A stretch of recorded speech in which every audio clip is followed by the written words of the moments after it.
Formula One heads into the official pre-season test. We're here at the Sakhir circuit in Bahrain for the pre-season.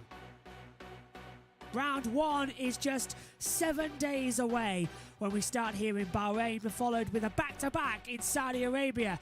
Australia makes its welcome return to the calendar alongside the Italian Grand Prix, this time the Emilia-Romagna Grand Prix in Imola. Delighted to say that race on the calendar now until 2025. We're making it one of the longest names as well in F1 history. We make our first trip over to the United States, the Miami Grand Prix on the 8th of May. Spain forms round 6 on the 22nd of May, a few weeks later than when we usually go there. Expect hotter conditions. The end of May on the 29th, it's Monaco, baby. 29th of May for that. Then on the 12th of June, Azerbaijan. The 19th, a week later, the Canadian Grand Prix. British Grand Prix is on the 3rd of July as well. Mark your diary for that one. It's going to be a cracker. 10th of July, the Austrian Grand Prix. End of July as well, another double header. The French Grand Prix on the 24th, the Hungarian Grand Prix on the 31st of July as well. Hungary as well will be then going into the traditional summer break before a triple header with Belgium on the 28th of August, 4th of September for the Netherlands, and the 11th of September for Italy at Monza. Further down, October the 2nd sees Singapore back-to-back with Japan. We now do, of course, have a to-be-confirmed race on the 23rd of September, now that Russia, rightfully so, has been removed from the calendar. The United States Grand Prix then on the 23rd of October, Mexico on the 30th, Brazil on the 13th, and on the 20th of November, Abu Dhabi rounds out the season.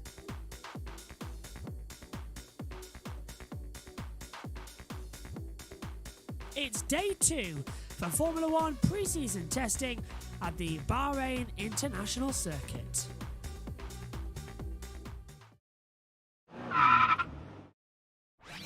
Let's take a look around the Sakhir circuit, the Bahrain International Circuit, 3.362 miles, 15 turns, 3 DRS zones, and an elevation change high at 40 meters. It is the trickiest circuit on the calendar in terms of constant time.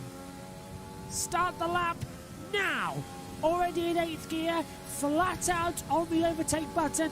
Maximum fuel usage as you hit the first real heavy braking zone on the track. Down to 2nd gear for the right-handed turn 2. Left as well, up the hill towards turn number 4. Open up the DRS zone for the first time. Now sweep round turn number 4. Now, don't go for the apex all the time. Let the car drift out as you get the better run through 5, 6, and 7. Jump the curves a little bit into the braking zone 9 of turn 8. Really heavy. Really put the power down through 2nd gear. Now, turns 9 and 10. The trickiest corners on the track. A double left whilst braking.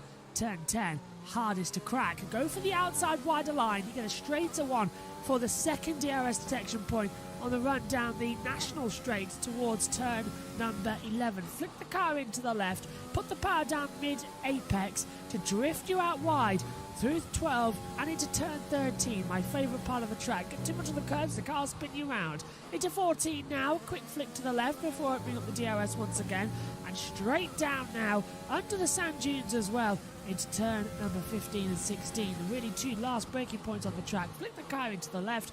The little corner there counts as the last corner. Flat out to the line. DRS open again in the first zone. And that is a lap of the Bahrain International Circuit.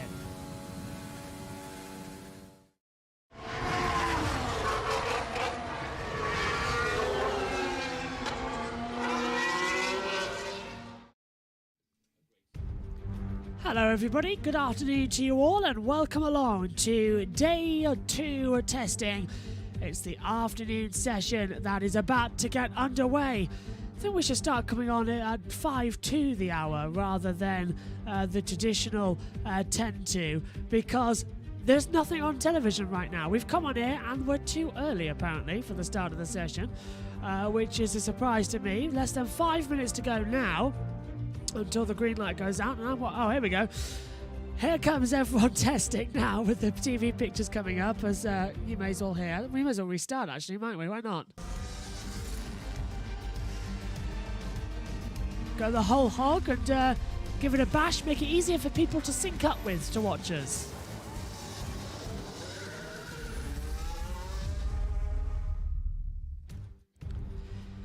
Welcome to the afternoon session then from the pre-season testing here at the circuit of Bahrain International here in Sakhir. Nearly said Barcelona. We've been on there for a little bit, but thought why not sync it up? It makes more sense to do so.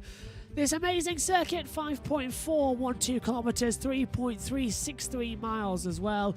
Top speed 211 miles an hour, average speed 132 miles an hour, 15 turns.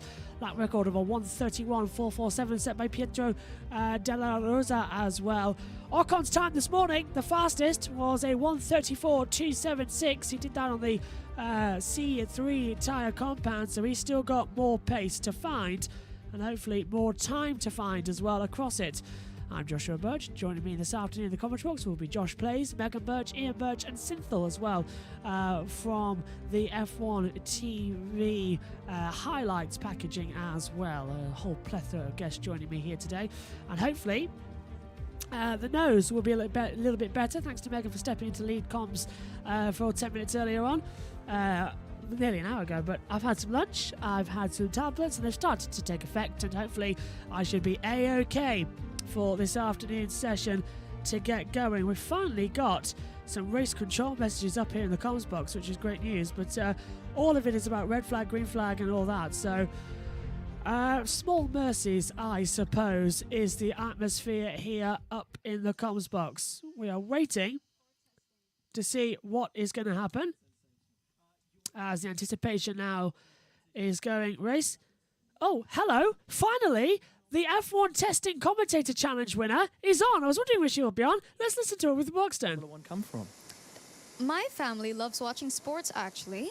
And my sister and I, well, while the Western races have it at afternoon, in the Philippines, it's around 3 a.m., 2 a.m. And I guess that love alone is going to fuel that time for every single race that's yet to come. Very exciting, actually. Well, here we are.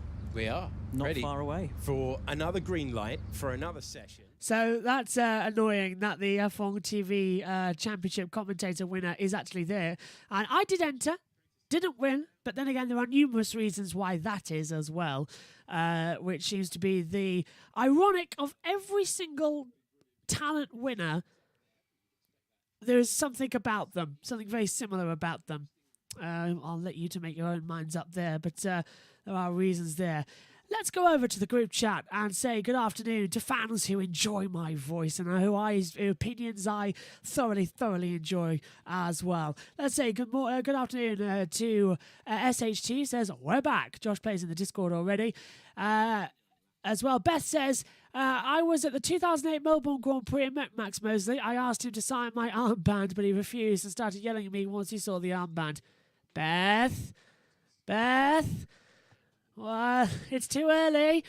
I don't know why he reacted that way. I mean, it's not as though there was a 5 of us or whatever. Oh, dear. At one point, he shook his fist at the sky and yelled, one day, I swear I would... I can't even do that. I'm not bad.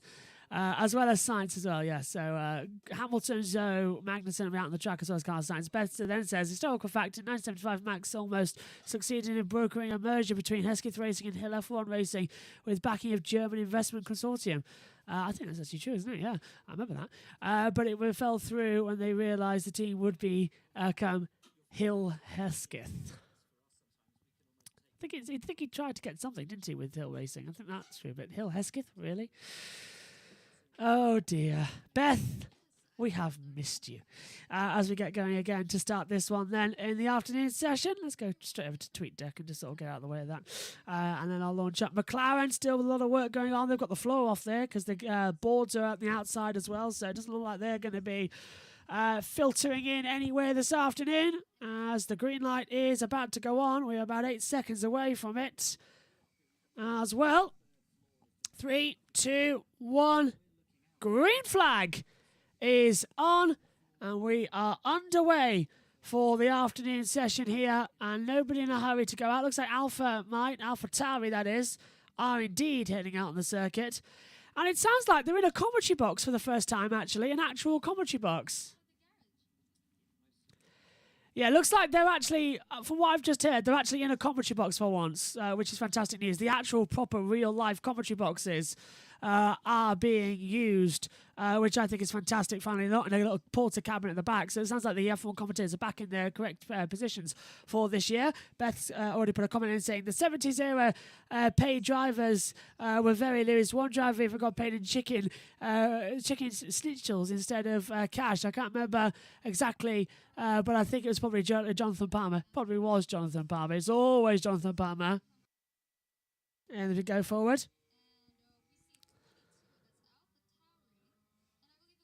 I'm so annoyed right now as well that she's commentating. She's the one that's on and I'm not there because they've actually flew her out to Bahrain. I'm glad they've actually put him in for 2 hours of a segment as well. That's nice of them because often I was wondering actually just earlier on today, where's the talent winner? Where is she? But she's on, which is great to see. So hopefully everyone will enjoy hearing those opinions of those up in the comms box. But still, we're getting ready out there on the circuit. Looks like Esteban Ocon's going to head back out again in the Pink Panther of the Alpine. As Ferrari, Carlos Sainz, his car's been wheeled over from the side of Charles Leclerc to Carlos Sainz on the other side of the garage, and the front wing going to be put on there as well. Day 2, 3 hours, 58 minutes to go of this session. And without further ado, we'll get Josh Plays in the combox too. Beth also saying, in his autobiography, Andretti confessed he was paid in Austrian sausages for his first few F1 races, saying it was the worst time of my life. Have you been thinking of these all winter? I mean, we've had 3 months off, and this is insane. But Beth is already on there as well. Imagine you're commentating there with the others. It would be great. It really would be great. But knowing me, I wouldn't let the others have a word in edgeways, and I'll just take over. And also, I wouldn't leave the commentary box. So that's a thing as well. In fact, I would. If for testing, I would leave the commentary box. I would be in there for 2 hours, and then I'll go out the track and walk around and be on the giving my opinions on trackside, and I'll go in the paddock and everything. And I just love it. Testing's an opportunity to do unusual commentating roles as well. So you can be in the commentary box 1 minute, in the pit lane the next, out on the track the other, interviewing somebody else in the paddock as well. It's an opportunity to have a complete change around and listen to some unusual commentary pairings as well. It's like, I'm surprised they haven't done Alex Jakes and Martin Brundle, to be fair. I think that'll be an absolutely fantastic commentary pairing. Yuki Tsunoda with the rear of the car blowing up the dust as well, the sand that has come onto the circuit as well. Ferrari predicted a sandstorm. We haven't got a sandstorm, but we have got a lot of it blowing onto the circuit as well. It's made the track incredibly dusty over the past hour. Of course, there's no Formula One cars going around there acting as giant hoovers, unfortunately. So bad news there that it's like that as they head back out. Here's Esteban Ocon then, top this morning in the sessions. And I have actually now, as you can see, got a drink up here in the comments box, an actual glass drink as well. It's a glass of Coke. I can already hear my friends saying, no, not Coke. It's diet, don't worry. No sugar, just the flavour to keep me through. Ocon and Tsunoda, the two cars who are out on the circuit as things currently stand.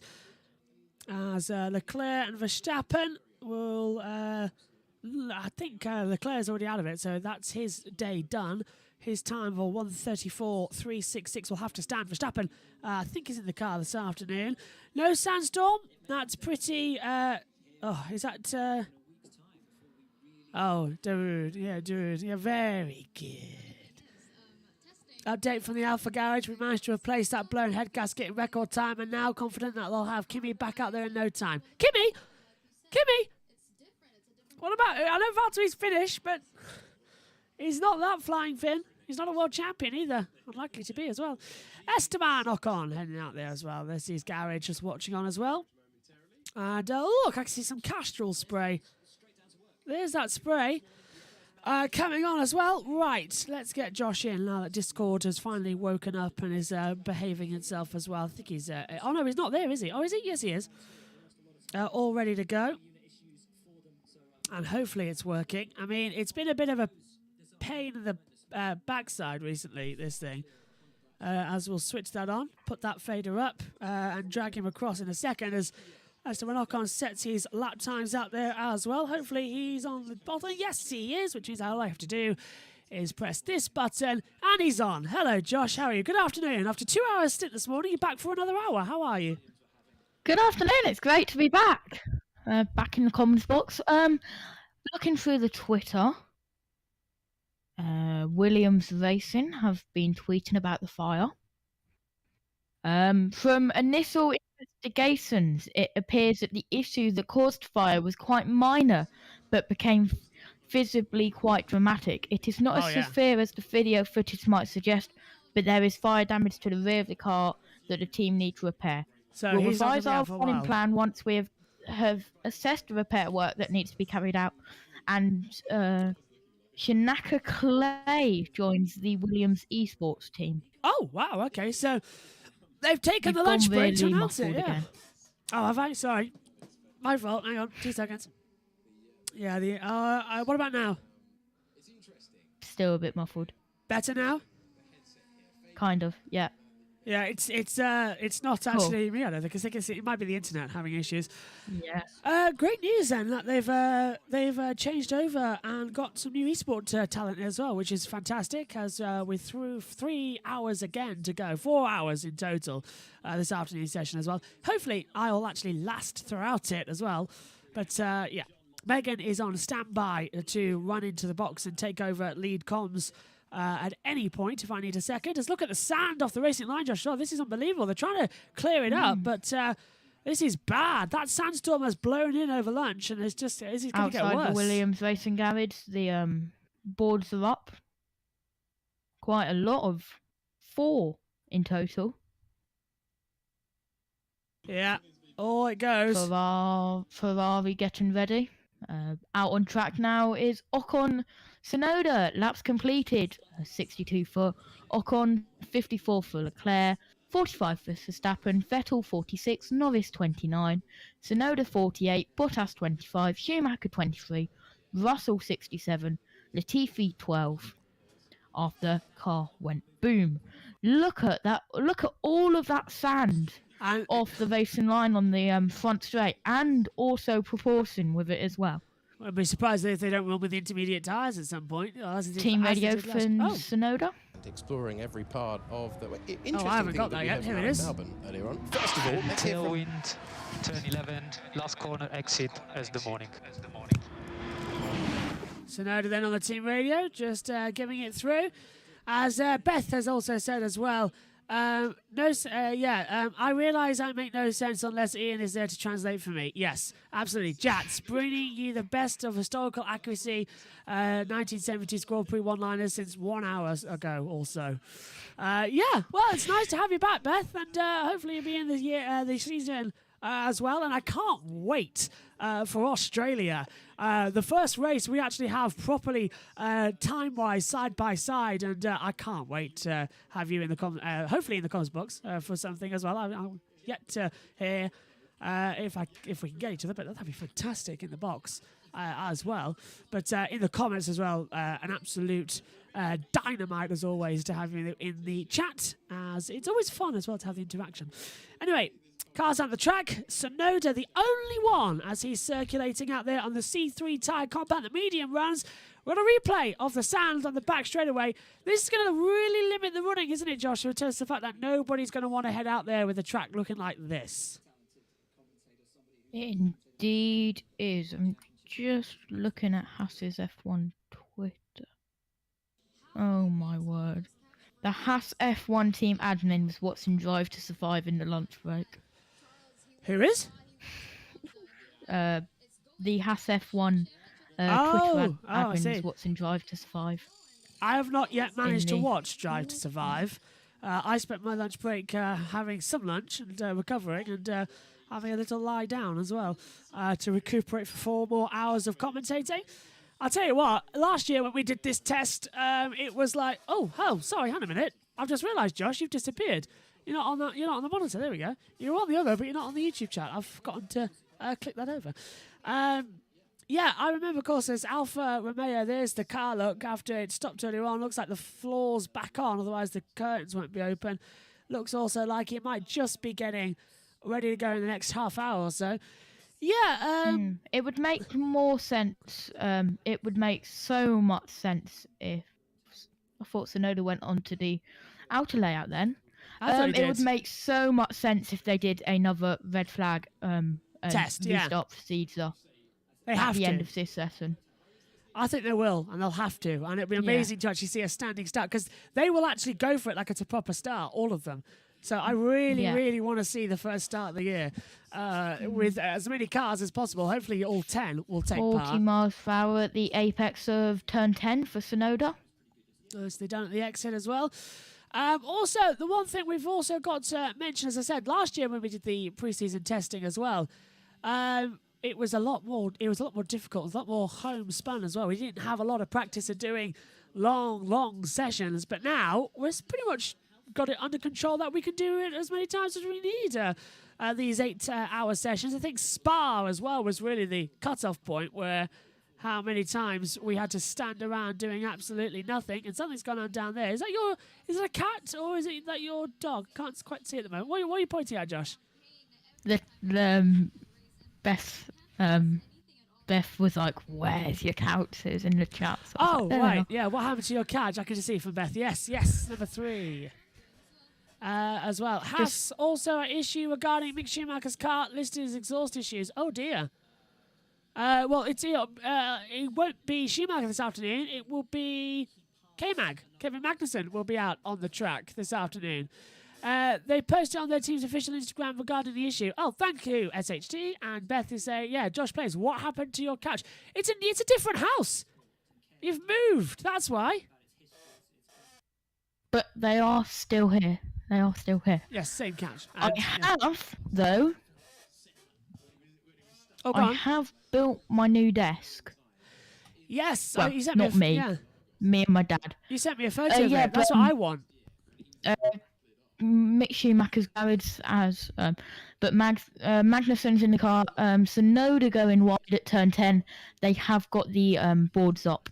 The rolly. The big boards that cover everything as well, and the billboards I call them as well. As good to see it survives. Also, you have a great tree growing through your ceiling. The light switch. I do enjoy that. That's a very nice light switch, actually. Look at that. Now that's better than our lights up in the common box, which is just a strip light across the main desk area. I did have them on earlier, but they absolutely blinded you. They did, yeah. Well, not the viewers, yeah. Yeah. This Not is Sonoda yet, going off but and down at lock up The again. only thing I've got up here now is a single ring light with race control messages in the middle. Yeah, I need race control messages up. I've got Sonoda on the track at the moment. Race control, green light session. Well, I mean, you don't need race control chat on a mobile. You could just get it on the Discord. Yes, easiest to do is add it to the Discord and open up that channel. Josh has got all the emotes in there as well to put it on. As Sonoda again runs wide at 10-10, as Josh said, as Carlos Sainz gets into the garage after a late lunch, as well as Sam Collins put it as well, having a lot of pasta this weekend is Ferrari as well, which is unsurprising. I have been, yesterday lunchtime, I was busy making, you might not be able to see it, icons. So, like, there, that red at the top is the red flag button. Here's the yellow in Sector 1, yellow in Sector 2, green in Sector 3, green in Sector 1, Sector 2, Sector 3, etc. And then there's the checkered flag at the top. I need that. That's what I need. So I can have different yellow flag buttons. Although all I've got is I've got it on hotkeys, which is R for red, yellow for yellow, green for green. Yeah. Megan somehow struggled with that earlier. Megan found them. She found them in the end. Well, it's quite simple. She's seen me press it a lot. It's just red. Jumping between scenes. It's C for checkered? Do you have a checkered one even? No, we don't have a checkered because we should, but it's because the timer ticks out to 0 anyway. F for formation? Yes. You have a formation. Yeah, if you look at the stream, I'll just press it. It's hidden at the moment underneath the timings, but it is there. And well, let's run through them actually. F, isn't it? Yeah, that's F. Let's run through them actually, to show everybody. So G is for green, so that's the green flag that I can press at any time. Yellow flag is for Y. Virtual safety car, I can press V, so that brings out the virtual safety car. Safety car, that's under S. And if we go to red flag, I can press the R button as well, and I can also go backwards and forwards. The good thing is, though, if we're under a virtual safety car and it comes to a full safety car, I can press the safety car button underneath the virtual, and it could just fade away like that.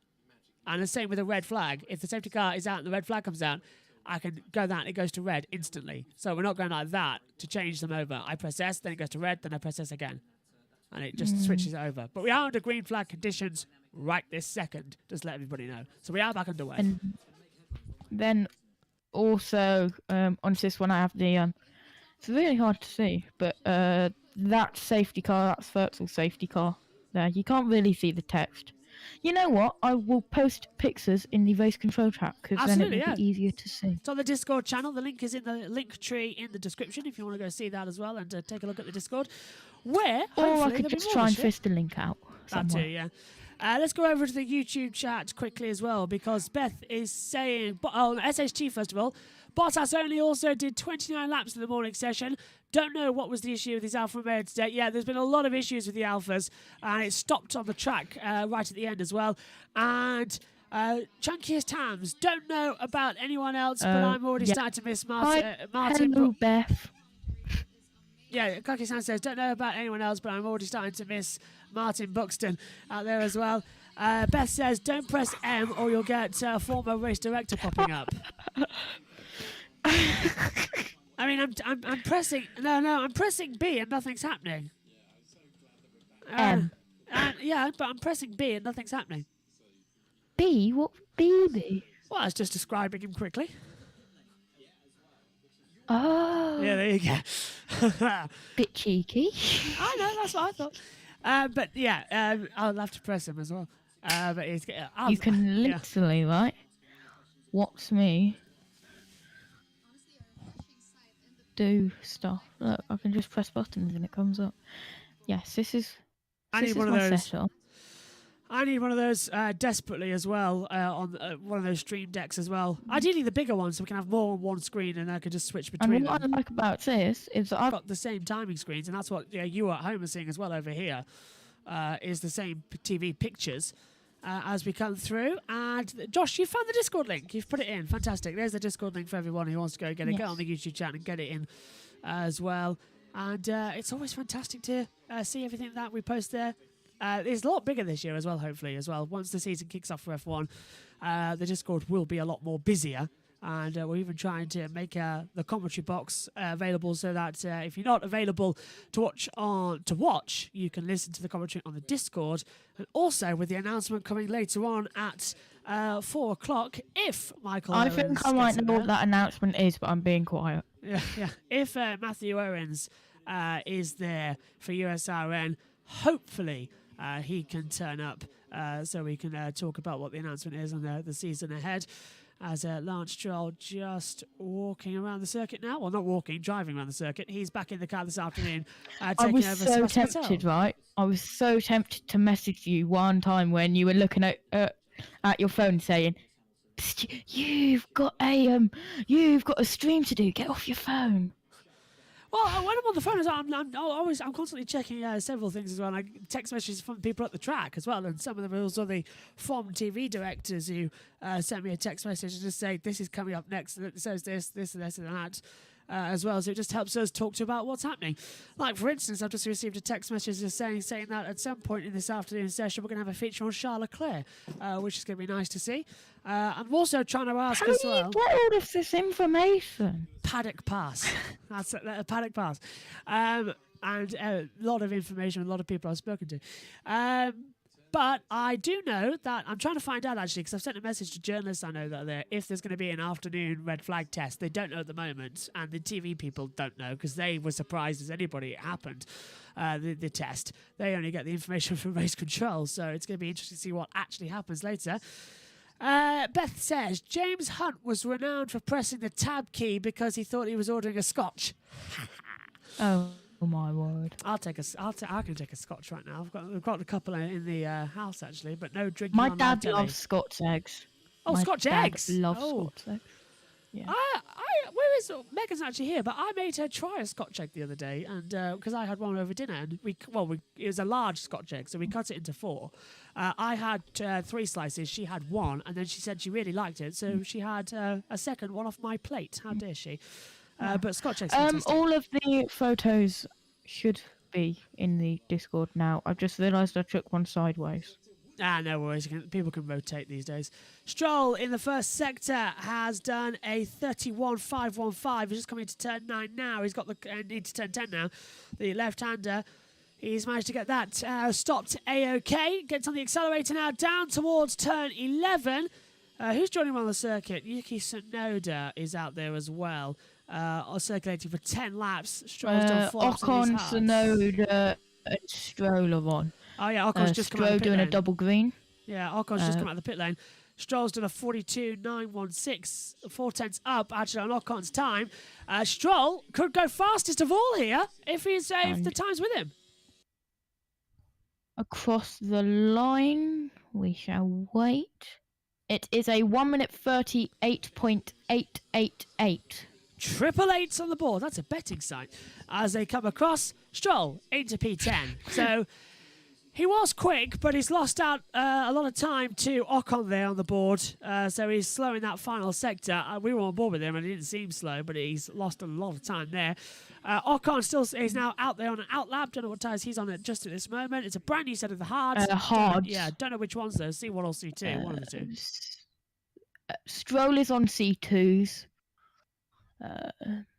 Tsunoda's on the C3s. But we need to get... I tell you Give what. us picture of Ocon on TV, please.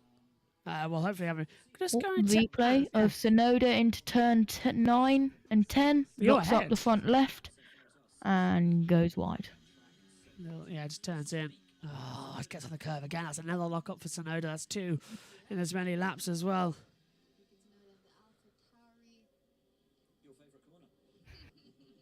So, yes, like I said, that's turn 9, Tsunoda's favourite corner. Right, down we go. Beth is now saying as well, my favourite type of Scotch egg is that one called Cadbury Cream. Oh, that's cream egg.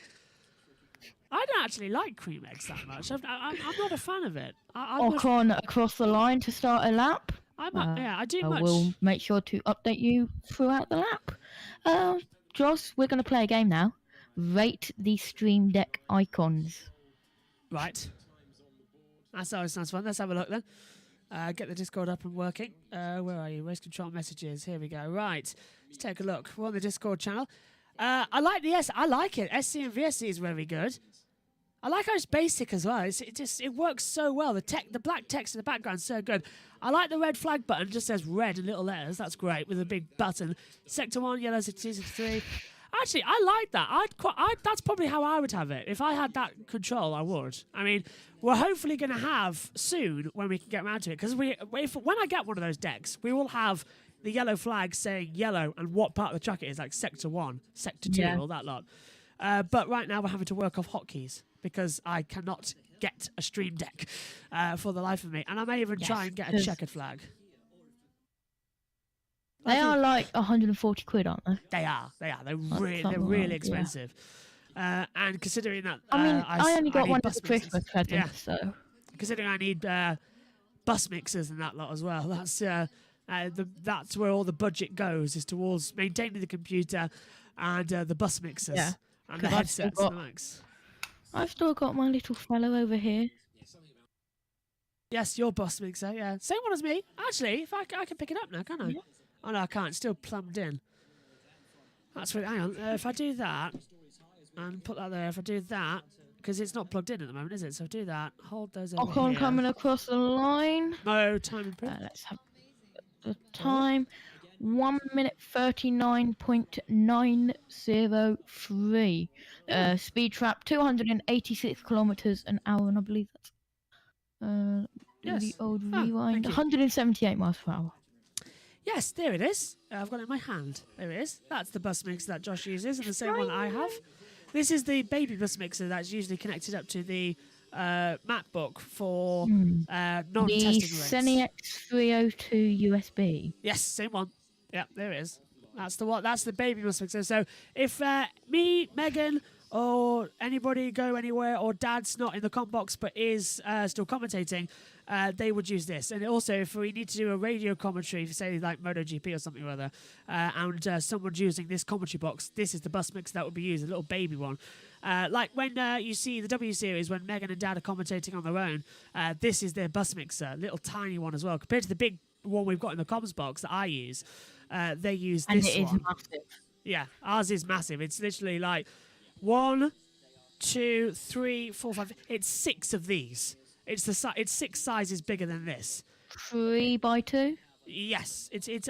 I'll take a photo and put it on Instagram, and you can do it as hashtag. I'll put it on Instagram as well. The size difference of the bus mixers.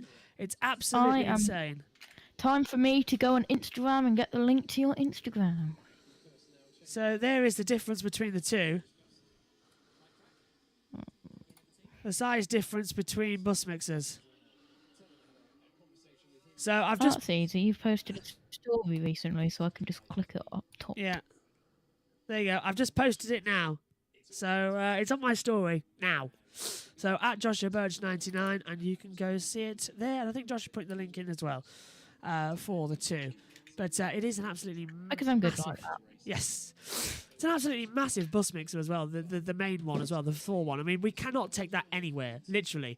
That has to stay in the garage because it's always synced up to something. And the amount of, the amount of leads, it's unbelievable. So that's why if we travel, we have the baby one, if anyone goes away, because it's XLR, so we can use the headset that Dad uses. We can just take that away. And whoever's left in the box can use the main Audio Technicas. But like how earlier on, Megan put my headset on when hers was being used by Dad. Bit similar to that. Popping up. Yeah. And Give it I a tell you couple what, of minutes. Beth has also put It's in... not popping up on you. No, it's not. It's there. It has published. Just checking. Oh, no. Yes, it's published. Yep. Northern... What's that? Something about Northern Ireland politics? Not just me. That come might be up. Jack.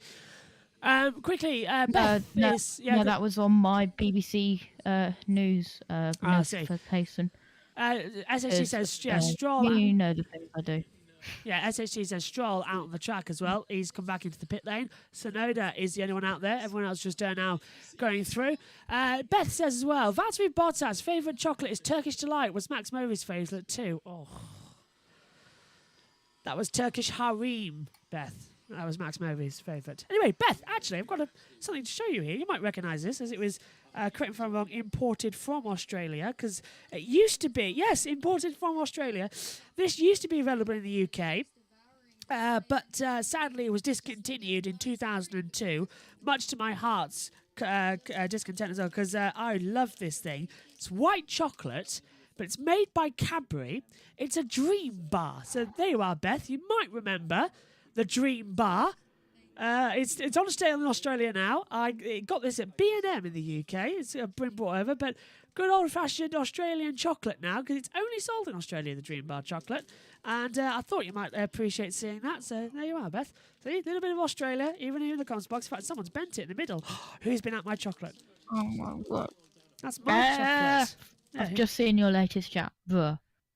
Stroll out on track sounds a lovely thing to do on a warm, sunny afternoon. Yeah, stroll on the track. To be fair, I've walked Snetterton, Barcelona, Silverstone, Cadwell, and Donington. And let me tell you something: there is nothing better than a Sunday walk. Absolutely not. I have walked round the mountain circuit at Cadwell. So it's that track where after start finish line it goes right and then Left, does a hairpin and then does that. Yeah. Oh, 2 seconds. I'll I've speak to you in a walked. second. Let's make this last target is 1:43 lap time. That's Sonoda with his target lap time. I thought he was going to say something else there, but that's it. Back to you, Josh. Go on.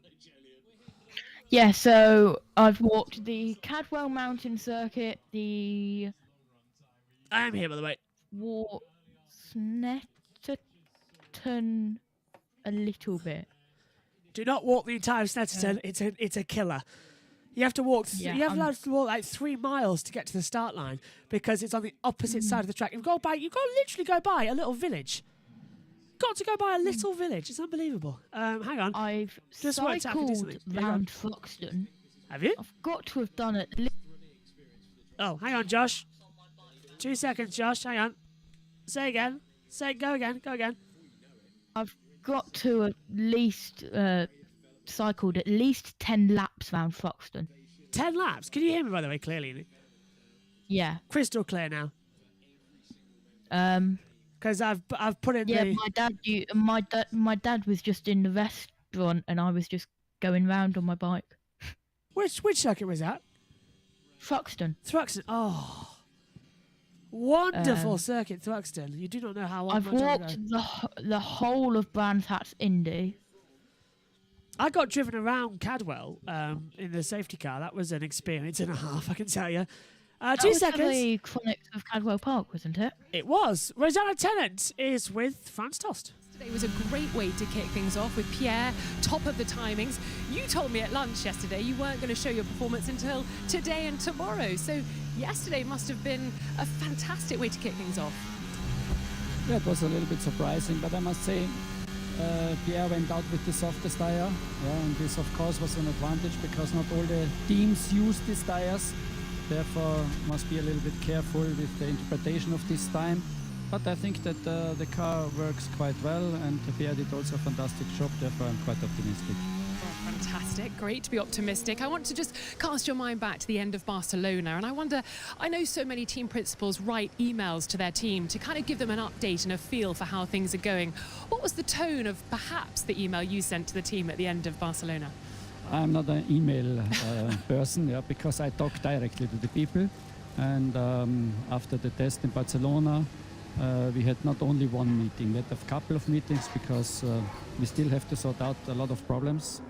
But that's normally after the first test period. And I just said that let me say it in this way, I talked to the engineers, said to them where we have the deficiencies, and I requested them to sort them out yesterday. Straight to business, I like it. When I spoke to Pierre yesterday, he was the same as you, trying to sort of play down any expectations. But I know overnight you would have been looking at what he did yesterday, and therefore it would have influenced what you've done with Yuki today. What have you been focusing on today as opposed to yesterday? It's a different program. Of course, we learned yesterday a lot about the setup. We changed many parts during the test day, therefore unfortunately Pierre lost a little bit time, but it helped us to understand the car because, as you know, these cars are so new, and therefore we have to get a better knowledge about how the aerodynamic works, how the mechanical side is working. And with Yuki today we had a completely different program. Yuki will also not use now the soft tires, he is now out in a race simulation as far as I know. And setting up the car in the best possible way is the target today with Yuki. And when it comes to Yuki, when I spoke to him in Barcelona, he admitted that last year he was perhaps out of control, his words, not mine. Do you see a different approach from him and how he's come into 2022? I haven't seen him out of control. Yeah? What happened last year to Yuki is normal in the first year with a rookie. And he had some fantastic results. I remember here in Bahrain he was on the 9th position. In Imola he crashed in the qualifying, yeah. And but he had later some very, very good results. It was up and downs, yeah. And that's normal with a young driver in Formula One. Maybe Yuki was a little bit unlucky with Pierre because Pierre showed such a good performance that his performance sometimes didn't come in the correct light, yeah. And at the end of the season, you know, just remember all of you, he was fourth in Abu Dhabi, which was a fantastic result for him. And I think that we will see a quite competitive Yuki this year. It's his second season. Also this year will not be everything smooth. There will be also some ups and downs, but that's normal. That's part of this learning process. I just hope that the crash period is very, very small, yeah, because it's not only to destroy the car and to lose points. Now it's counting also to the cost cap, and this year we are totally on the limit. Therefore, I hope that our drivers will not be involved in such incidents, and then the rest we will see. Watch that bank balance at all times. Who do you think you're going to be competing against? Because I know you all say that you don't know who's running what, but of course you've got such incredible intelligence and technical data in there. Who do you think you're going to be up against? No, I think there's not a big change. Yeah, we will see Red Bull Racing, Mercedes and Ferrari in front. But I think that the gap to the other teams is much closer now And I think McLaren has done so far a good job, yeah. And Alpine, Aston Martin, us, Alfa Romeo will be very close together with Williams. And whilst you've been busy with media and focusing on your own programme, have you glanced at the other designs? Who's impressed you with what they've brought to Bahrain? I must say, currently I am impressed nearly by every car. Why? Because there are so many different aero philosophies. If you look to the side pods, if you look to the floor, that I am surprised, to be honest, because I expected that the FIA and the people who wrote this regulation did it just that all the cars look quite similar and that there's not a big difference because they want to bring the cars all together.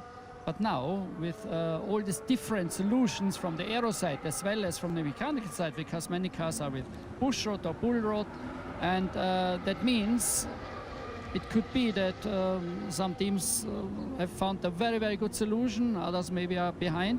I hope that we found a reasonably good solution and that we are performing well. But it's interesting, and I think no one expected such different cars. And your guys back at Faenza, they're not working on a zero pod at the moment. You're not going to slim down the sides of your car just yet?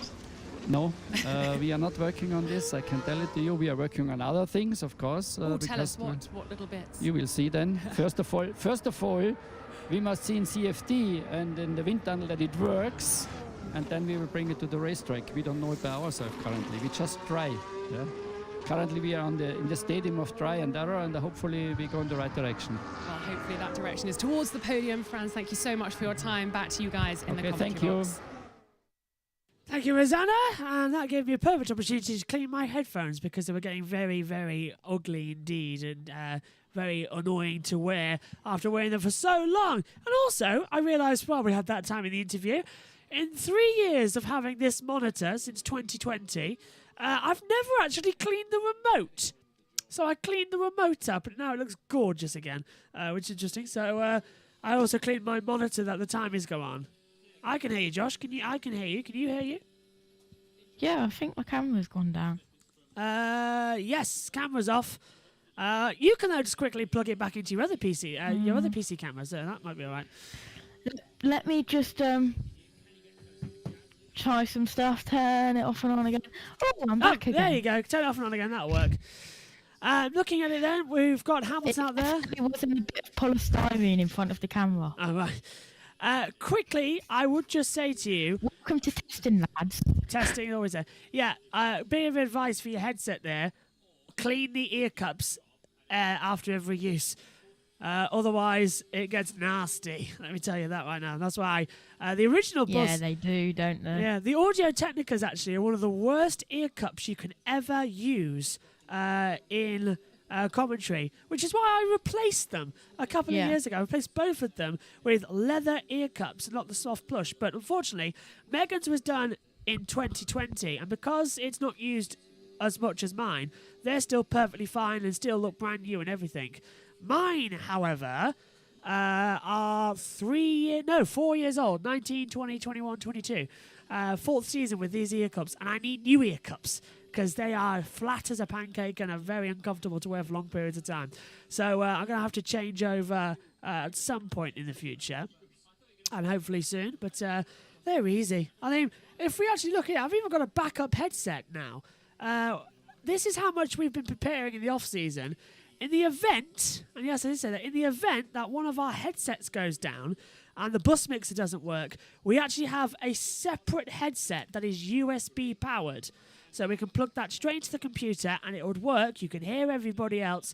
So if one of the commentators' headsets goes down and so they don't have to use a handheld mic, they have this backup headset. The only problem is it's got no ear cups on it yet. So I'm looking at replacement ear cups for that as well. So this is the replacement one. That if something goes wrong, you put that on and bang, bang, bang, you've got the replacement. So I know everybody always likes Mic Gate as well, as you say about it as well. And that's what it is.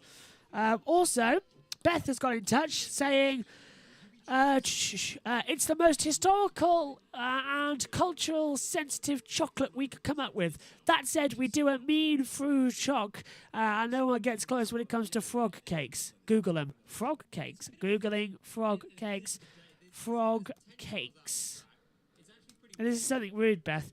Oh, look at these. How do I do this? Sorry, Josh, give me a sec. I'm just taking you over.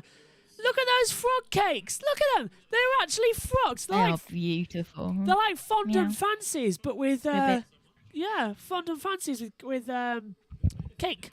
Oh wow. Ribbit. Yes, dream Who let the chocolates. frog in the commentary box? Who, sorry? Who let the frog in the commentary box? Beth, it looks like. Next up in the commentary Who box. let the frogs out? Megan is next in the comment box in a short 19 minutes. She'll be in for her hour slot. Not sure. Are you replacing me? In 19 minutes, yes, so that nobody gets tired by me in the comments box for the session. Yeah, Megan's in from 1 till 2. I've been for 3 hours. Yes. Might be a fourth later, because we've got nobody in at 2 till 3 at the moment, because I don't know what Ed's up to. We might grab Ed in. I've sent him a text. I will text, but see what I can do depending on the Wi-Fi people. Yeah, that's what I coming. thought. That's why it's solo. But if not, we'll just grab Ian Burchin. And of course, Synthol is back at 3 till 4 as well. Tomorrow, day 3, we kick off yourself, Josh, 7 till 8. Again, you get the intro. Tom Dillon is 8 till 9, the ERC commentator that's alongside me, so Tom's there. Megan's on at 9 till 10, and Jessica Ball is on at 10 till 11. In the afternoon session, Ian Birch is on at... Oh, that's your last one tomorrow, Josh, in the commentary, because we've got so many guests on. 12 till 1 is Ian Birch as well, on day 3. 1 till 2 is Synthol. 2 till 3 again is Jess, if she's around. If not, it's going to be Megan. And the last hour is Ian and Megan as well. And I suppose, Josh, you can filter in at the bottom there as well in the race control the same way you are normally. Because the last hour is like a normal test. What I might do is move everything I have here upstairs, because literally right where I am now That's where the router is. where the main TV is. And where the main router is. Yeah. But if I move upstairs before 2 p.m, then if Ed can't make it, I'll still be able to come on. That might be a possibility, yeah. I'll see if Ed is on. I'll give him a quick text. Yeah. If not, I'll be like your reserve headset, but a reserve commentator. Yes. A replay now of Lando Norris going into turn 4. All 4 wheels off the circuit nearly went into the outer layout. Oh, that's what happened earlier on as well. With Sebastian Vettel. Let's go through the lap amount of laps that everyone's done. Ocon 68 laps, Leclerc 54, Verstappen 45, Vettel 46, Norris 34, Tsunoda 69, no jokes please, Bottas 25, Stroll 10, Schumacher 23, Russell 67, Hamilton 5, Latifi 12, and Sainz 2 laps. And that's the Aston Martin of Stroll locking up at Stroll, 1. I believe, is out. Double. Locking up at turn 1 and missing the corner. Double lock up. He snagged the left, and then on the entrance he snagged the right as well. So that's a bad run. Oh look, no cars. There we go. Who's this coming down the start for the straight? It's Carlos Sainz. Sainz goes up to 12th from 13th. Just goes faster than Latifi, but of course Latifi. Car went boom with a 1 minute 39.063. Sainz did. Hamilton is out and about on the test tyre. Right, first Sainz time. is on the medium C3, and Norris and Tsunoda's on the hard. Hamilton's done a 1:41.383 on his lap times at the moment, and now he gets set to head back out. And 12 laps he's done on that test tyre, according to these timing monitors. But the others don't say he's out there, actually. It's brand new set, it says here, which I don't really believe that much. Ocon, though, I think, apart from Tsunoda, Tsunoda's done 70 laps now, and Ocon's done 68 on the board, so that's getting close. Emails going around then. What is this? Beth also saying, Gunter's email to team. Is this thing on? Check. FPT, FFF. Yeah. Are you watching Drive to Survive yet, Beth? You've got to tell me. I'm waiting for that. Toto's email to Disney. No, Mickey, not like this. No, Mickey. Nick Homewood's probably watching. He's having flashbacks to me saying that to him last night in the commentary. Beth also says as well, Red Bull's spice email to a team. We are all equals in this team. Max and the other one, both equals. Both equals. Hello. Hey, Josh, take a look at this. Lewis Hamilton with a fully yellow record there, like Valentino Rossi. A fully yellow symbol, exactly like Valet's. That's unbelievable.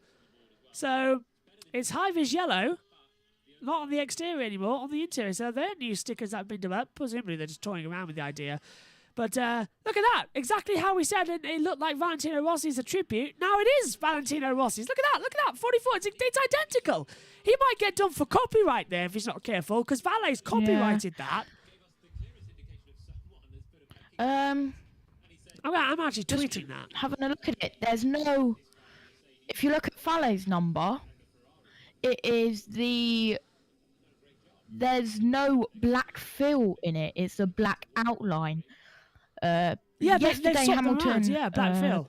had a black fill in it and a that Valet's yellow yellow outline. But it is now literally the same, just a 4 instead of a 6. Yeah, that's close. I've got a Discord DM again. 46. Similar in style.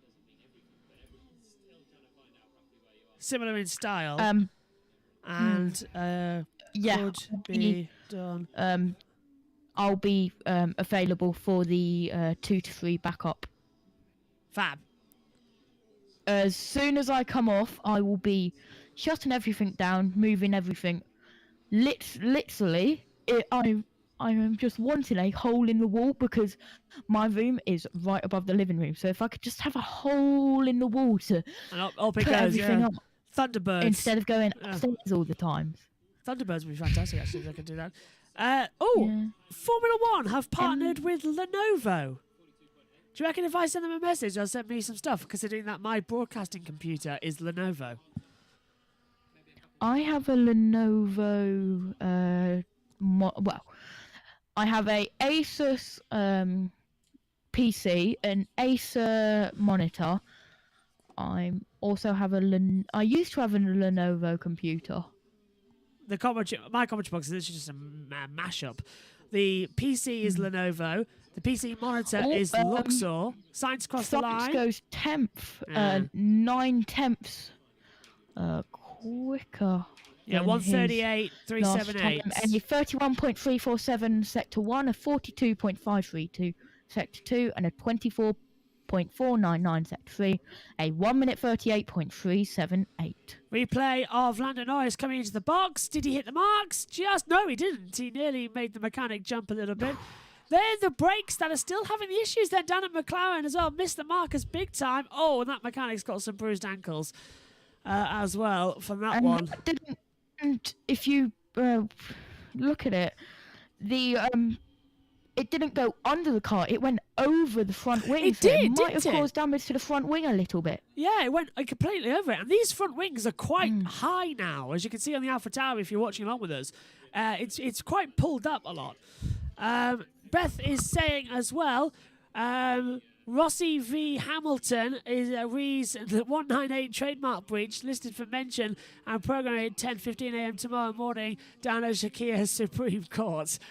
They are incredibly similar. I'm surprised the Rossi Empire would let him get away with that one.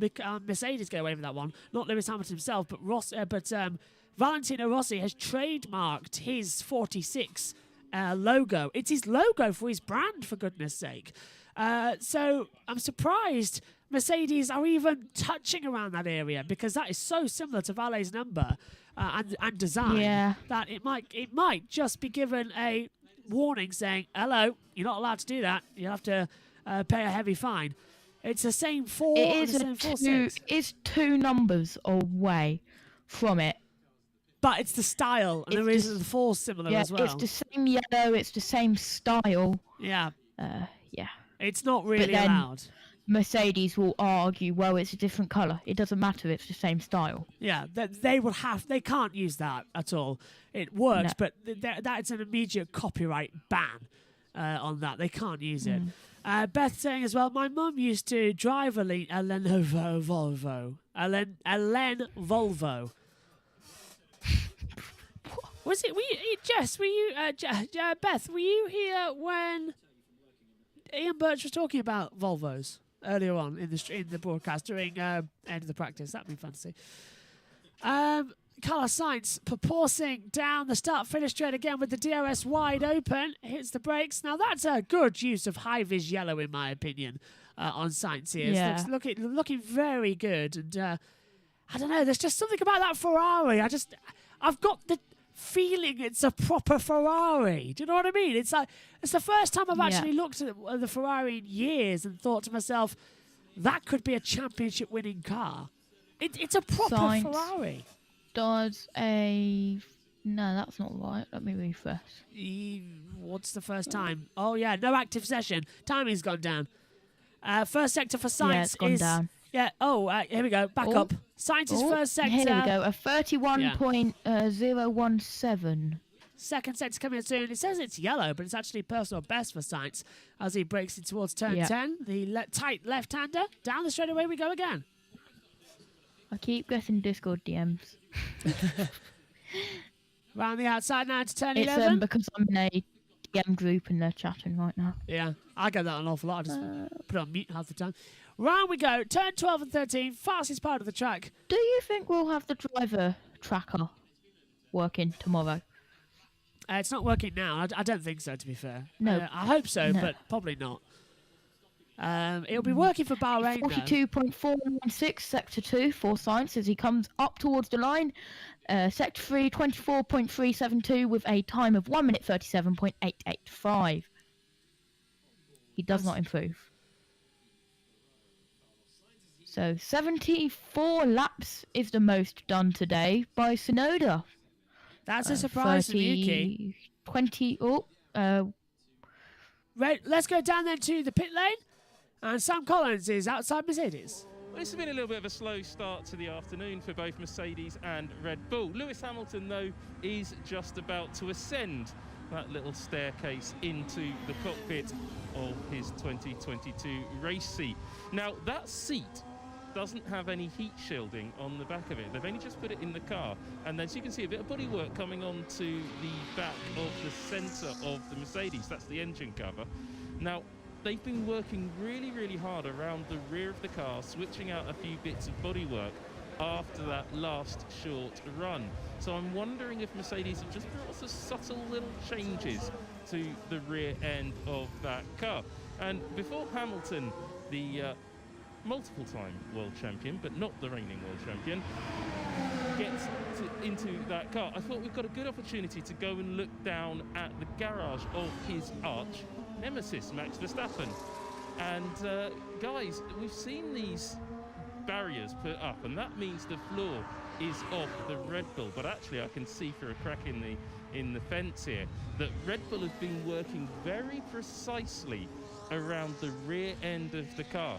There's a huge amount of new bits going on that Red Bull right now. And I don't know if you guys can see over my head into what's going on into the Red Bull garage, Alex. Alex has just nipped out, mate. This is Will. We can see in, but sadly it's just that little bit too far and a little bit too dark. We can't see exactly what they're working on. But do you think, or have you heard, that these might be the upgrades that were much spoken about, that we would be seeing, that are going to be clearly visible? Well, over lunchtime, Rosanna Tennant, I think, was talking to Sergio Perez, and he says the updates are coming tomorrow, but they're going to be incredibly visibly obvious. Well, as I'm sort of trying to nose around the side and the edges of the car, I can see that Red Bull has got its laser wheel alignment set up on the car. They've got all the bodywork at the back of the car. I think this is the upgrades coming now, or at least the first tranche of them. There was a big flight case out the back of the pits over lunchtime. And did you play what's in the box? I did play What's in the Box, but I didn't have one of my most successful roles. If anybody wants to know What's in the Box, it's a game we play after tests in Formula 1. You look at the box that comes from the teams, try and work out what's in it. Sometimes it's really easy. In the case of Red Bull today, now we can just see through the gap there what's going on down at Red Bull. And you can see that wing mirror, you can just see the halo. It's one of those cooling louvres. Yeah, have a look down there, Rich. You can have a look, just see what's going on, the work going on the onboard cameras. Now that sort of stuff is fairly standard, but the rest of the interesting stuff's around the back. But I want to get down to Ferrari, guys, to play a little bit what's in the box. Well, a Ferrari F175 is in the box, box being the word many foreigners use to describe the pit lane. And here it is, the F175. Now, this car's been coming and going from the pit lane quite a lot, with a lot of work going on around the rear of the car, and it's the same situation now. The mechanics have just been doing a lot of work around the top and the rear of the airbox, so maybe making some adjustments. Carlos Sainz is taking a drink at the moment. You guys probably have seen more of this car out on track, so you tell me. I haven't been watching it on track. I've been down here. Looks good. Looks very nice. Looks good indeed. We've had some replies to my tweet, if you're interested as well. Yes. Yes, I put staggering how close Hamilton's 44 and Rossi's 46 are similar in style and could maybe done for copyright. Now, at no point did I mention that Valentino Rossi is personally going to go down and copyright Lewis Hamilton. But let me tell you something. In terms of the world of lawyers, I was very clear to say that Mercedes could get done for it, not Lewis himself, because it's Mercedes who's put the style on there. It's his car number. So, I mean, it's not the first time we've seen this happen. Do you remember Ferrari as well? They got done as well for running a very similar livery a couple of years ago to what Ford had planned for one of their endurance cars, and they got done for that as well. Doesn't matter if you're friends as well, but at AMFerg87 said, this isn't a serious tweet, is it? Lewis and Valentino are friends. Well, yes, it is a serious tweet because it's not about their friendship. Same goes for Ben Discus as well. Says, what? Hamilton and Rossi are good friends and have great respect for each other. Not the tweet, people. You are missing the point. The tweet is how similar Lewis Hamilton's 44 is to a trademark copyrighted logo for a major international brand of Valentino Rossi, where he trademarked his 46 number some years ago. It's a serious tweet, and the fact is that even in similar course of style, they've chosen the same colour, the same font style, and how similar it looks as well. It's a bit on the nose, don't you think, Josh? Yeah, Indeed it is. Yeah. That's the tweet. Chuckled when I saw those replies. To be fair, I did as well, because they've completely missed the point. They have completely missed the point of what he's on about. It's the fact, and I bet these people are not even watching testing. One job. The point is literally staring at you, not like that, like that. Yeah, it's so similar. I mean, yes, it is a serious tweet because in terms of the world of lawyers, yeah, it's in terms of lawyers. Stroll's on a lap, a green sector 1 and a green sector 2. Sector 1 time 30.256. There's a game that involves that, and sector 2 time 41.453. Guan Yu Zhou, or Zhou Guan Yu, as he likes to be called, is on a outlap. I am going to be keeping an eye on this Twitter to see what else happens as well. At Joshua Birch99, if you want to get back in touch as well on Twitter, I'd love to hear from you and certainly discuss your points. But it is a serious tweet. They are friends because we only mentioned yesterday that they did the car swap as Stroll goes into third, 135.462. We were only mentioning yesterday how they did the rider swap. But that's not the point. The point is the fact that the logo is so similar to a trademarked, copyrighted logo that in this day and age, with all the lawyers and things, you do not copy a logo in any way, shape or form. Do you not remember Rich Energy and white bikes? That's all you do. You don't do that as well. The chat quickly as well, because Beth says, Josh Plays his Cup is suing Ferrari for stealing its paint scheme. Oh, sure. Yeah, absolutely. Look, it's orange. It's orange. That's Max Verstappen then. But honestly, my goodness, some people not getting the tweet there in terms of the fact is that copyright is not.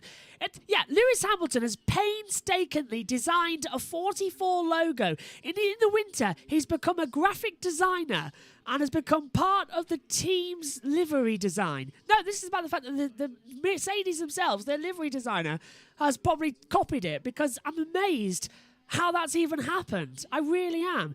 If it's a tribute, that's fine. Yesterday's tribute was great. Yeah, yesterday was great. Yesterday, the black interior with the yellow around the borders, that was great for the 44. That looked great. That was a great tribute to Valet.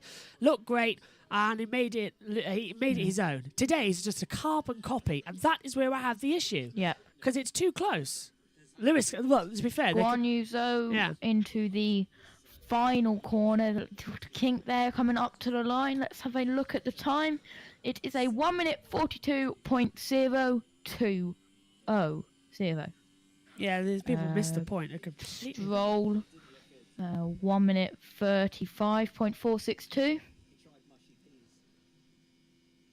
Just having a thing as well as what's happening in the comms box. Megan has just walked in as well. Have you seen Twitter? No. Twitter. I'll update you in a second if you put your headset on as well. You need to do a stick. Oh, good. The 2022 front wing is designed to manage the wake around the front wheels, sending air down the side of the cars as efficiently as possible. I know, but I'll set it off now, because while we've got the trade over point, because otherwise you'll be on your own. Right, I'll be out of the box for a sec. I'll leave you with Megan. Hello. And what the day Hello. of sanity's happened? Hi. Oh, that's very different between the McLaren and the Mercedes. One has a gap and one... Well, it looks like it's trying to connect both things, and it... You don't see that on any other one but the Mercedes. That is interesting. Certainly. I see Ocon's still not beat. That's new. Yeah, Ocon has a lap time of a 1 minute 34.276. Him and Leclerc still haven't been beaten, so that's really good news for the Alpine and Ferrari lots. Shows they actually have got some pace compared to everyone else in the field. And that includes Hamilton. Though I'm guessing Hamilton hasn't been out. No, he's only been out for 6 laps. Ooh, though the new boy looks to be doing good. He's got green first 2 sectors. Zoe, isn't it?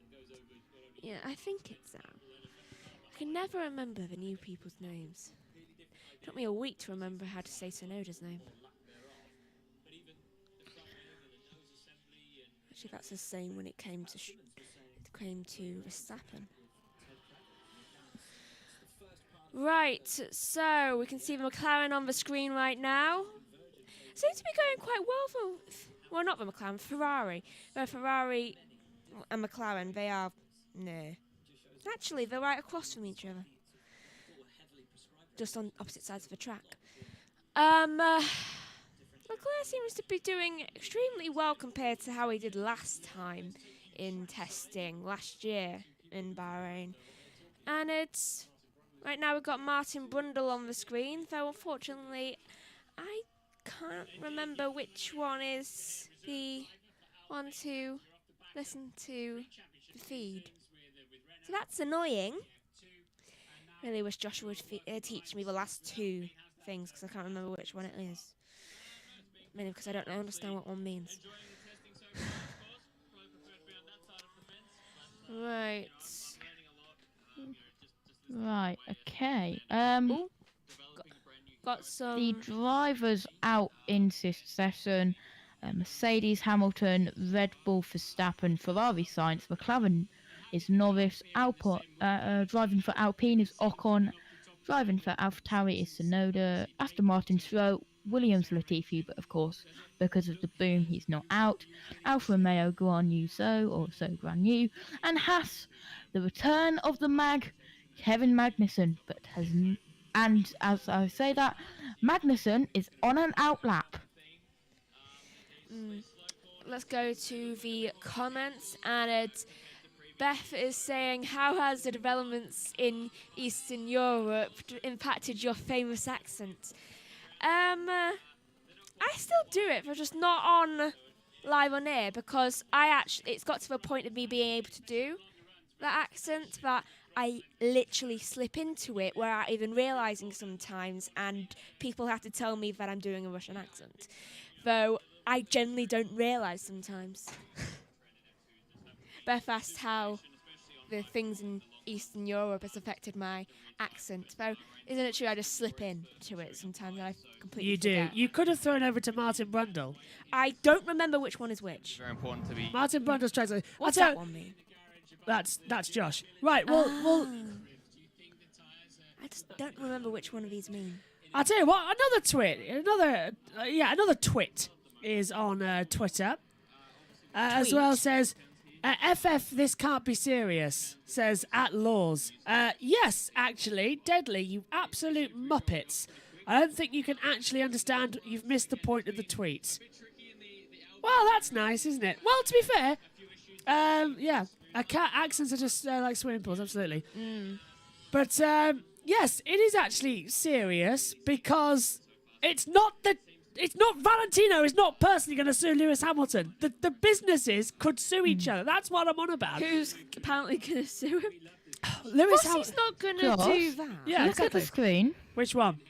Kevin Magnussen is Aha! out on track. First time today, Kevin Magnussen is on board down towards turn 3. He makes an appearance. Yeah, Magnussen finally is out on the circuit. You say his name like Zoe, right? Yeah, Guan Yu Zhou. Yeah, I thought so. See, I'm getting it.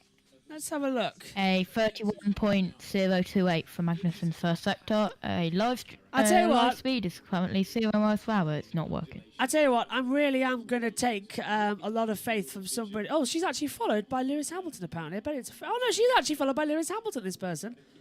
This person, Laws, actually is followed by Lewis Hamilton. How very nice. Call me when you've spoken to him. Anyway, going forward as well. Yeah, she's part of Team LH44, and her profile picture is it's Adele. That's Adele, isn't it? Yeah. Vogue. And I tell you what, yeah.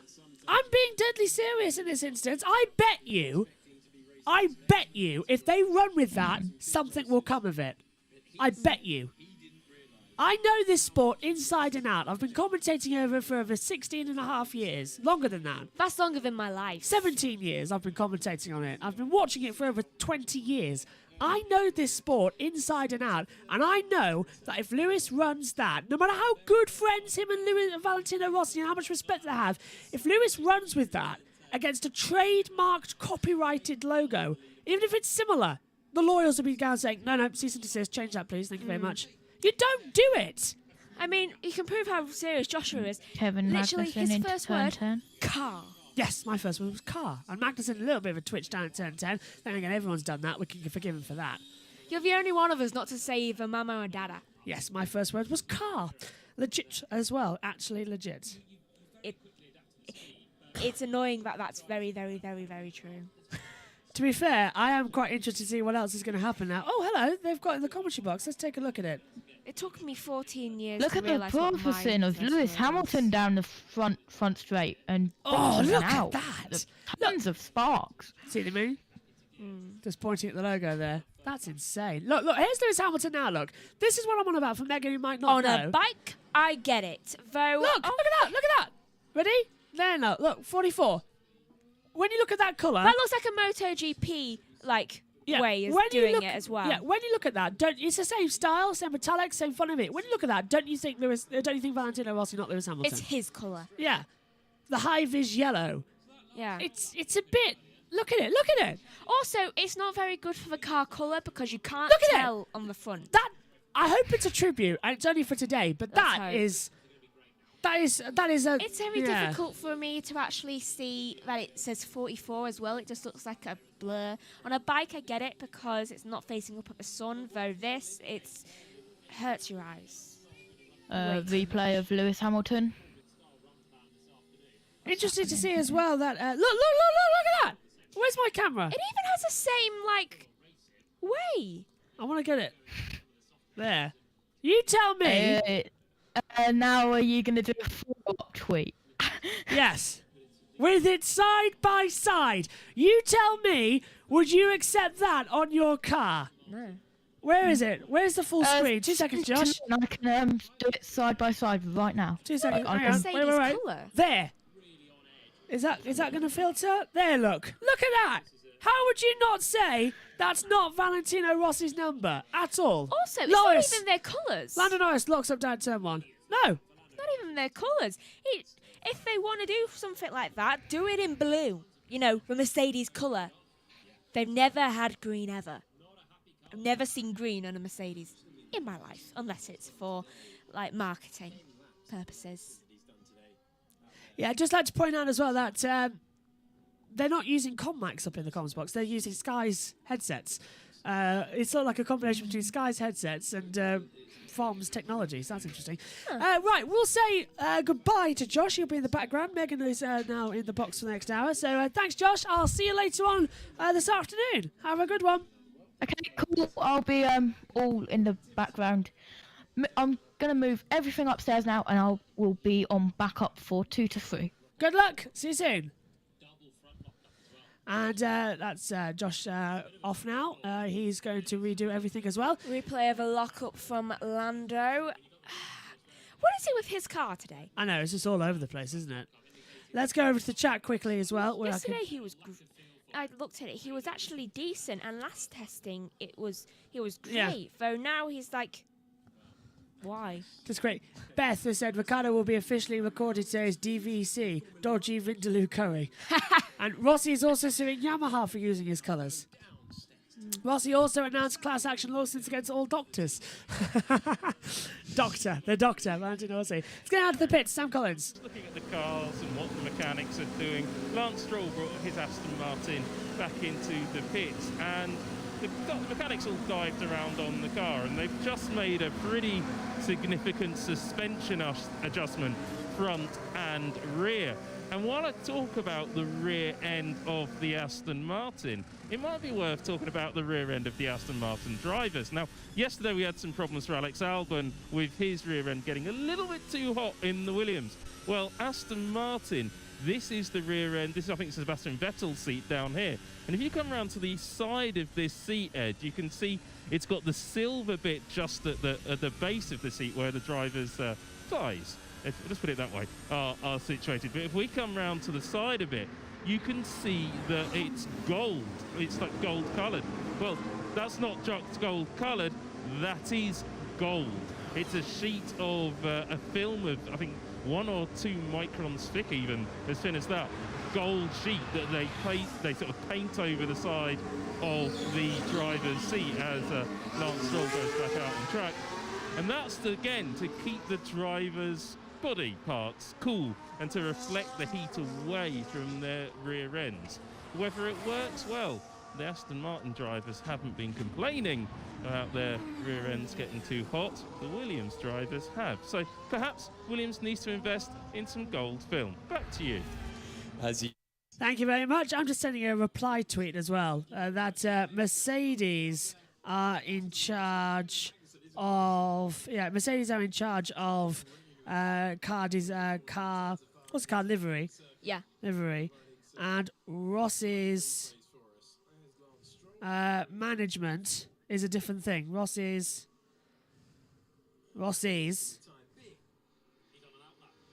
management is a different thing. Exclamation mark. Yes, I've replied. All I'm saying is that it's too similar to a trademarked logo, and with what we've seen in the past, it could lead to trouble. At no point did I mention Rossi personally suing Hamilton. Mercedes in charge of car livery, and Rossi's management is a different thing. And I'll even include a photo that I have taken to show you just how similar it is. There we go. Tweeted. It is a serious tweet. How many times do I have to scream this down the microphone to you? If people tweet something, it's likely to be serious. Yeah.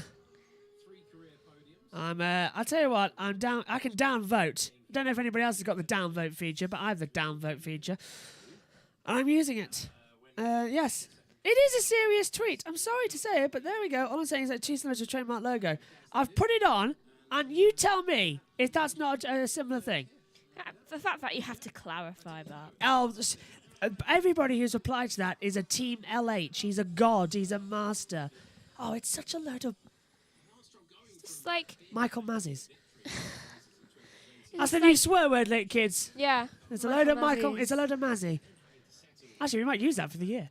Yeah. No, but honestly, if I went around in a say I went round in a designer Ralph Lauren shirt. Yeah. You get. But the Ralph Lauren logo was slightly different. Say it had a lowercase L instead of an uppercase It's L. like those copyright brands. Yeah. You see in shops. I would still get done for having a copyrighted fake Ralph Lauren shirt. I would still get arrested for trademark dispute. I would still get done for that. That is what I'm saying here. The fact that the logo is too similar that Rossi's lawyers. Yeah. Look at it. Mr. Clean 233 says it's a different number. It doesn't matter. It's too similar. As I just explained, the fact that it's the same, it's exactly the same color, it's exactly the same font, it's exactly the same style. Yeah. It's a great tribute. And as a law student, I would just like to point out that there are it's more about the design in copyright. It doesn't have to be the same words. That's why you see so many people get done online for things like that. Actually, perfect example. Formula One's logo, you can see it at the bottom of the screen if you're watching on with us. That is exactly the same as Juventus Football Club and a brand of gym socks. And the gym socks sued Formula One. I remember that. Yeah, and Formula One had to cough up the money to settle it out of court. I remember that. And it's not like their logo says F1. Yeah, but it's because the F is the same style and the same font. And there's the 4 that's the same style and font as Valentino. Just quick, why do you think F1, originally it was the minimised one, increased the width between the two? It had to be done. Martin Brundle's trackside. Side of turn 10 this time. But Oscar, why are we seeing so many lockups down into and the lockup going on for so long? Well, I think this braking zone, firstly, it's very bumpy. This is a massive bump just at the beginning of the braking zone.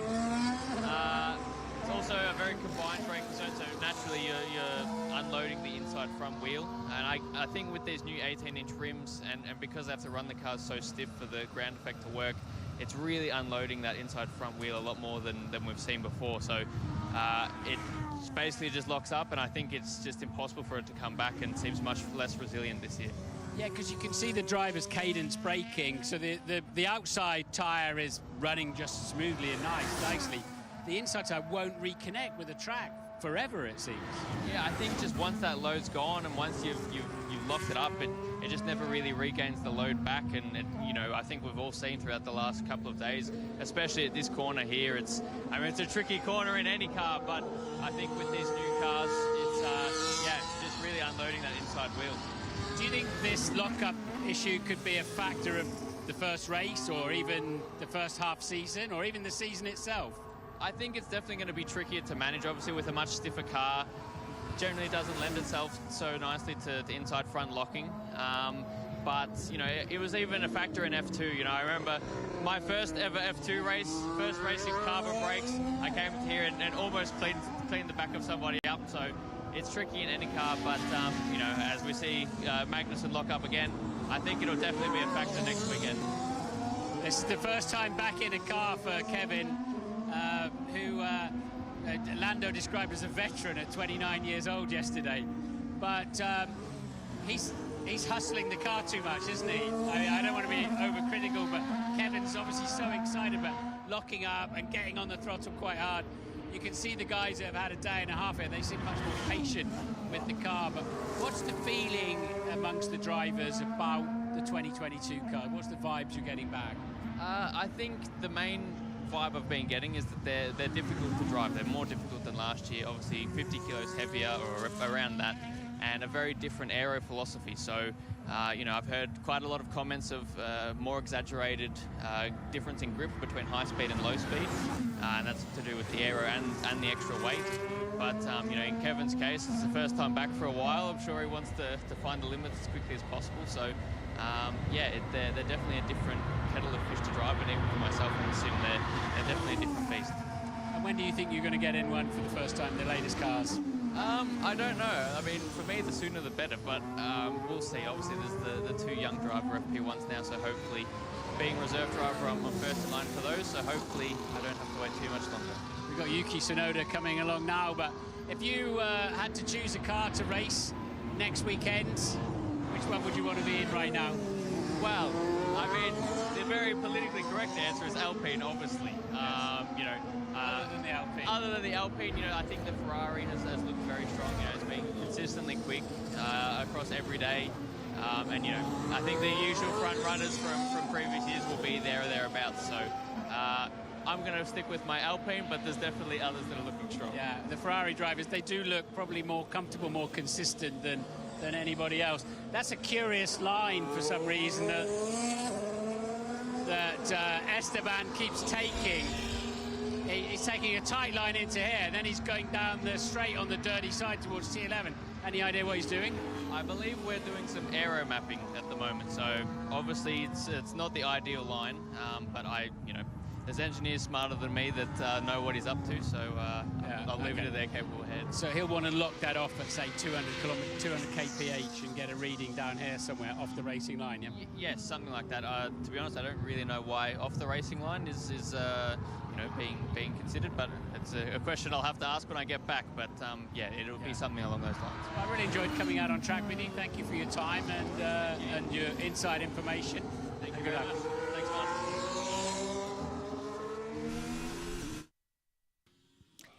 Right, so Joshua's back in the box, and it's conveniently at the same time, and Ocon, just as Joshua comes back in, goes into the pits. Well, that leaves only 3 drivers out on the track, being Stroll, Sainz and Tsunoda. So basically, it's the 2 S's and the T. Yes, and the little Mazes have actually shut up, which is nice to see. Aww. Ever since I put that tweet out, so isn't that nice? At Joshua Birch 99, if you want to be not humiliated, if you want to join that ruckus out there as well. Beth is saying as well. What was this? Gerhard Berger announces he's commencing proceedings against McDonald's. Timo Glock reportedly suing firearm manufacturers. Timo Glock. Alpine suing every mountain range higher than 500 meters in elevation. Alpine. I'd love to see that. Thank you, Beth. There's a tweet deck open alongside the comms box as well, because we haven't got a driver tracker here for F1 testing. Megan Birch with us for the remainder of the hour. And then I think Ian Birch is joining us for 45 minutes. Oh, he better be. Megan's then joining us for 15 minutes before Synthal joins in, because that's my scheduled break when Dad leaves the box. So you're all yours. Wait, I thought I was only doing this. Yes, but I might need another break. I've just popped out anyway because the stick's ready for this 4-hour session that Dad's recording.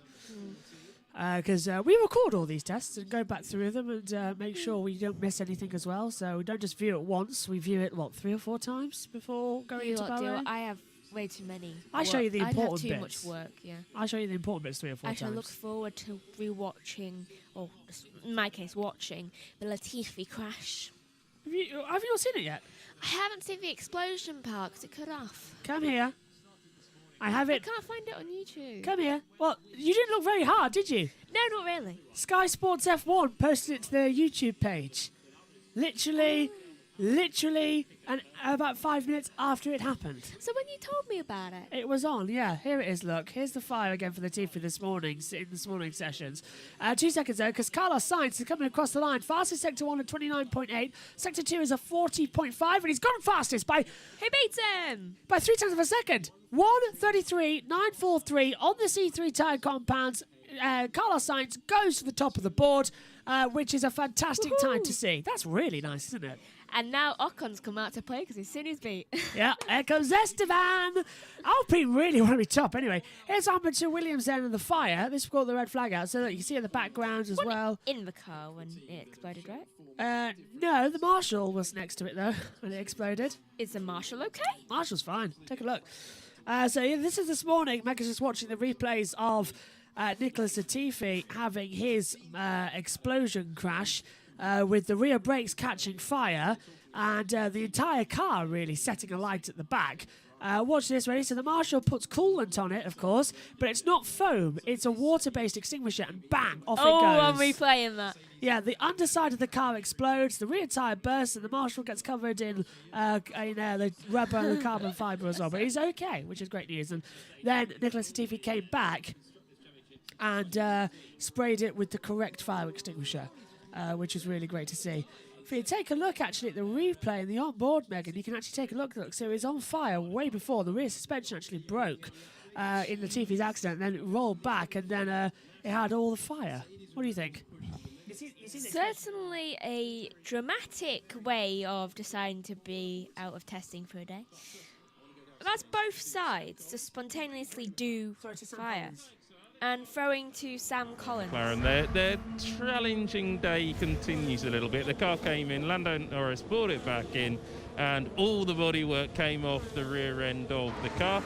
The mechanics set to work about something that looked either on the leading edge of the transmission or something in the power unit. Not quite sure, but all the underbody ducting came off, which is quite unusual. We got a nice look at the new Mercedes V6 power unit in the back of the car and how its installation is slightly different, but it's all incredibly tightly packaged, which means for these guys working on the car right now, it must be really, really fine work. They've got their DeWalt tools out, those teams sponsored by that company, and working away. But it looks like the bodywork is waiting to go back on for Lando Norris, and I think in the coming minutes he will be back out on track. But it's not been as strong a test so far for McLaren here in Bahrain than it was with the pre-season running in Barcelona. But just before I throw back to you, I'm going to get Ed to follow me around to the neighbouring garage of McLaren, because double car garage,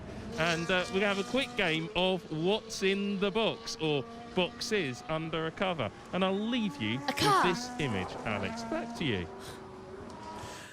It's a car in wraps down there as well. Thank you very much, A jackhammer. Paper. Snow. A ghost. As well.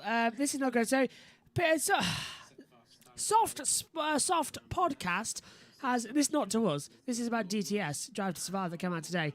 Journalist, Sky F1 pundits, the people in charge of the races, team bosses, Stefano Domenicali. Within the first 5 minutes of DTS, you see literally everyone say they want Red Bull to win.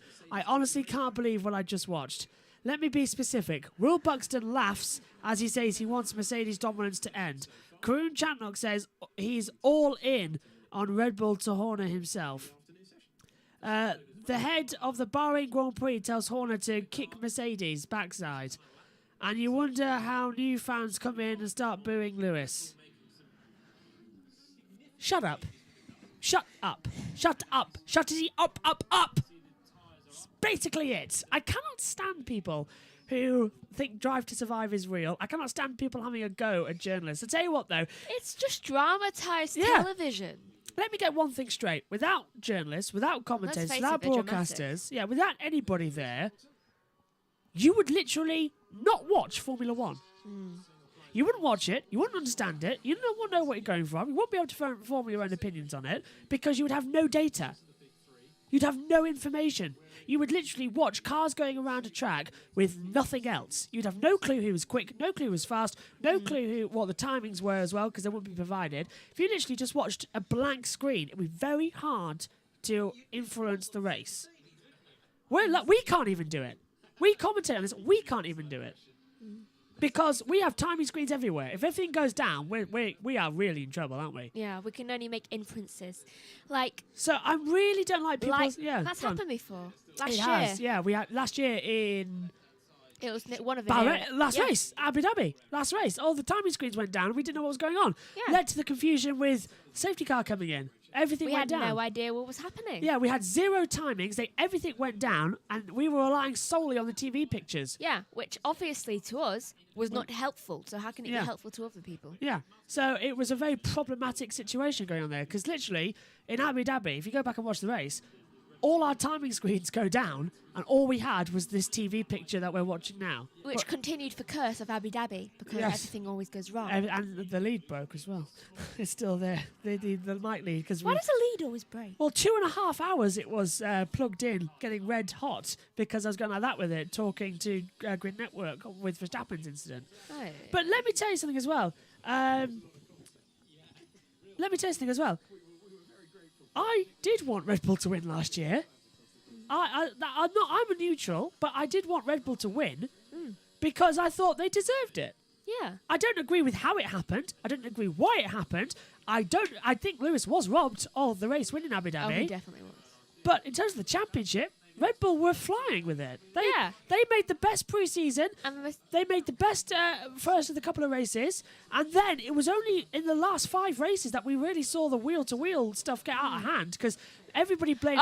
Stroll goes up into second with a... Yeah, 134.064. So Stroll jumps up there as well. Yeah, in the last 5 races, that's when everything got bad. Because everyone blamed Hamilton at Silverstone and everyone blamed Verstappen at Monza. It was only when we got to Sao Paulo that things started to go bad because Hamilton started at the back with an unfair penalty and all that lot, and then Verstappen forced him off the track, and then the stewards didn't decide who was at fault, didn't even investigate. Then we got to Saudi Arabia, and Verstappen brake tested Hamilton, and then all that lot. Hamilton forced him wide, and Hamilton was given the penalty and all that lot. Oh. We saw the drama and dramatics that happens with... I'm not talking about the drivers now, I'm talking about team principals. Yeah, all that Toto drama. and Christian, they're just... Yeah, it got a mess. Anyway, let's go to the YouTube chat quickly as well because we've got a couple as well. Alonso to commence proceedings against ABBA. There was something in the air that night. It's over 50 years. You didn't think I knew that, did you? Coming through as well, Octavius, hello to you, says, was it the tyre or the brake disc that exploded? It was the actual tyre and the brake disc itself. So the tyre exploded and then that caused the brake disc to rupture as well. It's a chain reaction. Yeah. Can't sing that. Both of them blew up. Because if it was the brake disc, that Marshall could have been seriously hurt. It was both, and he nearly was. So it was very lucky that he wasn't this morning. He was perfect distance away. Beth says, Schumacher to sue Nike, Adidas, etc. Clunky Tam says, despite having just been sacked, Sam Collins sounds quite chipper. Has he been sacked? Replay of Lewis Hamilton now, or is it Valentino Rossi? Into turn 13, runs a little bit wide, and actually, that's actually keeps it okay on the track. I thought it'd be much more... Oh, no, he is all forwards off the track from that camera angle as well, but a little bit of a run wide there. What is Beth, it? Yeah, Beth says, we can only make inferences. Absolutely. And Josh Play says, he's back. Has someone been painting the side of Red Bull's car? Airflow paint going on there. They can at least make it neat. And to be fair, the minute I'm bullied off of social media by somebody who hasn't even got their own profile photo and stole it from somebody from Vogue and what is it, Adele? Yeah. There'd be a cold day in hell. I'm a very strong person in terms of that. I say my mind, and if anybody doesn't like it, well... Well, like Grandma in that way. Yeah, you can accept. You have your view, I have my view. Mine just happens to be the correct one, but still. Well, yeah. It bugs me as well. I'm all for fans being in Formula 1. I myself am a fan of Formula 1, a massive fan of Formula 1. But I'm not in for somebody who claims they're a major fan and doesn't actually know what they're talking about. Yeah. That annoys me because they act like they're better when we don't do that, do we? No. It just really frustrates me. Some things I don't even have a clue what's going on. Honest to God, that is why I love you a lot on YouTube, because we are die-hard, passionate Formula 1 fans who accept everybody and love talking about this sport. That's why I love it. Absolutely. And that's what keeps us going, really, to do these YouTubes. Sam Collins, Sax Man, is in the pits. Time in Bahrain. Mercedes is waiting for its car to come in, and almost like it's a Grand Prix where there's a critical strategic decision. Red Bull Tell you what, you came can definitely running find him out of overnight. the pit. The mechanics weren't ready. This is an Headphones will be light. unexpected stop for them. But you can see they've all gone to their pit stop positions. Can you imagine? So we'll wait to see who comes in first, and we'll see the different styles of pit stop between the two teams. Red Bull getting ready with their pit equipment. It looks like Hamilton is going to be the first car in. He's in the pit entry. I can see him coming towards us now. Is this going to be a full stop and go? Oh, lined up very badly on the way in. That wasn't ideal for Hamilton. He wasn't trying to get the best pit stop in there. No wheels changed, and just a stop and go goes back out. So maybe a bit of burst logging, but here comes Max Verstappen following him in. Is this what we're going to see next week in the Grand Prix as the Red Bull comes in with that flow visualization time all over the right and left rear of the side pod, and you can see how that is feeding in under the rear of the car. He sets off back out on track, and a very similar just approach from both drivers to practice the positioning in the pit stops, see how they interact with the Red Bull team and the Mercedes team. We're going to see a lot more of this in the next few days to come. Now, Alex, I'm going to go back. Okay, so we're going to play this, and it does include a swear word, but it's not the worst one. This is apparently... beware. This is what someone has put. Excuse me, when I say this sport is rigged and no one believes me, this is what I was on about Red Bull being told to kick Mercedes' backsides. Listen to this. Where is it? I can't even find it. It's that poor quality. 2 seconds. I haven't seen this myself. So here we go. Megan, pass me the microphone that's underneath the desk. That would be easier, wouldn't it? There's a mic underneath the desk there. Pass me it. Just pick it up. There you go. Thank you. This will be easier, everybody, to actually hear what's going on. Hey, how are you, man? All good? You've wintered well by the looks of things. Did you hear that? Let's just turn it up to the maximum. Hey, how are you, man? All good? You've wintered well by the looks of things. So you heard the representative of the race in Bahrain said, please kick their posteriors. That's nothing. If you're a race promoter, you want to see a great race. You don't want to see a 1-2, do you? No. I hate Drive to Survive Day. We all do. It's so bad. Banned fan cars. Octavius, I like your thinking there. Octavius, oh, I see. So they all went by bus or train, understood. Haha. Yeah, they banned the fan car, of course. Hello, Lewis Hamilton and Max Verstappen for the first time are side by side on an F1 track since Abu Dhabi. That got you, yeah. There you go. Verstappen passes Hamilton and crosses the line to become world champion. I mean, to start a lap time. Lewis Hamilton crossed the line now as well. Going for his 8th world championship this year. Max Verstappen going for his 2nd world title this year. Just thought I'll get that across there. And you know, as soon as Drive to Survive comes out, all the progress we've made in the past couple of weeks in healing the gaps of F1 fans gets destroyed. Yeah. It's just, oh. Everyone was happy. Yeah. Everyone was calm, and I did that on Max purpose. tries to go on Sakhir. Yes, I did that on purpose. I did do that on purpose. Of course I did it on purpose. Anyway, 2 hours, 22 minutes to go of this opening test as well. Would the drivers please stop trying to go on Sakhir track? I can't actually... Josh Plays, I just saw your text as well. I can't actually share the footage. It's really... I just remembered Synthel's on at 3, and he needs that as well, and I can't do it because... What footage? Well, the thing... the screen. Can't do it. Because it's bust. The little box is bust. I haven't fixed it yet. Oh, damn. Verstappen's off at turn 10. Yeah, he's gone wide and he's got back on the track now, but that's lost him his lap time. Hamilton's going to pass him at this rate because he's so slow. Which hand side? I forgot Synthel was on. Oh. You literally mentioned it like 10 minutes ago. I know, and I forgot, and we haven't got TV picture up because nothing's working, so I don't know what to do now. And if I unplug it, I'll lose it on my end because it took me half an hour to get the thing back in. Okay, well that's a problem. We might have to cancel Synthel and just fill this ourselves. Wait, what? Yeah. You're not gonna make. me continue doing this because I have work to do. I forgot. Yes. And I need to do the cake. No, I might get Dad in for the last hour, and Josh can be in for an hour if he has TV pictures somehow. Lewis Hamilton is up there as well. This is him down at turn 13, looking. Oh, he's gone straight on. He's gone straight on as well. What is it with both the world champions? Both can't keep it on the track. Yeah, it's not looking great there, is it, as he comes to it? Oh, sorry. I don't know why I've done that. Chocolate? Don't know where that came from. On the board. As they come through. Yeah, probably. As Magnussen out on the circuit now in the Haas, looking quite quick.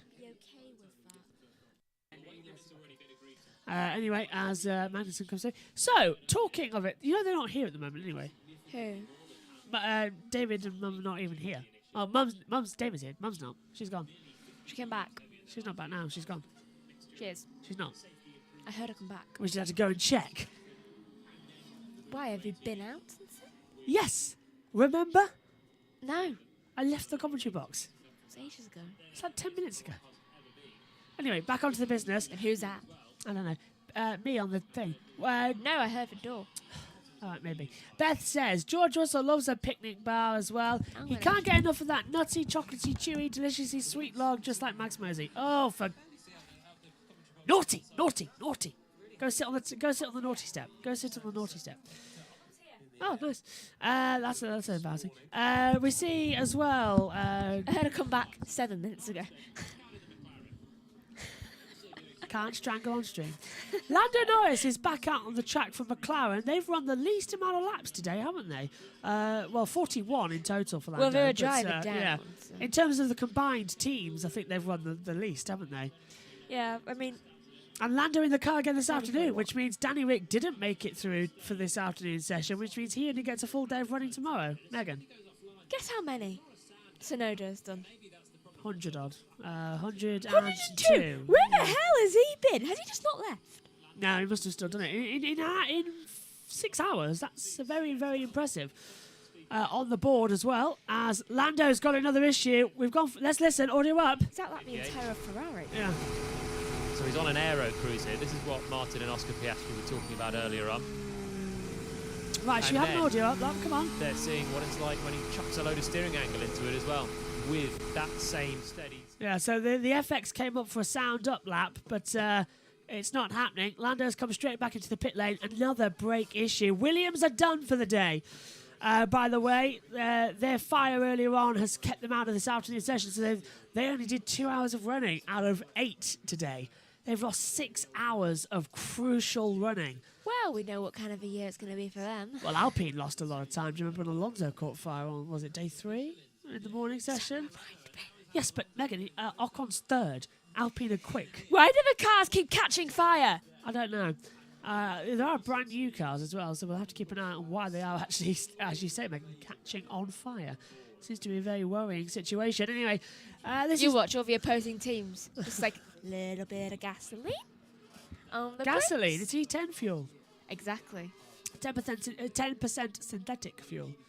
Yeah, though gasoline. Exactly. Ignite. Ugh. Here's Lewis Hamilton. Sabotage. Just going round into the last couple of corners. Now this is turn 13 on the back straightaway, and he's going to gear up for a lap time as well, as he's just turned off her air visor. Look at that, the 2021 Drivers' Championship, second, 387.5 points, wins 8, podium 17, top 10's 20, fastest lap 6. That was last year, of course, in the championship.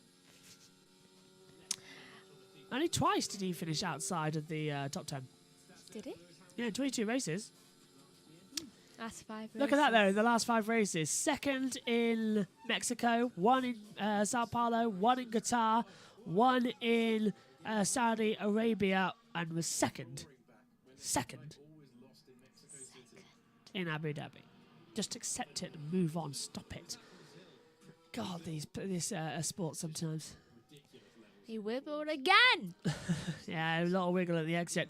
Do you know what? It really does bug me. Does he think it's a womble or something? Could be, yeah. It really does bug me when they can't move on and they keep... Because Twitter's awash with, oh, look at this, the sport's fixed, oh, blah, blah, blah, blah, blah. What sport isn't fixed somehow?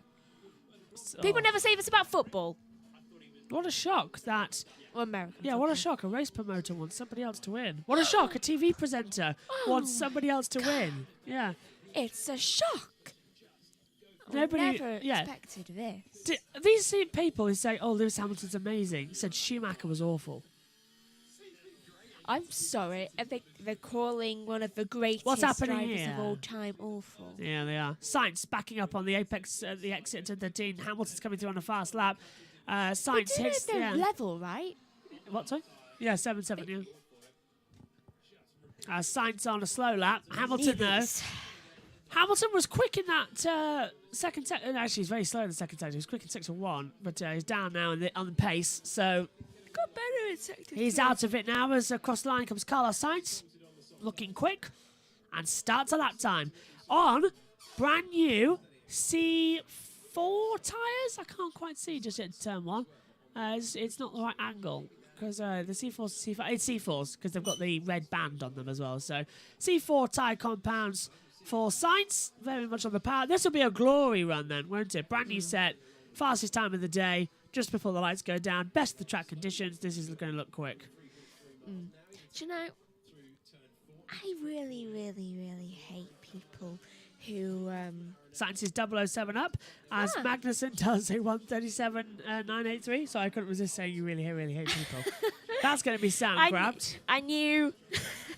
Well, some people I really, really hate. Yeah. I really hate when people they start bashing the old greats for no reason. Yeah. Saying, "Oh, these people were much better."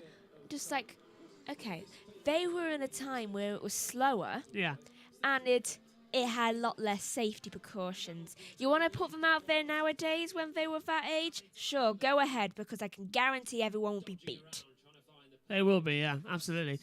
Sainz on the lap time now. He's fastest of all in the second sector, 40.231. Sainz is going to go the fastest of the day here so far. Previous lap time, a 1:33.943. What is it across the board? Sainz getting a toe of Hamilton. 1:33.532. 4/10 quicker than his own best time as he goes fastest overall. 5/10 quicker than Stroll. What was happening then with Mercedes? It looked like they were trying to do jumping jacks. It was the proporcing again. I hate that damn thing.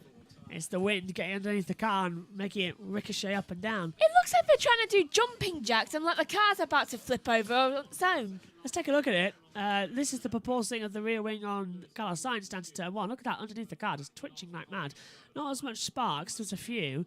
And again, down the Sanchez section it's happening as well. They're getting a lot on it, aren't they? Very much pushing. Apparently, Formula 1's now Formula 1 trampoline cars. Oh, don't mention that. I'm off there later. Actually, what I'm off to later is quite funny.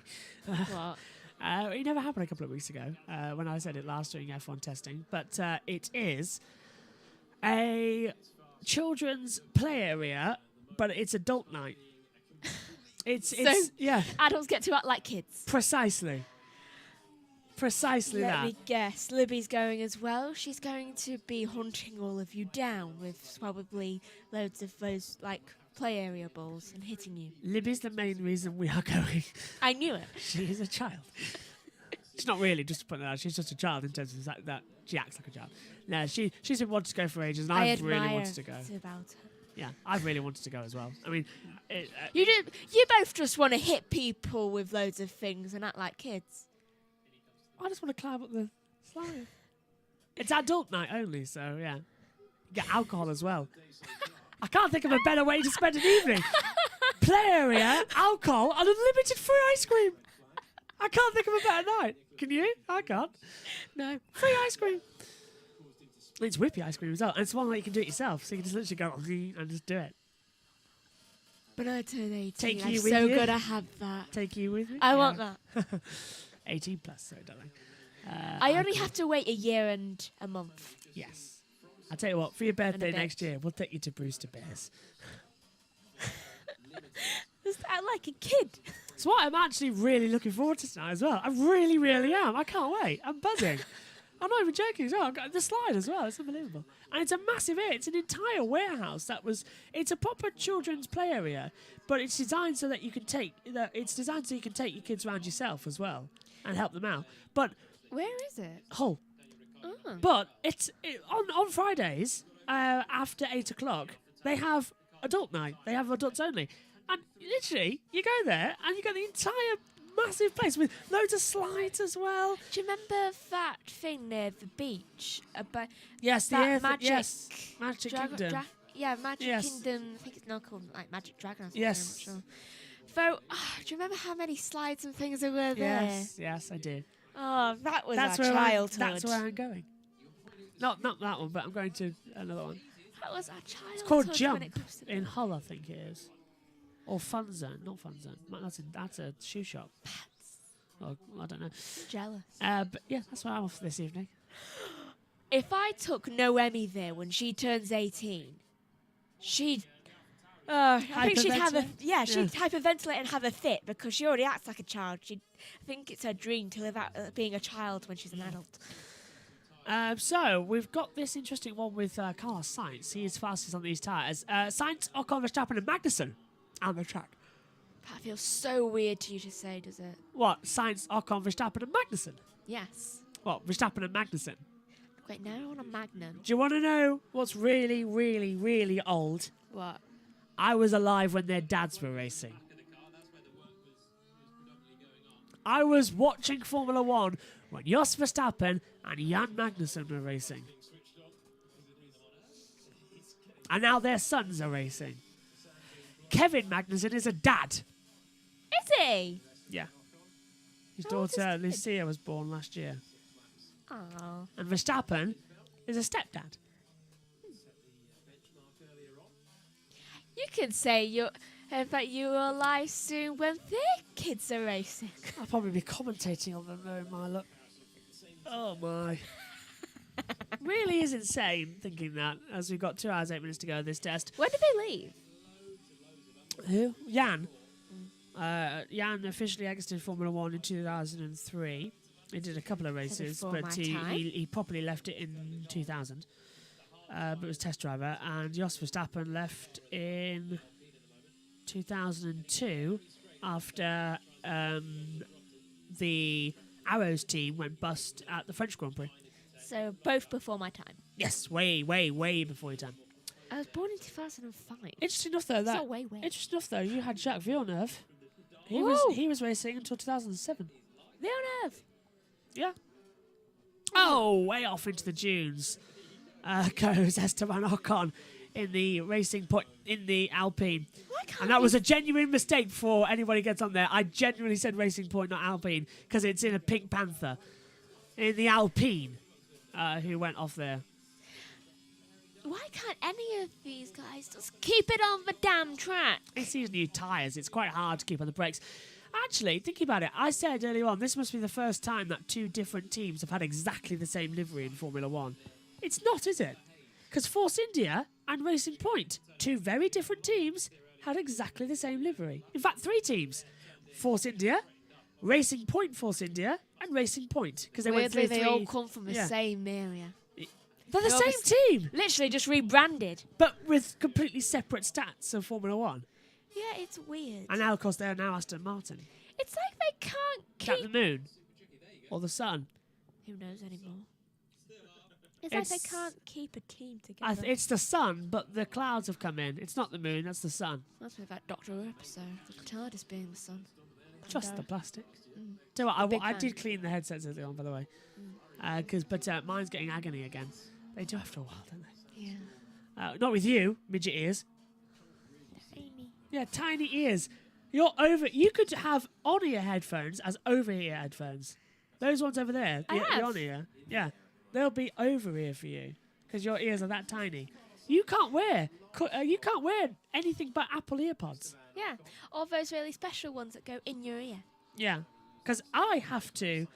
I've already said to you, and I said this to everyone else, when it becomes possible, I'm getting you custom molded earphones where they inject the gel into your ears and you get custom molded I'll earphones. probably have to have that when I'm police anyway. Thing is, though, I can just order some of that stuff off Amazon and the putty and just stick the putty in your ear and let it set for an hour. But you go deaf for an hour. Because you can't hear a thing because the noise cancelling. Can you do it one at a time, please? Oh, you have to do it one at a time. It's legal requirement to do it one at a time. Good. So it takes 2 hours. Sorry. You have to do them at the same time as well. And then you have to get them redone every 8 years. Your ears change every 8 years. Mine are tiny. Exactly. They'll still change. Look at your earphones just encompass half your face. And yet you will let me... To be fair, I think it's good we don't use lip microphones. Well, not for me, but for you. Because a lip microphone is quite big. It'll cover your cheeks as well. Am I big cheeks? Yes. Munchkin. Chipmunk. Anyway, looking at the boards as well, I think Beth has literally put herself in a timeout. It's 2 hours, 5 minutes to go. Sainz, Stroll, Ocon, Leclerc, Hamilton, top 5 as things currently stand on the board. It looks like they're all just doing fastest runs now as well in terms of normal race runs. No one's actually heading out there and thinking, oh, let's do a fastest time. Lando Norris is back out on the track. He's done 42 laps today, which is interesting. McLaren are rushing new parts to Bahrain to solve brake problem. So they're trying to get him here before tomorrow, the final day of running. Possible? Hopefully. Very We'll unlikely. find out, yeah. They'll get it like an hour before testing. Rebecca. Oh, I did a post. Interesting. Let's take a look at this. Tom Cable, I could listen to Pat Simmons all day. That was fascinating insight. Tom, if you're watching F1 testing, and I know you're probably watching us, get on the call. I'd love to have you on the testing commentary at some point. And I'm leaving in 4 minutes. So. Yeah, hopefully Josh Blaze will be back in the box for a 4th hour, which means he's done half the testing today. You lazy person. Oi, I've done half the testing too. If anyone's lazy, it's me and Josh because you're the one who's done all of it. Think about that. How am I lazy then? I never said you were lazy. If anyone's lazy, it's then me it's and us. Josh. Why? Me. So, hang on, I called you lazy. So you've just accepted that you are lazy. Your argument I stands said no I'm not point. lazy compared to Josh. Oh. Which you compared me to when we've done the exact amount of time. Have you done 4 hours? No, you've done 2. I've done 2. He's done 2. He's done 4. Well, I don't care. He did 2 hours this morning. He's done an hour this There's a afternoon. difference. I was sleeping because I've had such long days. Welcome to Megan Birch's Lane with excuses. Oh, I'm sorry. Do you have to go to college literally 4 days a week and wake up at 7 o'clock in the morning? Oh, I've missed you. Anyway, let's have a look at the boards. And on Mondays, I don't even get to come home until it's like 4:30. Yes, and then tell them what you do on a Tuesday, Megan. I come home during the middle of the day because none of my friends are out of lesson that time. What time? Like 10. And you go back at? About 1. And come back at? 2:30. And what about Wednesdays? I go in at 9 and come home at 12:15. And don't go back until... Ever. Yeah. And on Thursdays? I'm there all day until 2:30. But you have gaps between? Nope. Oh. To be fair, Megan, your schedule's hardly the most grueling. It is to me. Weekly. 8 hours in the comms box. 8 hours. What was your schedule when you were at college then? Was it similar? No, Did you actually, come home being tired? No, actually, because I actually did 4 subjects. You only did 3. Well, are you adding your final year then? No, I'm adding both years. Why did you do 4? Did 4 on both years. Why? Because I did. What possessed you? Necessity. Still. Not by choice. Necessity. Still. Anyway, 2 hours, 1 minute to go. You can go in a minute. Literally. Gladly, because I need to finish my psychology, corrections. Oh, yes. GKP Tech. Are all cars on track? Any cars not running? Norris is out on the track, but is now coming back into the pit lane. Sainz and Ocon are there too, but the sandstorm that was predicted is coming in as well. There's and a sandstorm. Yeah, and there's just a little bit of more wind, and a little bit of a haze hitting the track right now as it goes from daylight to moonlight. So, actually, into the pits now comes Norris. Into the pits comes everybody else as well. And Ocon, I think, is going to pit now as well. So we're gonna have no cars on the track now, effectively. Correct. On what basis? Do you know those new air things? The ones that are way too big? Yes. I really want to be correct and sand getting stuck on them. It's a sandstorm. There's the wind, look, getting up, and the clouds are starting to come in. It's not going to rain, obviously, but it is a sandstorm. Imagine standing on top of that building. Yeah. Ocon, Sainz is coming back through the pit lane. He's done a practice start. Ocon is continuing, but Ferrari got it right in terms of the fact that there would be a sandstorm. It's a small one, but there is actually a storm. Is that on Tatooine? Yeah, and because it's not a rainstorm, it is sand, of course, and that's the storm. Everyone has to look at. Get away from my chocolate, you evil fly. Get away. Off you go. It collapsed on the floor. Anyway, race it was already dead. Yes, race control just watching on as well in all this matters and just keeping on. Eduardo Freitas, the race director here today for F1 testing. The Formula One Aramco pre-season testers. Lewis Hamilton exits the pit lane as well with his Mercedes W13. Been an hour. Yes, it's literally halfway through the F1 test. For this one, let's have a word. In fact, perfect timing. Let's have a look at the re-races one, and Megan disappears. A brand new set of rules have been created to deliver a new generation of cutting-edge racing machinery and make Formula One more exciting than ever before.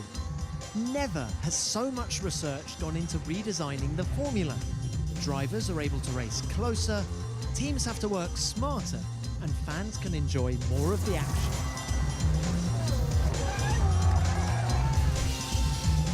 The new formula begins with a downforce revolution.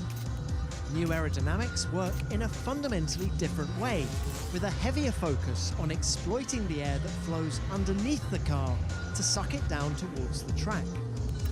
And where that airflow goes once the cars pass is also changing. Until now, it's swirled around behind the rear wing.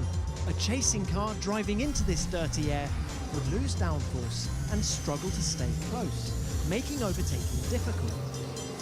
The primary aims of the new regulations are to reduce the amount of dirty air created and to allow the following car to perform better in whatever's left. The front and rear wings are simplified and the complicated barge boards of the last generation are gone. This means the airflow is kept smoother for longer and will be lifted up and over any car that's following close behind. The chasing driver will be able to exploit this more useful clean air to keep their car glued to the track. The difference is huge. Where a chasing 2021 car could lose up to half of its precious downforce, a 2022 car loses less than 20%, allowing the driver to stay closer for longer, make their moves sooner, and attack harder. And the new rules also mean that teams at the front of the grid have less of an advantage over those at the back. The smartest engineers are still able to build the fastest cars, but a closer chasing pack means mistakes are more significant and midfield runners have a higher chance of fighting for victory. On top of this, the new 18-inch wheels not only help the cars look great, they also benefit the action. The new Pirelli tyres have a wider working temperature range, meaning they're easier to race with, and the return of wheel covers helps keep dirty air at bay. Safety tests are also stricter than ever before. Lessons learned from Romain Grosjean's accident at the 2020 Bahrain Grand Prix have resulted in safer fuel tanks, a 15% jump in the amount of energy a car must be able to withstand during a crash, and the addition of severe static squeeze tests to the front and rear of the car. And even the fuel that goes into the cars is changing, as 10% must now be made from a fully renewable ethanol biofuel called E10. This helps reduce Formula One's carbon footprint and ensures teams get a more sustainable bang for their buck. These vital and fundamental changes are working together to create a new dawn for Formula One in 2022. Cars are better looking, easier to follow, more raceable, safer and more sustainable. And for the fans, Formula One is fairer, closer and more entertaining than ever before. 2022, Formula One evolves. You're back with us here for F1 testing. Lewis Hamilton has just done a lap time. The cars all came back into the pit lane as they've switched the lights on here at Bahrain. So Stroll, Ocon and Hamilton have headed out onto the track, which is always nice to see. Josh Payne is just restarting his PC and he's going to join us in the comms box, as you can see on the monitors below. Toto Wolff watching on down at the bottom. Let's take a look at Esteban Ocon down to turn 11. Runs it out wide and doesn't even attempt to try and block up the tyres or anything. He's on a long run, you see, so it's all getting a bit difficult out there. But can hear Martin Brundle as well. They're in the grandstand looking over the start-finish straight finally. Back in a box, which is great to see. But we see Esteban Ocon now continuing to charge forward and develop exactly what needs to be. Nice to see that finally we've got the commentators back in the grandstand, which is nice to hear. Now, Esteban Ocon on a long run, as I said. He's done 32.4 in the first sector. Second sector is coming up. He's got Lewis Hamilton just behind him. Stroll, Ocon and Hamilton, the three cars out on the circuit. Let's go over to the YouTube chat and say hello. GKP Tech, we said, yep, only Stroll, Ocon and Hamilton on the track. Josh is already saying about the going to restart PC as well. TweetDeck as well, keeping on deck with Autosport Live and racefans.net as well, all looking good. Josh looks like he's standing by and ready. He's juggling a lot of technical issues as things currently stand. I don't blame him one bit for the errors at all, because it's incredibly difficult broadcasting. As Lance Stroll comes out of the corner, and here comes Esteban Ocon now on board. And last lap time for him at 1:41.378 on the board, as we see. Can't share the screen, unfortunately, which is really, really difficult. But Josh has got a wonderful setup over there as well, which is looking absolutely great as well, with all the monitors looking around and everything. Good afternoon to you, Josh. Hello. How are you? You're back in the box for your fourth hour today. Yes. What I'm going to do Yes. is I can't get that working. Right. We're trying some stuff. I am just going to put my mouse down there and my face cam up in my PC, because the face cam cord is not long enough for where it is currently. Right. Okay, take your time, no worries. But I'm here. Okay, lovely. You go and do the tech stuff, it's okay. Fernando Alonso watching on. He'll be back in the car tomorrow. That's the first time I've seen Fernando here today, so Megan would have been a bit disappointed that she's left the commentary box already and hasn't taken a look at it as well. As Verstappen in the number one, still with Lewis Hamilton prowling around him as well, looking likely he's going to have all of the action here today. Verstappen, 7th fastest on this run as well. 60 career podiums. His last one was when he won the Abu Dhabi Grand Prix and won the championship as well. Lewis Hamilton waited until his second championship to win the race and the championship, something that he always wanted to do. Max Verstappen did it on his first appearance. That's worked perfectly, Josh. Good afternoon to you.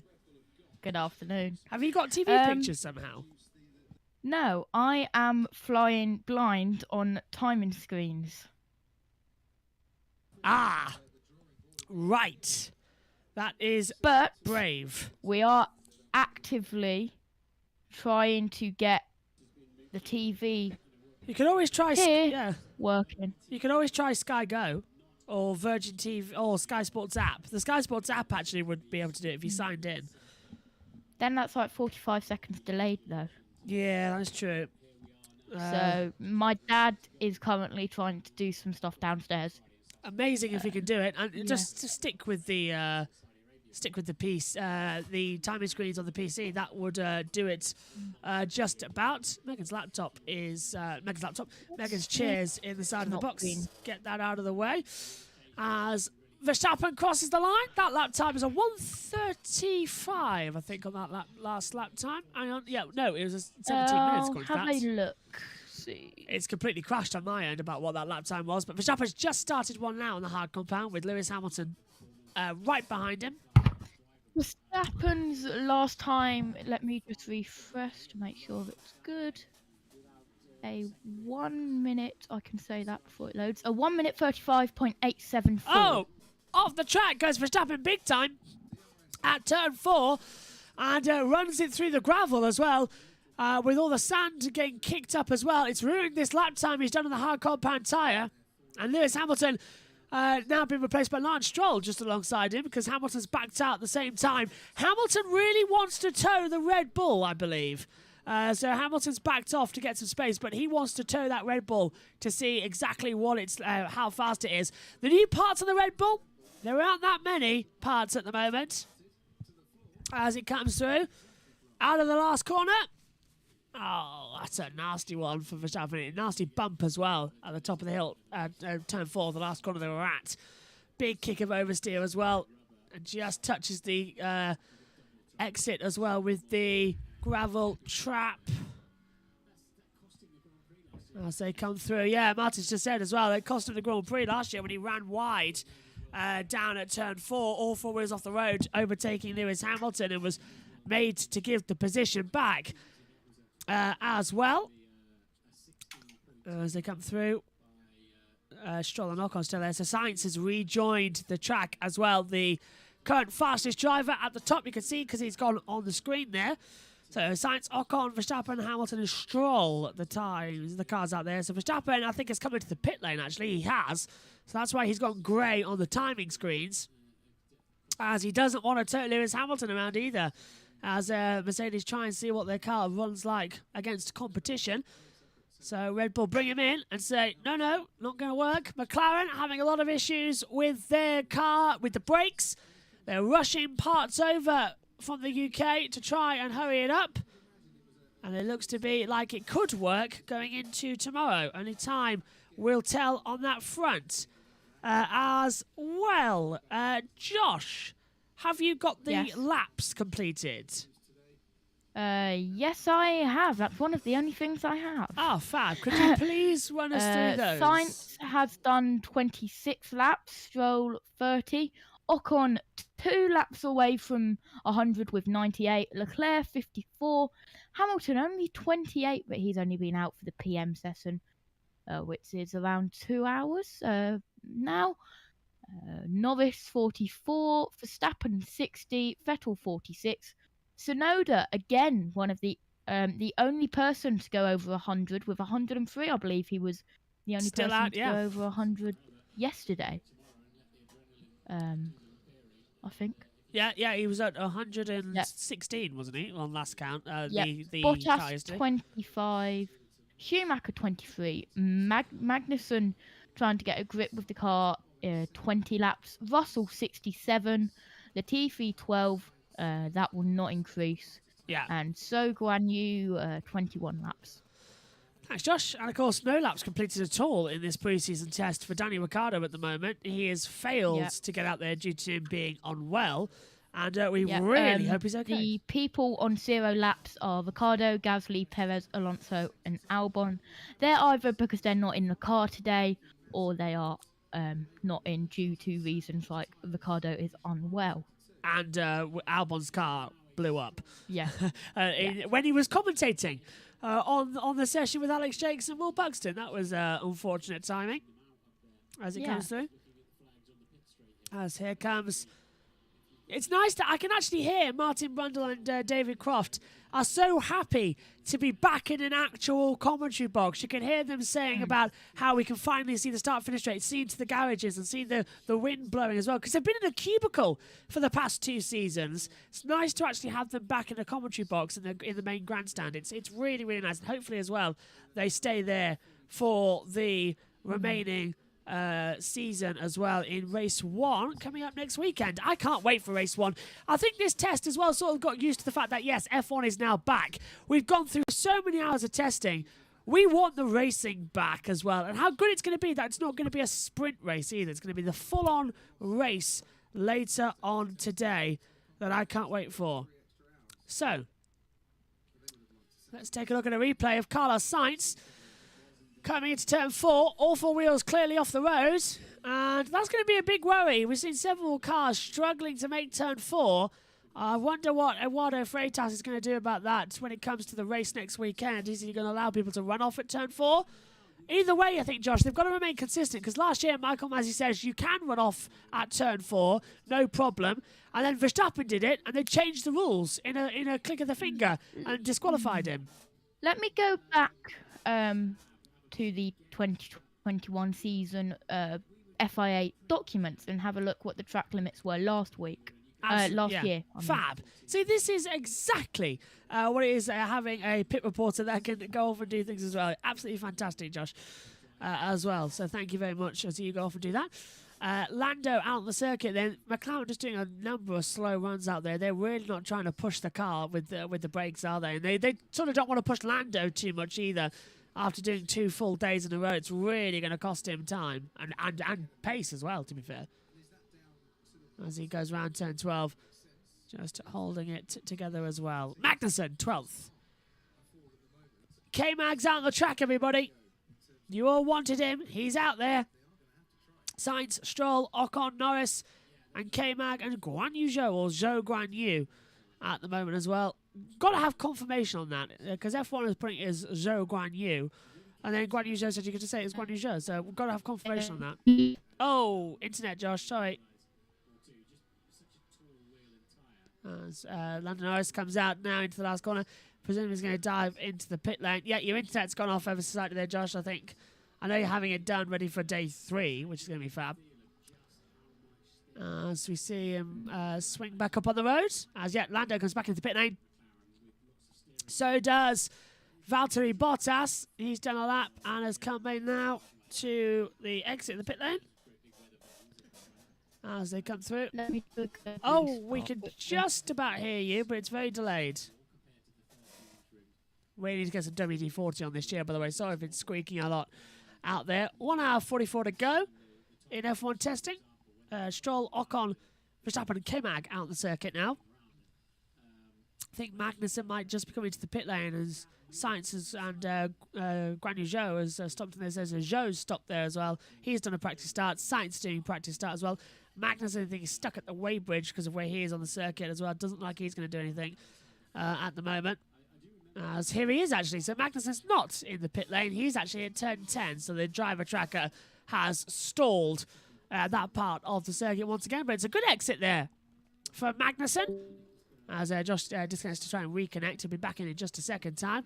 Synthel is joining us tomorrow for a bit of an extra shift as well, because unfortunately we couldn't get him on today because of the, as I said about the sharing the screen, it's difficult because the box is overheated or something. So we're trying to get that sorted, and that's why Josh is having some issues, because usually he would watch the same TV pictures I'm watching via the link I'd share it, but right now something has gone wobbly with my HDMI captured splitters. So I'm going to have to swap them around and see what I can do to have that back in operation. Because I hope it's just overheated. I have now got Race Director's Notes version 2. Oh, fab. And Race Director's Event Notes version 1 for the 2021 Bahrain Grand Prix. What are they saying?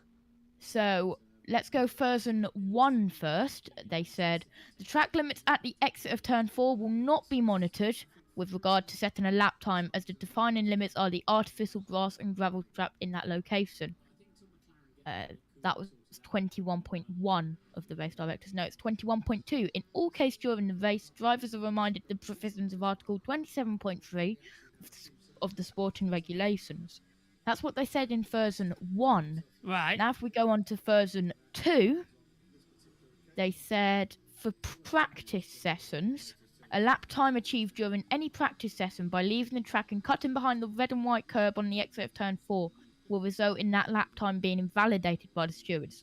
But for the race, they said the track limits at the exit of turn 4 will not be monitored with regard to setting a lap time, as the defining limits are the artificial grass and the gravel trap in that location. So basically what they said in first and one. Yeah, so for practice and qualifying, they would do any driver behind the red line, but for the race, it didn't matter. So in that case, why was Max Verstappen told to give the place back against Lewis Hamilton a year ago? See, that's Michael Masi working for Mercedes. And at the end of the season, you could have said he repaid them by giving Max the win over Lewis. So, Masi got involved twice last year. Nobody talks about Bahrain that much, do they? They only talk about Abu Dhabi. They don't talk about the time he did it for Lewis Hamilton and Mercedes. There's Jonathan Wheatley. Sorry, Josh. There's Jonathan Wheatley on the wall. Okay. Yeah, Jonathan Wheatley just watching on now on the wall. That is the man who was in the ear of... that was the man who was in the ear of Michael Masi, but Sam Collins is down with Tom McCulloch. I'm down here at the back of the Aston Martin pit garage, and I'm joined by Tom McCulloch of the team. Tom, it's been an interesting few days of testing here in Bahrain. We've also had some pre-season running in Barcelona, and you had a shakedown at Silverstone as well. How's it all gone for you? Well, this is the kind of environment we want to test, and it's hot. You know, ambience up to 40 degrees, the track temperature's high. It's really giving the car a good workout. We've had a very busy test plan, having to react a bit to how the car's actually running, adapt our test plan throughout the running. But we're slowly getting there, getting all the data that we want. Good quality data is key. It's hard when it's windy and, you know, all the challenges for everybody, but we're making progress. Now, earlier in the test, we saw a slight deviation from the expected direction of the race circuit by Sebastian Vettel, who had a problem on the car.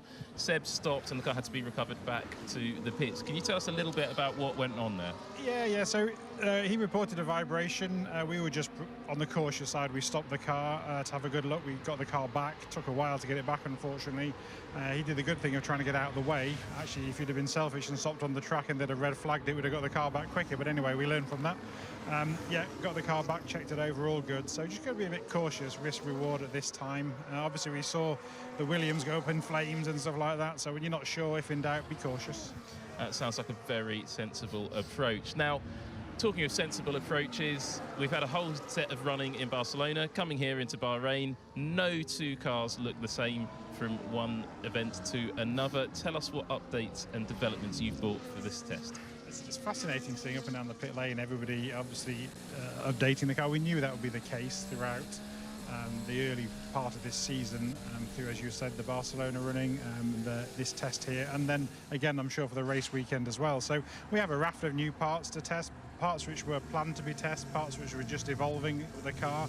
Some bits we're getting ready for the race weekend, some bits for the different cooling levels, some bits looking ahead to future races as well, you know. We've started to get across, but Esteban Ocon has stopped on the track. Can't see where it is right now, and you are correct, Josh. We have got a red flag. So the driver who was fastest throughout the session so far has now ground to a halt.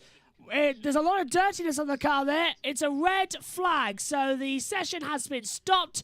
Cars to return to the pit lane. He stopped in the middle of the sector.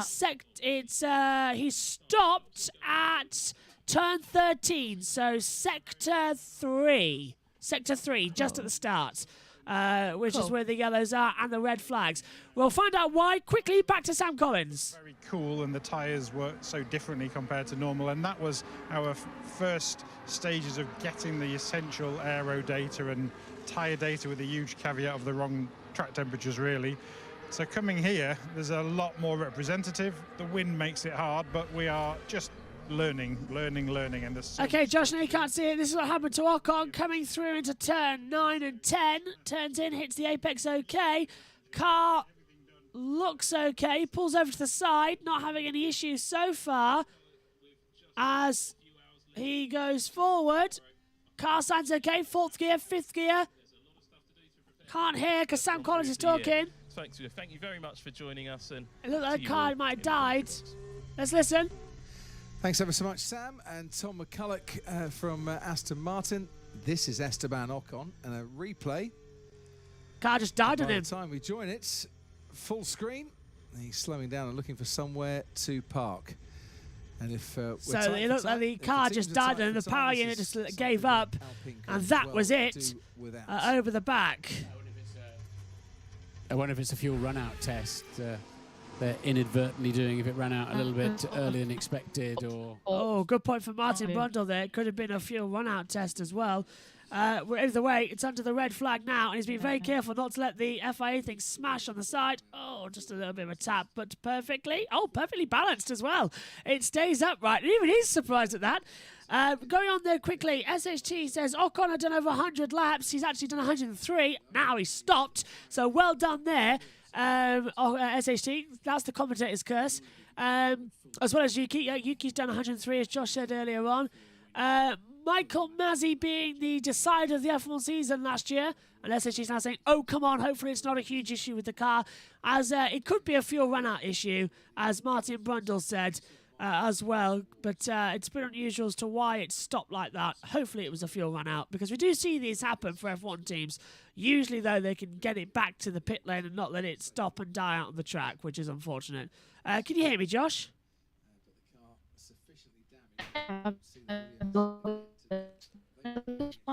Oh, you sound like a piano again.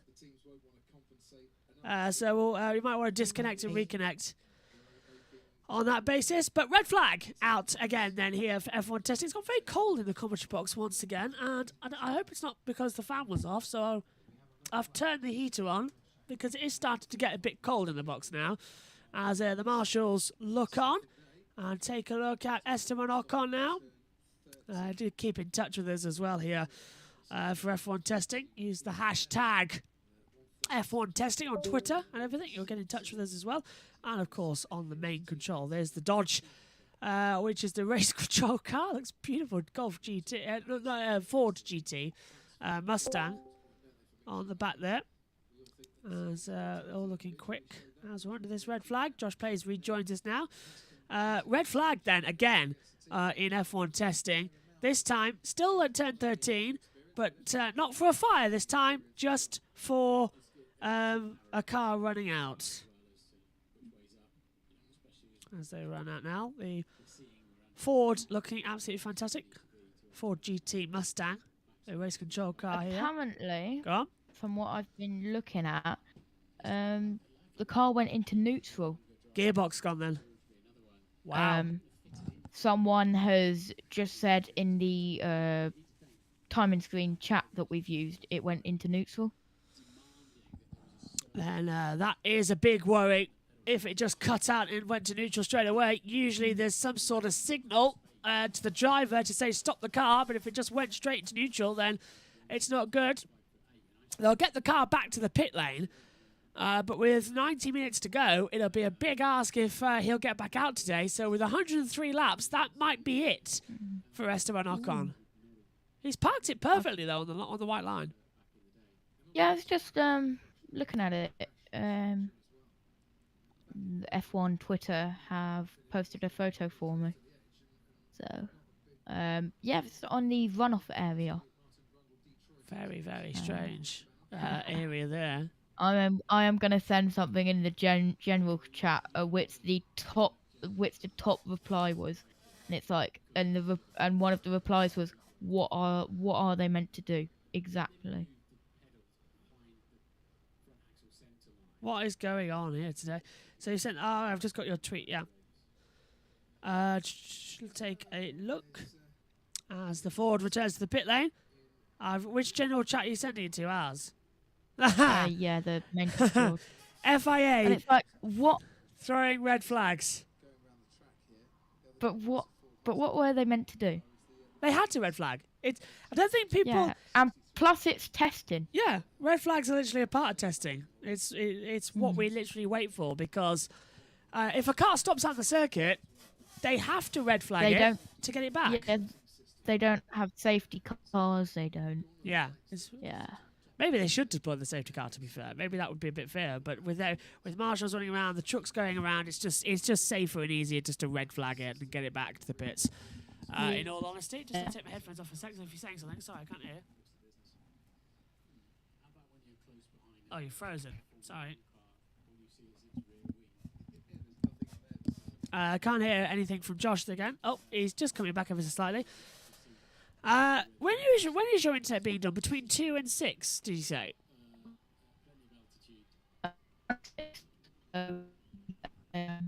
Yeah, it's disappeared again. You might want to stop and reconnect. Yeah, it's gone again. Let's go through the running order then. It's Sainz on top with Stroll second, Ocon third, Leclerc fourth, Hamilton fifth, Norris sixth, Verstappen seventh, Vettel eighth, Tsunoda ninth, and Bottas top 10. Magnussen 11th, Schumacher 12th, Russell 13th, Latifi 14th, and Guan Yu Zhou 15th. On this one, one of the Alpine engineers eating a Magnum at the back of the track as well, which is lovely to see. As this creaky chair, honestly. Here comes all the tarpaulin then with the Alpine mechanics as well. As they come forward, nice to see that Joe Samaniego has replied as well to my tweet as well, who's the big boss down at the Grid Network, and he says, interesting, the modern day 7-time champions are 44, 46 and 48, all of them with a similar yellow colour. Oh, very good point, with Jimmy Johnson using the 48 similar colour. I'm going to like that as well, and yeah, oh well. See, Big Boss is getting in exactly what we need to say here on this one. And thank you for Joe Samaniego to get in. I would be surprised if there wasn't something, especially with it making a bit different maybe. But looking good. It can be part of the action. And yeah, Josh, at the moment, I know you're not frozen like that because you would have blinked by now. But you might want to reconnect the stream because I know it's gone off ever so slightly. Ted, down to you. Thank you, Crofty. Hello, Martin. Hello, everybody. Yes, from the pit lane, there is Esteban Ocon. I was indeed there for the ice cream handout, but of course my professionalism prevents me accepting the hospitality of the Alpine team. Not that they offered me one. You just said that the wind was picking up, the sand was getting in your teeth a bit, but I thought you could have done with some refreshments. It is, and the ice creams, I'd like to confirm, obviously the most important thing you want to know from this garage, that there is a choice of either Magnums or whatever the pink ice creams are. Strawberry. And there are also some cups of tea and drinks, energy drinks for the mechanics. It is hot work down here. It's not really a joke. This is one of the easiest races for all the mechanics to get dehydrated at, such as the dry heat, the low humidity, which means that any sweat pretty much evaporates off the skin. So it's very easy to get dehydrated here. Just had a word from the ultra-efficient press department at Alpine, and they say that it's nothing serious. Esteban, a bit like Sebastian Vettel earlier we heard with Tom McCulloch, felt something and was told, or either told or did it himself, stop the car as a precaution. So it was not a fuel run-out test. Right. So I'm sure at the pit wall there, Alan Permain and I'm in my 6th day of boss Otmar Zafnauer. That's not his job title. That's just what he told us at lunchtime. I thought he started earlier than that, Crofty. So did I. He said this is his 6th day in the post. I'm sure they'll know exactly. Did he not start at the launch? When the car was launched, would he not have been team principal then? Well, I think he must have. That was more than 6 days ago. Maybe he means 6 days on track. 3, 6, yeah, it would be. That was 3 in Barcelona and 2 here. That's 5 even with my launch would be 6. And maybe he counts. Maybe he's doing it on a day rate as team principal as Alpine. So count the launch, and that's 6. Yeah. Well done, but in any case, he was talking about if you've got time for a chat, a little bit. We've got time. Have you got a bit of time? Always. The interesting thing I was saying, I asked him, what kind of team have you found here at Enstone? Yeah, I can hear you, Josh. Obviously, a team of racers. Obviously, a very competent team. A team has won championships. That's clear. And he said that he's going to sort of observe and see how the team ticks and see how they work before he even thinks about suggesting any changes. And that was really a way of working that he kind of learnt at Force India with a smaller group of people when he first came in there. He said, there's no point coming in and changing everything straight away just so that people know that you've been there. You've got to know what to change, because the chances are if you come in and start changing things straight away, you're going to make the wrong decision. So some good management there from Uncle Otmar, as he's affectionately known up and down the pit lane. But listen, with quality of, you're looking at Alan Permain next to him there. You got Pat Fry in the garage as well. With quality like that in this team, they'll find their way. And while this might be a little bit of annoying stoppage for them, they have made progress today. So today's been much better, hasn't it, for Les Panthères Roses? Yeah, absolutely. Now, Ted, you're down in the pit lane. Yes. You watch pit stop practice. What's going on now? Up and down the pit lane. Yep. Are the teams struggling with pit stops? with these new cars? No is the answer. Surprisingly, no. I've been very impressed from the pit stop practice that I've seen so far. I mean, Red Bull are quality in this direction, obviously, in this area, obviously, but they've been doing it. And I thought I was watching them saying, yes, a pit stop practice. And then I thought, hang on, these are so much wider and they weigh so much, especially on the front, so much more cumbersome. And they've adapted really, really well, surprisingly well. I'm still not expecting sub 2 seconds, not at least straight away, but I've been surprised at how quickly they've adapted. Because obviously the teams have had to completely rethink how they operate with the pit stops. As you mentioned, wider, heavier cars. The rear jacks from last year would be pretty much useless for this year because the rear crash structure has changed quite somewhat. And because they're heavier, the fulcrum placement would have to be looked at. I just thought I'd chuck in a chat about fulcrum placement because I've never done that before in all my years. Martin, how is Crofty's fulcrum placement? I haven't looked. But, I thought cumbersome was about to become word of the day there, Ted. But it was, quickly surpassed by fulcrum. Fulcrum placement. I mean, it's not. To be honest with you, Crofty, they're different, but not so much different. The cup, the pocket, if you like, for the rear crash structure is pretty much the same as it was last year. In fact, I'm struggling to see too much difference. I mean, I think they are all new, just that's what Formula One teams do. The front jack is, of course, a little bit different because of the delta wing shape of that front wing, but not significantly so. This is classic red flag stuff, isn't it? That is great, but obviously they would have had to work on front jack chat, leverage points, lever arms, movement arms, and that fulcrum placement. Where have you got your fulcrum placement? Come on, what preview have you been reading? Where have you got your fulcrum placement? I have many chats in the paddock. And it's just I've never had a chat about fulcrum placement in my entire life. Crofty does do a lot. To be fair, you're down at McLaren, aren't you? I am, so yeah, you were talking about them earlier, Andreas Seidel. In the lunch break in the press conference, talking about this brake problem. It's not some new development. Forgive me if you've already said that. I heard Martin talking about the fact they can't do long runs because of this issue. It's not like they've brought a new brake system and it hasn't worked. I mean, this was the brake system that they had in Barcelona, and they kind of thought that they would go to Bahrain, know the demands on the brakes here, and they'd be fine. Clearly, you design the car for every circuit, but they've been caught out somewhat. His words, not mine. Excellent. And Esteban Ocon, by the way, is 1.86 m. According to one of our viewers, if he was 2 meters tall, he'd be 6'7". Yeah. Thank you, Sunpuff. Oh, fantastic. As that was Ted down in the pit lane then, watching down at the McLarens, and Josh Plate's having an issue, but Ian Birch will be joining us soon as well, as we're under a red flag here. For, I think, the third time today, maybe the fourth, if you count the red flag test that they wanted to do. Now, I've been told that we are going to have a... Oh, great timing, Josh. I've been told we are going to have a red flag start procedure test at the end of today. So, yes, we are going to have a 5-light test. Woohoo. Had to be done, didn't it? Go on. Yes, it had to be done. No updates on the TV, I'm just going to say. No worries. Tomorrow, though, this won't be a problem because I would have repaired the little box or swapped it around with the other one and everything would be back to normal. It's just an tomorrow, error. Yeah. I will have this TV working again. Oh, brill. To my side. Has that got Sky on it itself, then? I've got the Sky Q box, the Sky Mini box here. Oh, now, actually, question about that. Perfect time to ask because we're under the red flag. Sky Q boxes, do they work off the internet or normal cable? Internet. Ah, knew it.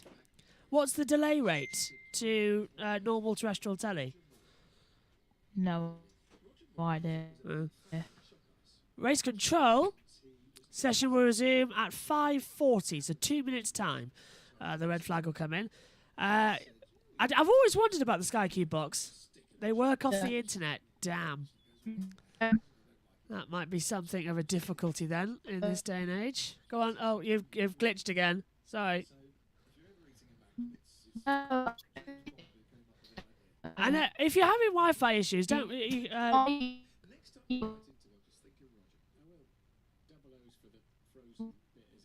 Hang on. Well, I don't know what's going on there with Josh. It sounds like he's trying to talk, but the piano's going wrong. The pagoda has been switched on. The lights are flashing around now as well on the Bahrain running order. We've got about a minute and 25 seconds until the green light goes on. Actually, that might work, Josh. Can you hear me? Oh, no. That's going to get clipped. Someone's going to clip that. You turn your camera off and I said, oh, does that work, Josh? And then disconnected. That's somebody. You can clip these live streams, by the way, at the bottom and select your favourite moments and put them on Twitter, Instagram, TikTok, all that lot. And yeah, so feel free to clip that. Clip anything you want. Anything we say in the comment box, feel free, clip it, send it anywhere you like. We do not mind at all if you want to clip that, because that was quite funny. Especially if you want to find me when I was talking in Russia last year about Sergio Perez when he got blocked by Lewis Hamilton and he raised his hand and was shaking his fist. And I said, and Perez is fisting Hamilton. If you want to go clip that, then maybe that's something that could always be done. I think that's my most full par commentary I've ever done, that one. Hello. I think I know how it's done. The clip. Yes, I think so. So I've done it once. That's it. Go over to you. The Sky Q main box is done via wires. Right. The Sky Q mini box, which I have up here, is connected to the main box via internet. Oh, 2 seconds, Josh. Ted. A grid walk? It's a grid walk. I'm doing your grid walk, Martin. Well, they'll all just ignore you anyway, Ted. So do a notebook. Are you wondering whether I've lost my mind? Because we're clearly in the pit lane. Well, I haven't, because as you can see, I love this bit of testing. This is when the grid trolley appears at the front of the garage.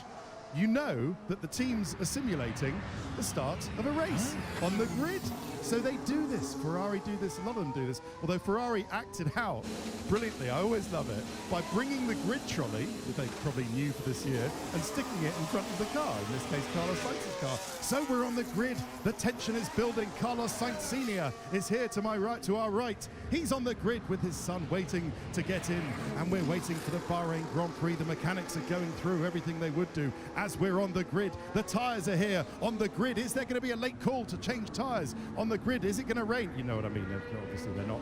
Although we haven't talked about the change of tyres in Q2, have we, Crofty and Martin? Don't give up your day job, Ted. Thank you very much. This is a rubbish grid walk. But I do love this part of the race simulation. Well, there you go. There he is at the back of the garage. I mean the grid. And he's ready to go out on his race run. But now that we've got a green flag, is he going to get his Bahrain Grand Prix distance in there, Crofty? I hope so. Hour and 18 minutes, could just about get a couple, and then even gets a start light procedure at the end. Anyway, yes, continue with your tech talk, Josh, because I'm actually very interested in this. I asked the question. Go on. Ted is nuts, awesome at times. Anyway, yeah. So I believe the main box is in the front room, wired. Yeah. Right. Yeah. Yeah. It's wired, but see small boxes. Linked to the main box and Wi-Fi. They link to the main box by Wi-Fi, and then they just have a plug into the wall and HDMI. Interesting. Anyway, back to Formula 1. We've got a green light. The reason I'm interested in that is because we're looking at moving away possibly from Virgin Media to Sky because of those mini boxes, because we can shove one in the commentary box, and instead of having a 15-meter long Virgin Media, 15-meter long HDMI cable going out of my bedroom room from a TiVo box all the way down to the garage, it will be a plug-in and play small job, which means I get to shut my window. But you would have to have internet to use a mini box. We've got a cable. Yeah, we've got an Ethernet cable. Yeah. Ethernet would work as well. Yeah. Yeah, we got plenty of those. They come out the dining room window. It's right laugh at our house. Let me tell you, it's cables galore. They really hate me on that. They really do. The fact that the Ethernet cables are going out the dining room window, and there's a big black cable coming out my room as well. But it's a cool garage. You get used to it. It looks. I've made it aesthetically pleasing, to say the least. Anyway, SHT has said as well, he said a couple of things actually as well. At least he managed to do over 100 laps for a whole day of testing. I'm not surprised, to be honest. This will definitely happen for a whole day of testing, yeah, with everyone going wrong and cursing commentators. Magnussen is doing quite solid in his first runs of testing the new Haas car. Yeah, on the track now, 27 laps completed. And he also says, do you remember the time when Marcus Winkelhock led the race on a spiker at the 2007 European Grand Prix 50 laps? Yes, I do. That was a fantastic one. Marcus Winkelhock, of course, son of a former racing driver in Grand Prix, of course, of Winkelhock's name as well. And Marcus Winkelhock leading that race. He got called in by the spiker team, put on the full extreme wet tyres because they could see the rain coming, started from the pit lane, led the race, the race got red flagged, and he maintains to this day, if the race hadn't got red flags, he would have won because he would have lapped the entire field twice. I think he would have won because the rain came back at the end. So I think he would have won if the race hadn't got stopped, but it was biblical and cars were everywhere. It was also Murray Walker's last ever Formula One commentary. Yes, he retired in 2001 at America. But David Croft, who's commentating today, his first child was born that weekend. So he missed the European Grand Prix. And Murray Walker debutised for him. And his last ever race was back on where it all started for him, BBC Radio 5 Live. And they even played The Chain as well. And Murray Walker's last race commentary at the 2007 European Grand Prix, an absolute classic. And I can't believe it's a year on Sunday since Murray passed away. It doesn't feel like it. And I do urge you all, massively so, as we've got an encoding error up here in the comments box. So sorry for glitching. In fact, Josh? Yes, go on. Do you want to play another game? Hang on, we've got an encoding error. We're not currently broadcasting. We've talked about the internet too much. I think we can still be heard. Let us know, because the internet has gone wrong on that front. How's that happened then? There's literally nothing saying there's an error, and yet we're having errors. We can be seen, not heard. Oh, we can be heard, not seen. Okay, we're back now. I don't know how that's happened. Look at Lewis Hamilton. Oh, you can't see that just, but that is a massive proportion of energy from Lewis Hamilton. The car was ricocheting up and down towards turn one. It was unbelievable. But yes, as I said, I can't believe it was a year on a Sunday since Murray Walker passed away. And I do urge you all to read Maurice Hamilton's new book called Murray Walker Incredible. It's a recount of some fantastic stories with Murray from the people who knew him best inside the F1 and MotoGP paddocks as well across the whole world of motorsport. I urge you to read it. I got it for Christmas as a present and I read it all in about a week. It is absolutely fantastic. It is a heartbreakingly sweet book, and I said it as well. It was like you were at a wake for an old friend. It was absolutely fantastic and the perfect way to sort of put aside the emotions and deal with things. Oh, it's fantastic. What a book. I urge you all to read it. Josh, you still there? Because I think you might have frozen again. Yes, you have. On that. Here's Guan Yu Zhou, or Zhou Guan Yu. Still haven't worked out which way it is, because in Formula 2 it was Guan Yu Zhou. Now here it's Zhou Guan Yu, so we need to get that correct on both times. Hopefully, let us know, by the way, if our stream quality is back up and running to what it is normally, because I don't know where that encoding error came from, considering that on the FPS here, it's saying it's still good. No render lag, and there's no lag, or no encoding lag either. So why it said encoder overloading, I don't know. I can only presume that is because we've been going for 3 hours nearly on this basis of motorsport. Lewis Hamilton comes back into the pit lane then. Sorry if you can't hear me just clearly just yet. Just headsets off as Yuki Tsunoda goes off himself down at turn 11. Just takes a little bit of an exit curb there. That was perfectly timed then. Yes, it was, wasn't it? I can't ask for a better perfect timing. I owe Yuki a fiver now after that one. And this will be another red flag because Lando Norris has stopped on the track with the car flashing. Red yes, flag. Here we go again.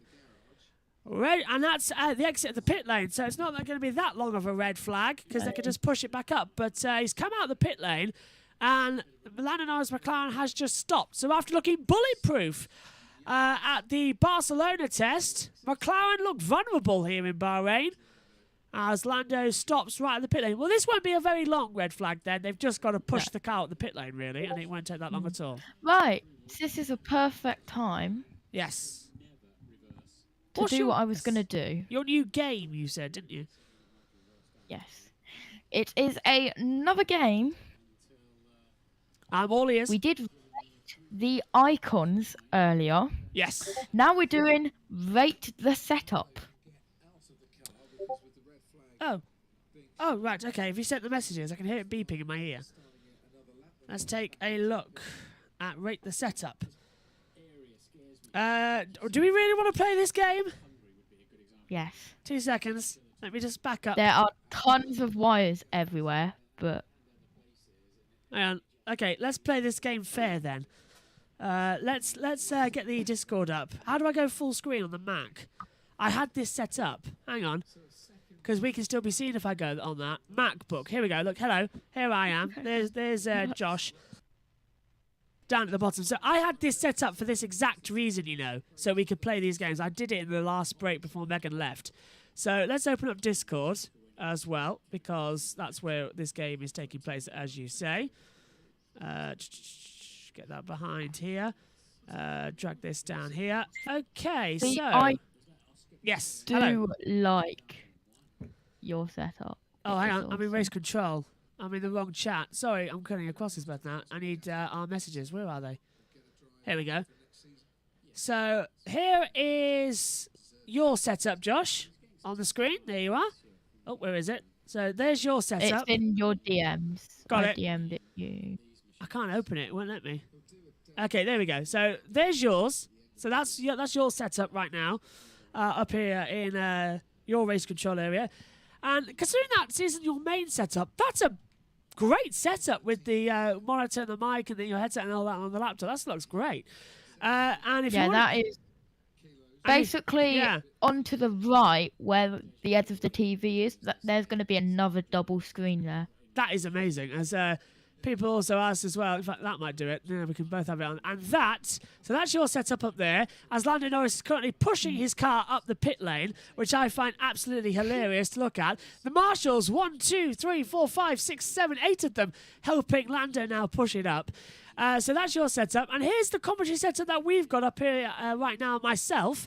There's our timing monitor, the iPad, the monitor where Josh is on, the laptop, the TV monitor, and the stream deck as well. That's how our commentary box looks now as well. But I think you win that one on that one because your setup's much cleaner on your main one. Anyway, down to Ted. In conjunction with the team strategists. On the pit lane, on the pit wall, is in discussion with race control. That's what they do. The engineers on the pit wall down here. So they'll be doing it the way they want to be doing it. And then the marshals will hand it over to the team. I have just asked McLaren whether there's any info as to what that was. When you leave a pit lane, a garage, and then stop immediately, there's always some few obvious things that it could be. But in terms of things they saw very quickly, they want him to stop. But they say we're just waiting for an update, so we'll hear that as soon as I get it. It does mean that Esteban Ocon's car has been able to be recovered now. With that red flag, they could bring it down helpfully back to the Alpine garage. And there is Esteban. You can just see while the guys attempt to fix the issue there. And it does, of course, mean that Carlos Sainz has to sit on not the grid, but the garage grid again. So don't know what state he's in at the moment. Whether, go on, Ted, run. He's run, Ted, run. Simulating being interviewed by somebody or simulated having a sort of delay. The engineers are now on their laptops on their grid trolley, so preparing the car and going through all the fire-ups as they normally do. And Carlos is sat in the car thinking, when can this first stint of the Bahrain Grand Prix get going? It's that's the scene down here. I'll go back to McLaren and investigate what's going on there, Crofty. Anything else you need some info on? No. I think we're all fulcrumed out. Anything from Alpine yet, Ted, on why they conked out? On the precaution, no. They tend not to give that information until about an hour and a half after running in a press release, which obviously is unhelpful to us. Yeah. How should we say, suboptimal for our viewers watching live, but great for hey, the notebook for later, Ted. Well, we record the notebook immediately 5 minutes after running, yes. So it's not great for that as well. So the precaution. Let's have a look. Let's see if we can get any sort of pit lane reporters' clues as to what's going on. So it's certainly not the front axle. That's okay. They have been asked, and on their very handy WhatsApp media group. And they did reply, literally just getting the car back. I say that because the great Kaz from Japanese TV actually sent a message in Japanese to ask what was happening with the car. Oh wow! Someone replied, "Yep, what Kaz said." And it was Session all will in resume at Japanese 17:56 well, local. do you speak Japanese, Crofty? How do you know he was asking what's happened with the car? Well, what else would he be asking for? An ice cream? I don't know. It could have been a pocket message. Kaz would not do that. He is so unlike the rest of us. He's a very diligent journalist. It's the rear engine cover. Obviously, you can see nice colour coordination with the pink screwdriver there. Are you allowed to? Can you see? Are you, very good. I like are you allowed to doorstep Lando, Tedos, because he's on his way down the pit lane? Oh, go on, Ted. Go get Lando. Well, that's a question, Martin, that I don't have the answer to. Well, why don't you just do it? I would have to ask. Why don't you just do it? Several people. One farm, do it. I don't think I am. Hands up, who thinks Ted should just do it? No, I'm just looking around the world. Everyone's got their hands up. Don't dare me now, Crofty. Go on, Ted. Go on, Ted. Go. Do it, Ted. Go on. Hands up. Hands up. Go on, Ted. Shout at him at a socially distanced shouty place. Hi, Lando. Funny to see you here. Go on, Ted. Do it. Look, you're all right. You're trying to get me in trouble, and the season hasn't even started yet. You're working on form, Ted. Do it. Lando, he's knackered. He's way back down Aston Martin. Well, go on then. You are such a naughty man, David. let's go with the car. I've decided that we're going to go with the car. What the worst is that can happen if I doorstep. There he is. Here comes Lando. He's taking his crash helmet off, ready for an interview as well. Go on, Ted. Go on, Ted. He's testing. They don't have to keep their crash helmet on now until they get back in the garage. He's Ted, do it. Fans, He's waving at you, Ted. He's right there. there. What do you want me to ask him? Just what happened? Why did he stop? Go on, Ted. What happens? This is unprofessional. Ted, go on. You've blown it. Oh, Ted. He wants to talk to his team. Ted. You cheeky boys there to know the way things are done. He wants to go back, get his earplugs Stick on. your mic in. He wants to get back. I would have done it. I would have been there right there saying, Lando, what happened? To his performance engineer, Carlos, to know what's going on. Oh, look, he's smiling now. Honestly, he's smiling. Trying to get me into trouble. Because he knows he's avoided you. I'm a professional. Right. Go on, you pick it up from here. Thank you very much, Ted. Ted, I would have stuck my microphone in. Come on. I would have honestly. I've literally just gone anywhere I liked in paddocks. I've literally just walked in with a microphone and done whatever I like with them. Because honestly, perfect example, Silverstone 2018, in between the two Toyota trucks as well. Literally, it's in their zone. And I literally just walk between them with a cameraman and a director. That's it. I just walk through right between and just said, yeah, well, it's quicker to get through this than go back round through the back of the Alpines at the time as well, and the LMP2s. And yeah, so I would have put the microphone in there and asked Lando what was the problem. Lando's nice anyway. He's not like Kimi. He wouldn't say no. Lando would have just said it just stopped or something funny and shrugged his shoulders and walked away. It would have been funnier. Dear, dear, dear. Okay. Go to the chat quick as well. SHT says, McLaren not having a smooth testing session at all in these 2 days. What Norris doing just now made me remember what Alonso did during qualifying Hungary 2015. Yes, you're right. When the car was on fire, steaming, and he pushed it out down the pit lane. Absolutely correct there. Up the hill, and that caused the red flag. And Alonso actually got reprimanded for that because he was in the firing line of other cars. And that's where, as you remember, Ian Birch, if you've been with us all day, said earlier on, they introduced the rules of if a car stops and the drivers aren't in danger, the drivers stay in the car. They don't get out and walk around because it could create a injury accident as well. So that's Alonso calls that rule, which many might not believe. Would you have done it, Josh? Would you have asked Lando a question, stuck the mic in there as a pit reporter? Of course. Of course. Everybody says it. Ted. It is Lando at the end of the day. He's great. I would have done it. If it was someone like Lewis, I wouldn't have. But with the younger generation, you can. Like George, Lando, maybe even Charles. I would have stuck the mic in. Wouldn't have done it with Max, though. Max, I feel like, is somebody you need to build a rapport with to do that, if you really get along with him. But with Lando, who gets along with everyone, even Danny Rick, I would go stick the mic in and say, what happened, Lando? What happened, Danny? And all that lot. And, Ted wimped out there as well. Hopefully they get him on the notebook later on. Verstappen is back out on the track now. The sun has set, by the way, with an hour to go. We're under the lights, and Verstappen's just about to mention Verstappen. Go on. I won't mention it. You do it. 30.273 sector 1. That is fast. And he's on the C2 tyres as well, the proper C2 tyres. So this could be a good lap time here for Verstappen. I wonder if he can take ahead of Stroll on the board. I have no idea where he is on the track right now. But he's coming down towards turn 11. Sector 2 is coming across now. And is it quick? Is it not quick? It's 4 seconds off the pace. And we've been watching him this sector time, so he is out of it, as Josh is frozen again, with exactly 1 hour to go now of pre-season testing for day 2. We're into the last hour. Burge will be joining me in the commentary box shortly, or within the next certain times as well. Hamilton, slow sector 1, okay. Sector 2 with a personal best of 40.306, but with the time he lost in the first sector, this isn't going to put Hamilton up there. He is, however, out there on the soft C4 tyre compound. So first lap for Hamilton isn't going to be a barnstormer. Second lap is as he's recharged everything. Away he goes. Look, one charge as he backs off and charges a lap. So he actually made a mistake somewhere in that first sector on that last lap. We should have Ted sooner or later to switch over. Better rotate the chair, actually, considering I know who's coming into the box. Move everything over. Hide the chocolate, because that'll be gone. No, not kidding. You can't eat it, of course. But I'll hide the chocolate anyway, because they'll still make a joke if everybody comes in. And there's bits of chocolate on the exit, so 2 bits will drop out. Actually, I should just eat those soon. As well as Lewis Hamilton propulsing down to turn 1 again as well. Recharging up the energy sinks as well. Looking quite good on this time. Somebody's done 35 laps.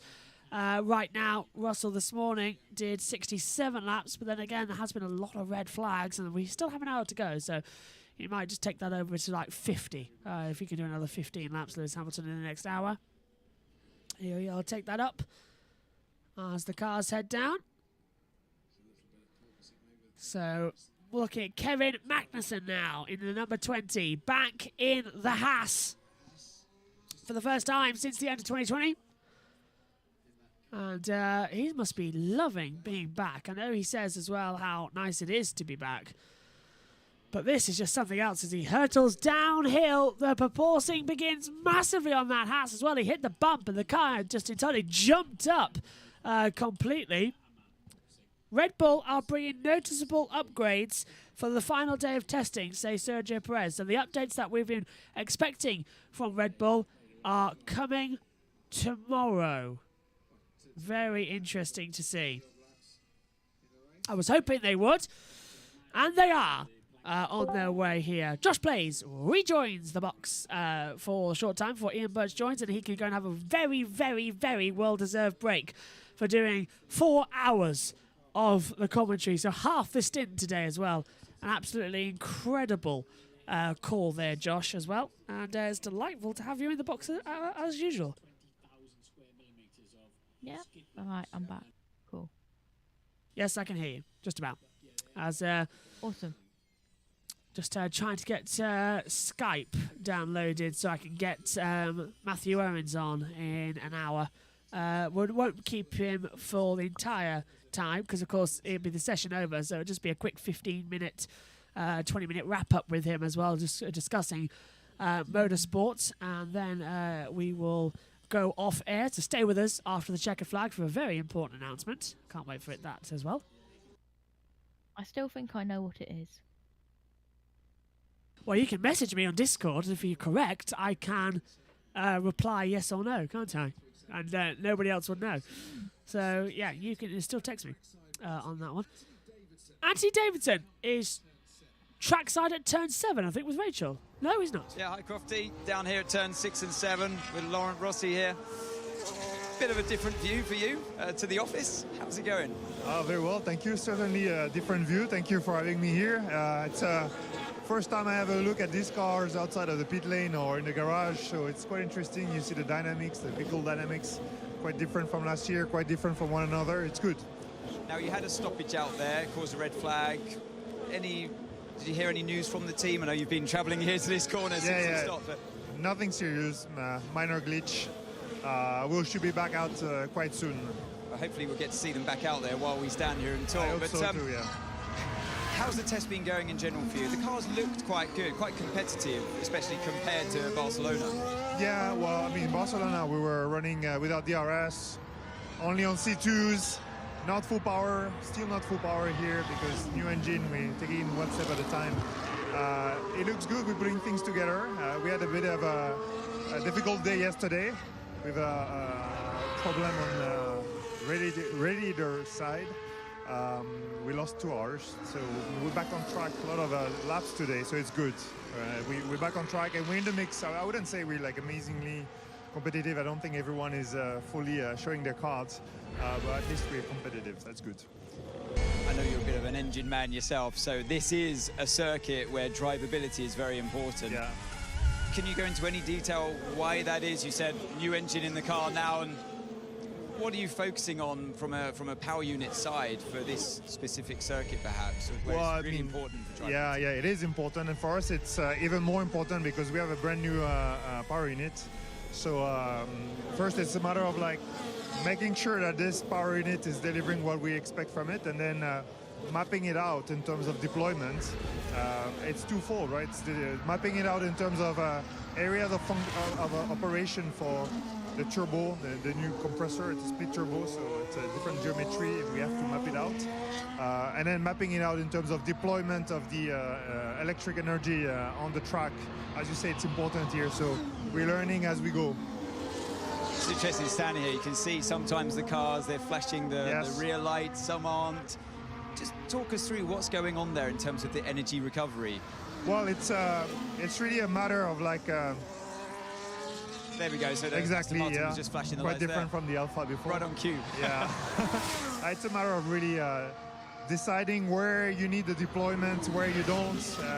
It's a preference, and you know better having driven. It's a preference / optimization of the battery capability, and where the driver feel more comfortable in having the torque. For instance, outside of a turn, do they need full torque? Are they okay with what they have, and can we save energy for the next turn? So it's really mapping out where you deploy the electric energy. So moving forward, well, hopefully when the car gets back out there, what are you focusing on? Are you happy with the performance so far of the car, and what are the drivers saying about it as well, like the ride quality and things? Seems to be a bit of an issue. The ride is slightly harsh for us here. It's obviously very different from last year. There's no rake, they're pretty flat, we cannot take the curves. It's a very different story.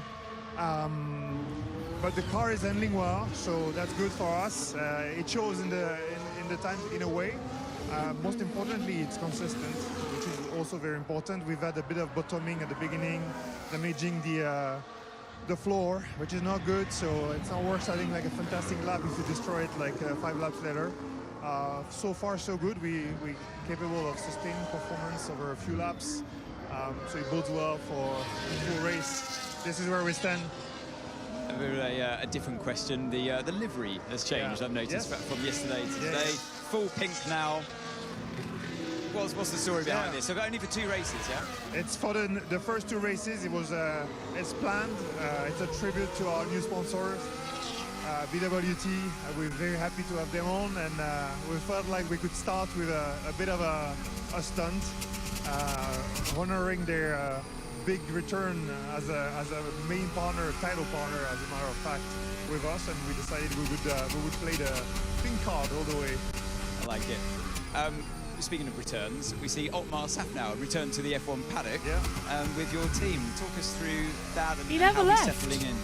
Yeah, I mean, after a full year of understanding the team and the strength and areas for improvement, as we say, it was obvious that we needed some expertise, technical expertise, some leadership, also some team building capabilities. In a nutshell, we needed someone like Otmar, and it just so happened that Otmar came free at the beginning of the year. So while I spoke to him a couple of times last year, I intensified the conversations early this year, and it seems like the project was convincing enough for him. We have a lot of good building blocks for a team principal, seasoned team principal like Otmar to consider our project favorably, and we're lucky to have him with us today. Well, we'll let you get back to the team and back in your usual office, different view. But thank you. Yeah, back to you guys up in the commentary box. Thanks. Thanks, Ant. He's down in trackside 10-7. Josh Plays back with us then in the comms box as well. Ian Birch is appearing somewhere. I'm just letting Megan know as well that he should be in the comms box right about now if Megan is free. Oh, I just saw that you text us saying this is absolute pain. Yes, it is, isn't it? So we are waiting for the remainder of this test as well. Just 50 minutes to go. 50, not 15 as well. Let's go over to the chat. Oh, we're already there. How handy. Because SHG has said as well, and I didn't realise K-Mag is up to P9. Yes, he is. Magnussen, P9 on the board on a 1:36.505. Very good lap time for him on that, as we see. Can't wait as well for the announcement in 50 minutes' time, so be prepared for that one. As well, so do stay with us here on the YouTube channel. Straight after USRN, Matthew Owens will be joining me in the commentary box via Skype as well from America. And I can't wait for him to be revealing the news that is coming as well shortly after. The onboard footage as well. Look here, see there. The onboard footage captures the cars bottoming them out down the straights, which sounds disconcerting, but it looks like the drivers are now familiar with it. Norris, the latest car to field his car, shimmering off the track as well. As a Sainz, Stroll, Verstappen, 1-2-3. Verstappen jumps up to third. 1:34.232 on the board for Max. And he's 4,000ths quicker in that first sector. Lost time in each of the sectors 2, 3, and then overall lost 0.7 of a second on that last lap to Carlos Sainz, who did it on the C4 tyre compound. That's both on their best lap times as well. Times on the board. Medium compound C3 for Stroll. For Sainz. Stroll's out there on C2 hards. Verstappen out there. Can't see on what tyres just yet. Hamilton's gone out on a brand new set of softs as well. Nice to see. Guan Yu Zhou out there on the C2 Pirelli test tyres also as the situation goes on. With just a little more time to go. Not long actually left in this one. Josh Plays is still around in the comms box, but he's having connection issues and the Wi-Fi route is being installed into his premises as well. So he'll be back with us full time tomorrow as well, hopefully as well. We'll have him on. And reminder, day 3 guests include, of course, Josh Plays on at 7 till 8 again, the morning shift. Tom Dillon from EERC joins us at 8 till 9. At 9 till 10, Megan is back in the box with us, and at 10 until 11, Jessica Ball from PSGL is joining us as well, the commentary boss there, and Formula 1 commentator for PSGL as well. Can't wait to have her in the box. First time we'll actually be commentating together for the first time in, what has been, 7 or 8 weeks? Further down, Ian Birch joins us after lunch break at 1 till 12 till 1. Synthel's back at 1 till 2. No, other way around, I think, was what he said there. 1 till 2. Jess back at 2 till 3. And all of us together at 3 till 4 as well on that commentary time. As things stand then, at the moment, it's a very good one for Carlos Sainz, who's fastest for Ferrari. And he's back out on the track as well. 0.5 of a second quicker than Lance Stroll. Verstappen back out onto the track. I think he's put on a new set of tyres. So I'm just trying to find out which one of the 2 tyres it is. As they swing back in. Yeah, Sainz out there now on the soft tyre compounds. Verstappen come out on a brand new set of the hards. He's used 8 sets of those tyres at the moment. I've never seen that tyre graphic so filled up before as well. That's a very London accent. Maybe Killian's right. Maybe this is the cold. Hamilton, fast sector 1 with a 29.8. Sector 2 is a 40.5. What is the third sector? He's 6th at the moment. Lewis Hamilton across the line in the Mercedes and goes third. 1:34.141. So that's the first time the Mercedes has been inside the top 3 here at Bahrain testing. That's a very strong call. As Verstappen stays 4th, he's gone back on an outlap, and Hamilton out there on the C2 tyre compound, the test Pirelli compound as well, is the time he sets it on as well. Sainz, Stroll, Hamilton, soft compounds it's showing actually, it's the C5s. Hamilton done his time on the C5s, the fastest tyre in Formula 1. Verstappen did it on the C4 tyre compound, so it's one-upmanship already in Formula 1 F1 2022. Let's take a look back at the lap then, down the start-finish straight, already proporting his way down into the braking zone at turn number 1. Now down to the sand dune section as well. Car looks quite stable, a little bit of a hit there on the side. Just about okay as it comes to the braking zone now for turn 9 and 10 in the lap recap. Side podless Mercedes. It just looks weird. It still looks like an F1 car. It looks like there's something missing. It's like you've chopped your ears off or something with it. It doesn't look quite right. Look, it looks like Voldemort, that car. I think that's the best way to describe it. It's got no ears and no nose on the side of it at the moment, which could explain a lot. Josh Plays is back with a background that makes him look like he's in a Doctor Who episode with Daleks. I mean, what on earth? Have you dimmed the background? How's that worked? How can you do that? I've blurred it. Oh, I didn't know you could do that, to be fair. I generally didn't. No? Yes, I can hear you still.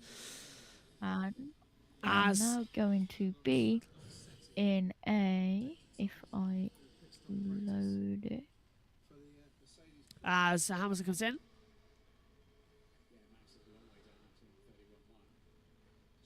Uh, 20 to go. Hang on. Doesn't it?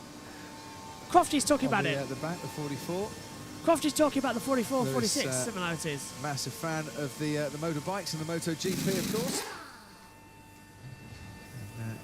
Does like to ride around Monaco on his particular machine and do track days as well when he gets the opportunity. I knew it! Look, did you see that? Crofty said it as well. If Crofty has noticed it, that is a valid comment. All I'm saying right there. If Crofty's noticed it looks similar, that's a valid point.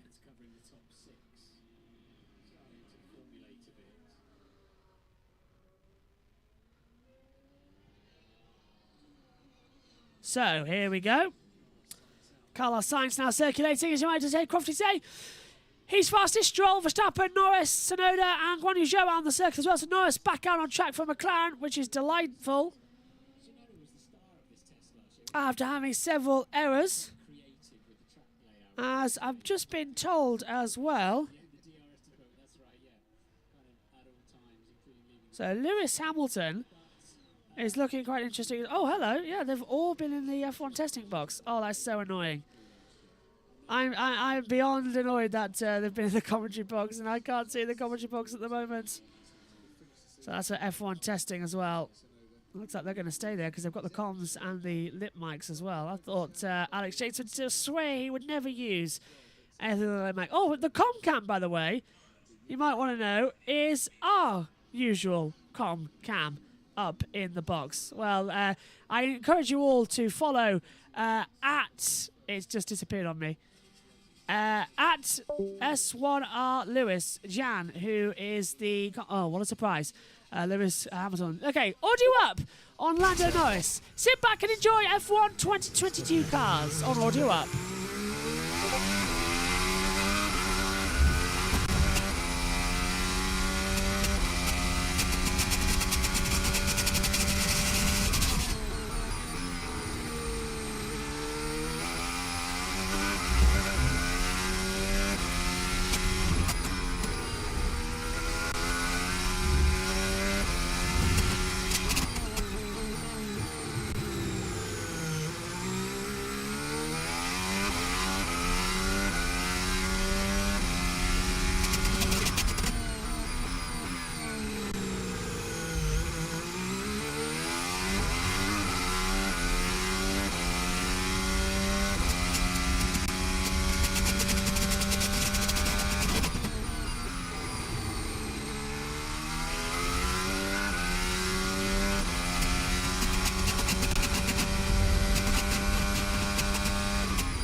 Did you turn up your volume? Did you enjoy a full lap on board the F1 2022 McLaren MCL 384 as well? And what a beautiful sound that was as Lando took us around to the 7th fastest time, a 1:34.609 on that last lap as well. 40 minutes to go in pre-season testing. It looks like that went very well. And now we've got a gaggle of cars, Tsunoda, Verstappen and Sainz all together at the exit of the start-finish straight. Is Verstappen going to dive to the pit lane? No, he continues on, gets a tow, and tows Sainz down the start-finish straight. Thought he might, though, as he comes to the braking zone. Late on the brakes, Sainz dives to the inside. Verstappen's not going to let him go through.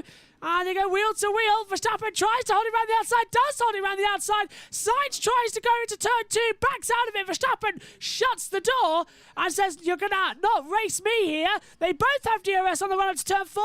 Sainz is closing in on him once again, can't pass through, and decides against the manoeuvre. It's only testing, remember. But that was completely Verstappen not wanting to give Sainz the advantage of being in front. Let's take a look at it. This is what happened in the previous lap, where Sainz was on regen and Verstappen dove in up the inside at turn 6, and Sainz held him on the outside, and Verstappen passed Sainz on the way down to turn 14. Don't think that was in the plan either. And I think that was Sainz trying to get back ahead. So Verstappen wanting to be ahead and not in the tow, as he tows a driver, and that was a great example of how F1 cars can actually follow each other in F1 2022, and how DRS only provides an opportunity for overtaking, considering they both had it. But that is great to see, that Formula 1 cars can follow each other and can defend. That's a great sign of things to come for F1 2022. What a little race we had. That's very reassuring to see it's going to be that good. Fab! Oh, and I've got no commentators. That's interesting. So, 38 minutes to go. I've sent a text message to Megan asking if she can return to the commentary box for a short time. I don't think she is, which is interesting as they come through.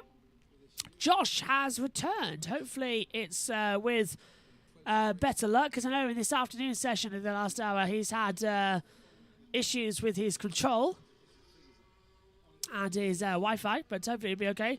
Can't hear you at the moment, Josh. I can now. Hang on. Yes, I can. I can hear you. Me because I wasn't talking. I thought you said something. I've got so many things in my ears. What I think is happening is that I am overloading the Wi-Fi by turning my camera on. Yeah, just leave it off then.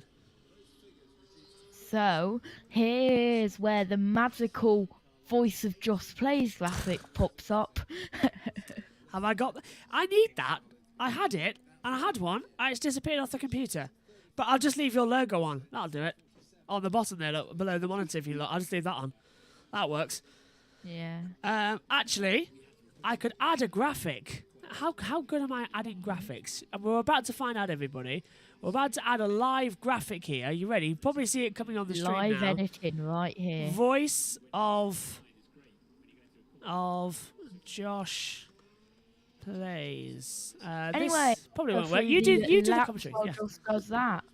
Sainz has completed 42, Stroll 57, and 38, Verstappen 77.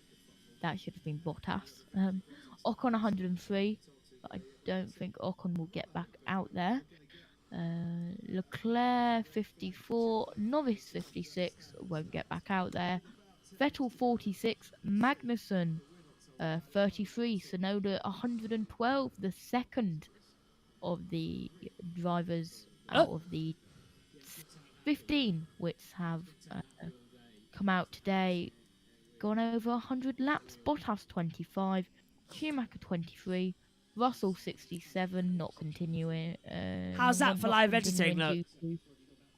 Being in the AM session. Latifi 12, car blew up, and Rogue One U 48 laps. I've added the live graphic if you want to take a look down. Voice of Josh Plays. That works better.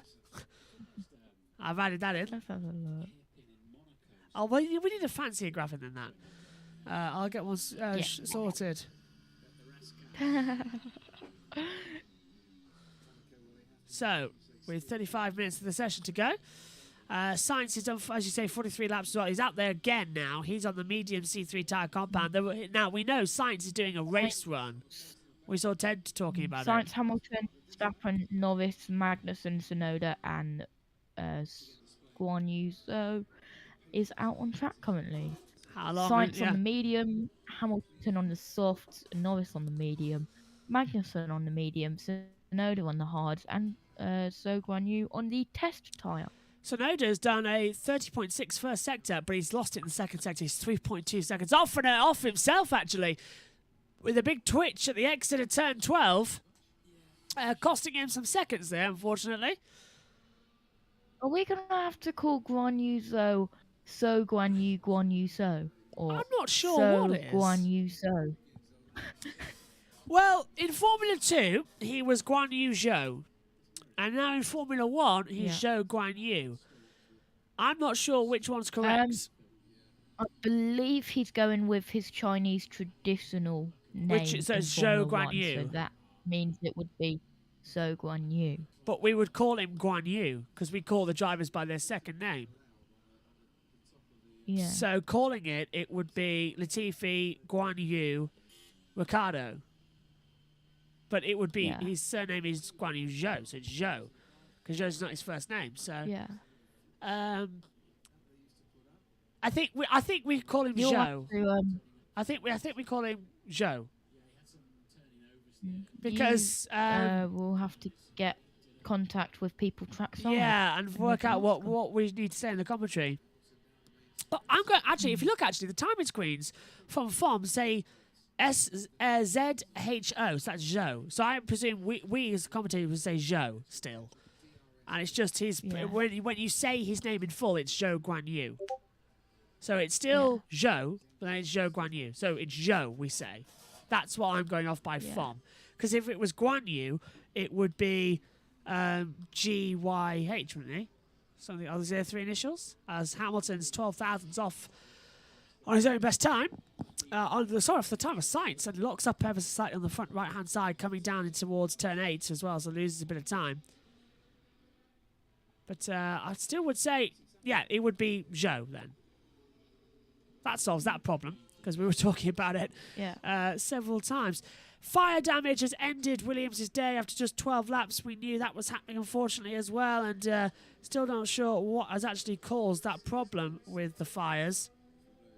But F1 TV, by the way, they are now back trackside in the commentary box, but they've still got lip mics. But right now they're using Sky's headsets because it's a joint production. So there's something you need to know. More tweets coming through as well. Predictably from... Is this your one? Yes, this is for the 46 copyright. Predictably, this has come from... Hammer44 at Hammer44, so a member of Team LH, who's already changed his profile picture to that of the 44 Mercedes with the logo that looks remarkably familiar as well. And he has said he's paying tribute to his recently retired mate. I really don't think he has much to worry about there. Nice tribute, but again... you're missing the point of the tweet, ladies and guys. And what a surprise! It's the toxic Team LH fans. And that's not saying they are toxic, because let's face it, the Max Verstappen fans are just as toxic as the Team LH fans. Welcome to the side of what I like to call this YouTube channel, the neutrals, the petrol heads, if you will. We are completely separate. We don't give a flying monkey who is doing well and who's not. We care about good racing, fair racing, and some exciting atmosphere out on the circuit. We like good stories here. We are not devoted to one driver. Well, 3 of the 4 members of the commentary team are individuals on that matter. Ian Birch is a separate matter. Let him voice that. Megan is on Alonso, to be fair. Okay, so it's just me and you, Josh, to be fair. He's on the side there. Because Megan is very... Well, Megan enjoys Fernando as well. She enjoys more neutral, but she absolutely loves Fernando. But we all Ian accept a good race. Hamilton, isn't he? Yes, he is, yeah. Which is interesting, because he was Button as well. No, in all honesty, when they yeah. were both Mercedes, weren't they? McLaren, yeah. McLaren, both 2010 to 2012, yeah. Oh, that was a golden time for him as well. But yeah, I enjoy seeing Max win. I enjoy seeing Lewis win. I enjoy seeing good racing, and I enjoyed seeing Lewis win the British Grand Prix. I always do, and I enjoy seeing Max win the Dutch Grand Prix. I loved it when Max won the Dutch Grand Prix because Zandvoort absolutely erupted. And I've never seen a crowd like that before. And it puts a smile on your face. It's pretty one now. Say again? Even watching it, the atmosphere, you could just feel it from your living room, from your bedroom, from anywhere in your house, and you were watching it. You could feel the atmosphere. As Ocon's back out on the track, so his problem wasn't so severe. It must have been a little error. But yeah, you really could. And what's even more bugging me was the fact that I was supposed to be at Zandvoort for that race, but COVID protocols changed again in the Netherlands, which barred me from going. But I was supposed to be there, and I would have been there with all that atmosphere. Oh, so annoying. So annoying. As well. As everyone comes Is to. Zandvoort's got a contract, hasn't it? Yes, it's permanent. What year? 10 year from last year, because it got cancelled in 2020, so it's until 2031. It's a long contract for Zandvoort. Yeah, that Zandvoort's not going anywhere. Imola's got a contract until 2025 now, so and Qatar's got a contract for 10 years. So of the 6 races we had, 3 of them have got contracts in the pandemic era, which was where did we start us off with? Nürburgring, Turkey, Portugal, Imola, Mugello, and what was the next one? Yeah, that was only 5. I haven't mentioned Nürburgring. That could be the 6th. Oh, Josh is trying to say something, but the Wi-Fi is going a bit funny, so I'll leave him to sort that out. 28 minutes to go of the session now. As we see, Sainz is closing down as well, getting his lap times in. 17 laps now he's done on those medium compound tyres, so he's trying to do a race simulation run between them all and see exactly what the difference is between everything. Looking exciting, actually, in all honesty.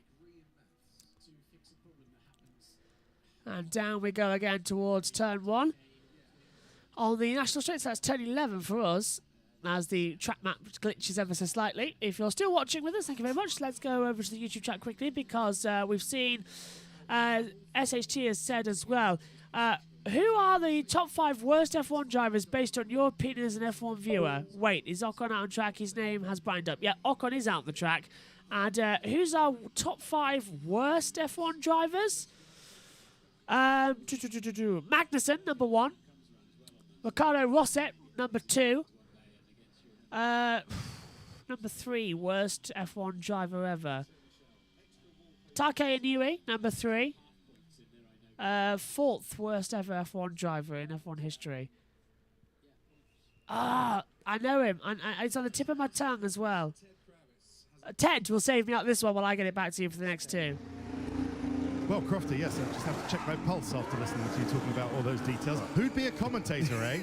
Hello. Who'd be a pit reporter having to support a commentator? There goes Josh Blaze. Are you still a bit sore about the Lando Norris incident, or lack of it? No, I haven't been harbouring all this. I've just been considering... I mean, actually, fundamentally, I disagree with you. I think awarding half points for Spa was just. It was a just act to reward the qualifying performances. But we've had this chat before. Yeah, although a race does... That's what we just said. Did we not say that, Ted? Well, I thought you said Spa shouldn't have had any points awarded. I think the points as they were are absolutely fine. Yeah, oh good. Yeah. Well, I agree with you, Mark. Except it wasn't a race. Yeah, but it rewards the excellence in qualifying performance. I just said what goes around comes around. Crofty, we have had this argument on air before, and I don't want to repeat it. It's not an argument.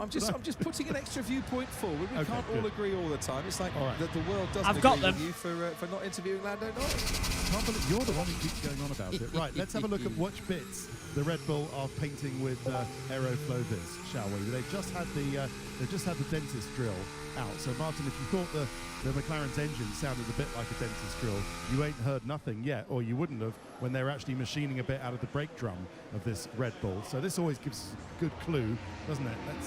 Let's take a look. Which bit is it? Oh, all right, it's underneath the suspension arms of the pull rod. That's interesting. All right, so that gives it us a clue as to what they want to see, where the airflow hits from underneath that rearmost bit, that lower wishbone, and where it goes, therefore, onto the rest of the car. That's intriguing, isn't it, Martin and yeah, and it's a bit messy and sort of not very scientific, Ted, isn't it? Where it's sort of slapping, sort of, yeah. That's clear. Yeah, so it must be on the floor. It must be, on the floor, all over the place. So obviously, these wishbones, you know, their primary purpose clearly is to suspend the car, to stop it hitting the deck, but not really.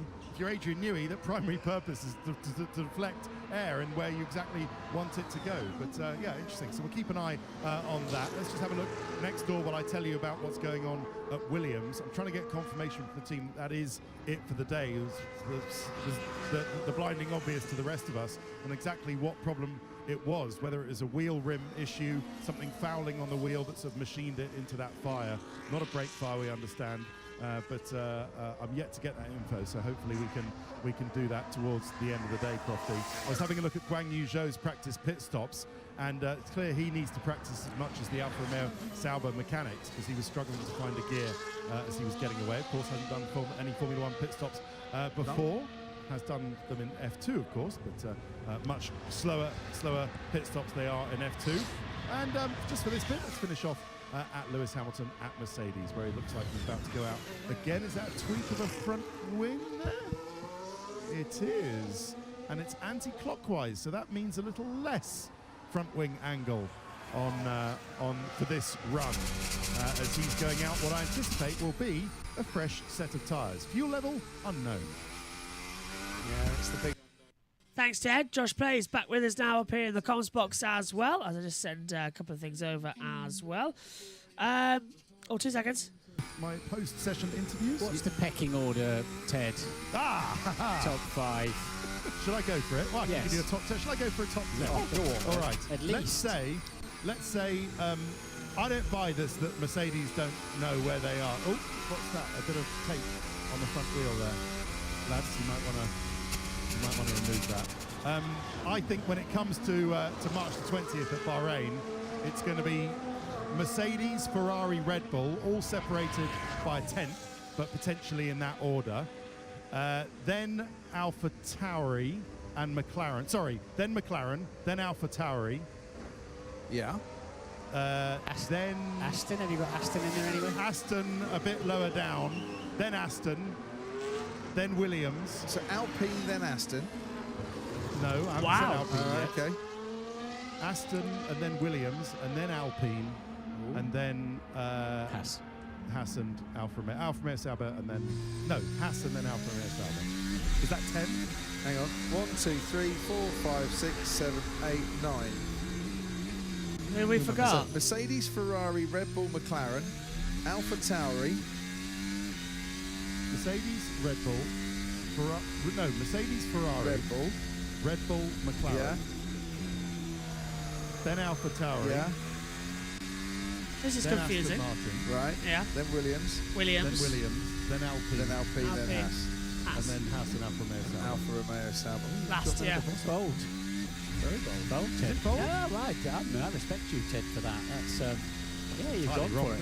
You've gone Putting his for head it. above the parapet. Having chickened out of Lando Norris' interview earlier, which I maintain was the right thing to do. He was clearly in a hurry to get back into his car. It would have been inappropriate for me to interview him. It might have been appropriate for me to interview him when he was halfway down the pit lane, walking back, when he clearly wasn't in too much of a hurry. That's a fair point. But hey, I wasn't there at the time. Verstappen just gone second fastest with that one, Ted. 34 flat. I'll leave it back if to you you. get a chance to talk to him. We might hear from Mario Isola before we close. Oh, yeah, because he walks slower than Lando. Thank you very much, Ted. So that's Verstappen. He went second, Josh, but he went over the curbs at the last corner, so that 0.7 of a second could have been his on the C4 tyre glory run there. 1:34.011. Right. Going back a bit before I disconnected Yep. again. We were talking about the pandemic tracks. Yes. Give me 1 sec. And- We'll head back to that. In terms of F1 drivers, I've got 2 more left. Yuki ID was put to me by SHD. Yep, he goes in at number 4. And the 5th worst driver, he's not even an F1 driver, he's an F2 driver. And his name, Santino Ferrucci. One of the worst drivers I've seen as well. And even in IndyCar as well, a bit of a terrible one. So much of that poor Tracy was so much of his backside. It's unbelievable. Anyway, over to you, Josh, with the pandemic tracks. Yeah, so what do we have? We had... I presume you've got the list, maybe. I don't have the list. Oh, I thought you might have. Let's see. You did a list. Yeah, we and did. I was like, you were like, I thought we had 6. I thought we had 6. And you said 5. I think you missed Qatar. Qatar, that's the one, yeah. So F1 tracks in a pandemic. So which ones were they? And what came in? So, got to be a bloody Motorsport, Autosport Prime member as well. This is getting annoying. Okay, let's go through the F1 calendar from 2020 onwards. So F1 2020 calendar to give you a full information as to what happened. So we had Mugello. That was the first one. Then we went to Nürburgring, Portugal, Imola, Turkey. That's the 5. Shakir Outer doesn't count. 5. Yeah, that doesn't count Shakir Outer because it's at Bahrain. So that's 5. F1 2021 calendar.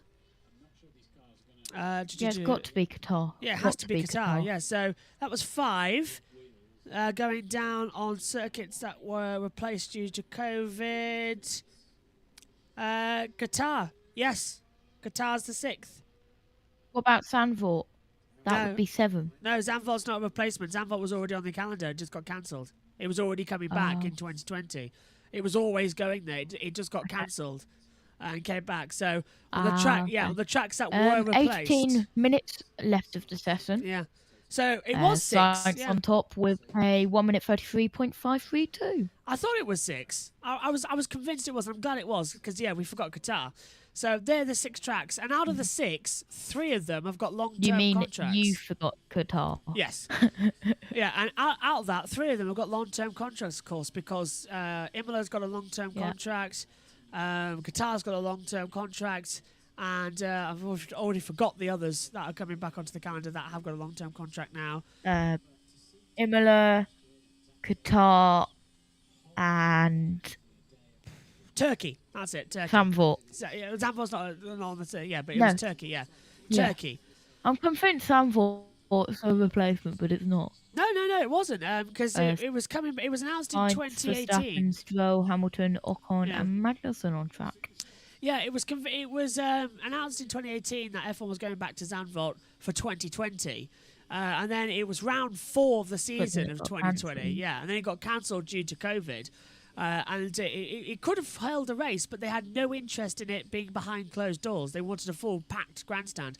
So they waited a year, and it came back in 2021. But it is a permanent race back on the calendar. It's just it happened to be coming back at a time when it was a new venue in terms. Well, I say new, it was back on it since 85. I know. But yeah, that was it. And, is Norris out on track? Norris is not out on the track. No, he's P7. And he's in the pit lane. It's greyed out, apparently. Yeah. So is that Mick Schumacher? Yes, it is. With his 1-1 Haas hat. Just watching on. 16 minutes to go. Magnussen it would be, because it's Magnussen in the afternoon session. Yeah, so Schumacher's out on the track. So he's watching from the track. Sorry, Schumacher. He was out there standing in his hat. We're on board now with his teammate Kevin Magnussen for 2022. Nice new turn 1. Must admit, I like the Haas livery now that it's got rid of the ukulele branding, and it's a lot neater, I think, as well. They've repainted it and it looks a lot neater. It does look nice. It really does look nice. And it's not just that the Ukulele have gone, because they could have kept the paint scheme but just reorganised it into an American flag, in all honesty, which is they could have just reorganised the paint, but they've decided to change it completely. 16 minutes. I have done 5 hours today. I was working that out, yeah. You've been a mammoth in the comment box today. And because it's Friday as well, this was the day where everybody was busy and nobody was putting down the times. Whereas tomorrow, you've only heard... You've heard the main commentary team all day today, actually. We haven't had a guest on because you've heard from Ian Birch, you've heard from Megan Birch, you've heard from Josh Plays On, you've heard from myself. So the main commentary team that are with you for the Grand Prix, you've heard all throughout today. Tomorrow... It's a change. Go when on. was I ever put into the main commentary team? Couple of years ago. No, a couple of races ago. 2 seconds. Naomi's down with Rachel. This spot that actually I Red. haven't been to before. Oh, yeah, good point. Red flag. Yeah, well, this will be for the test then, won't it? So this is the red flag test. It's not because anybody's crashed. This is the red flag test. We'll go over to Rachel and Naomi. And hear what we're saying, because it's incredibly noisy down here, but as we come down here, what have you made of what you've seen so far? Well, I think firstly I feel really lucky to be this close, up and close to the action. Earlier on today I got to go around with Martin Brundle, and I did a bit of job shadowing with him, which was a lot of fun. But yeah, cars are really behaving differently, which is something that I was surprised by, but it's really nice to get up and close and see the behavioral differences of the car and the different characteristics that they seem to be having. They all seem to be struggling with a lot of front locking, especially on the outside, which isn't very typical, and I think you guys have spoken about that a lot this weekend already, well, this week. But yeah, it's been interesting to see. The Ferrari looks to be quite stable. So yeah, that's interesting out there. And our eyebrows were raised when the McLaren came through. Well, not just the McLaren, the Ferrari, and I think the Mercedes as well. To be fair, they're on soft tyres now, so I think that they're having a bit of an easier time with the car, but the McLaren did seem to be really, locked in, and it seemed really stable, and he looked like he was having a good time out there. So I'll ask you what we asked Dan yesterday at the same time, and that was, which car would you like to be sitting in then if I hadn't seen what you've seen on track today?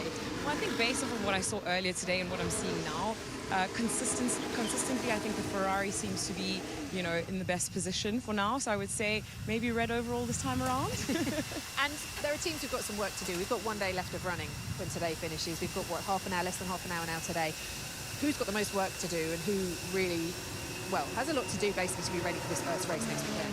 Yeah, well, obviously Haas have been really unlucky with their container arriving late, and they've had a lot less track time, so they've got work to do. And the Williams as well, with the issue they've had earlier today, they haven't run since. So I hope that they'll be back on track soon figure that issue out. I just wanted to ask you a quick question, because when I came out yesterday as well, I kind of used my hair as a windsock, because trying to judge the conditions, how difficult is it with a wind like this in the car? We're down here at turn 2, obviously, but if you go over to the other side of the track, it's coming at you from the other direction. Yeah, well, honestly, cars that rely so heavily on downforce like these, it'll be massively difficult to drive in conditions like these. As drivers, we don't tend to like the wind. Okay, brilliant. For the moment, Crofty, we will have back to you. We have no one coming past, obviously, at the moment, as we came to watch them because of the red flag. So hopefully you can tell us why and who's in trouble out there. No one. It's the red flag test, Rachel. So this is all going to be now testing everything. Yeah, let's get back to talking about the day 3 schedule, because we've got Josh Plays, yourself, disappearing again. He's on at 7 till 8. Tom Dillon joins us at 8 till 9. Megan's in at 9 till 10. And Jessica Ball is on at 10 till 11. So 2 men, 2 women in the morning. That's nicely spread out. Ian Birch joins us in the afternoon as well at 12 till 1, just after lunch. Or during lunch for him. Synthol is on at 1 till 2, I believe. And maybe in as well later. Because at 2 till 3, hopefully Jess is back on. And Dad and Megan will take over at 3 till 4 for that one. And now Yuki Tsunoda does the jump test out the back of the AlphaTauri, which basically means don't put 1 foot on the ground and 1 foot on the car, because you'll earth yourself and electrocute it if the car was live. So you have to stand on the car and jump off, and don't jump it through. But this is the scheduled red flag, which we saw this morning, into which race control will restart the session and go forward as well.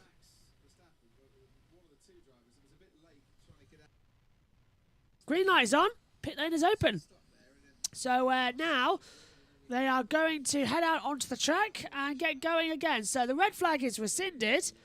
Green flag goes on. The pit lane is now open. No, they've red flagged it again, just like they did this morning. So this is all on the red flag test procedure to get the 5 lights.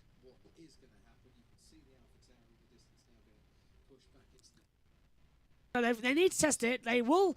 All teams are required to take part in this test. They've got to send the car out. They've got to get it all done. Let's go down to the YouTube chat quick because Ted says, wow. Oh, sorry, SHT says, wow, Ted predicts Alpine to be one of the backmark teams.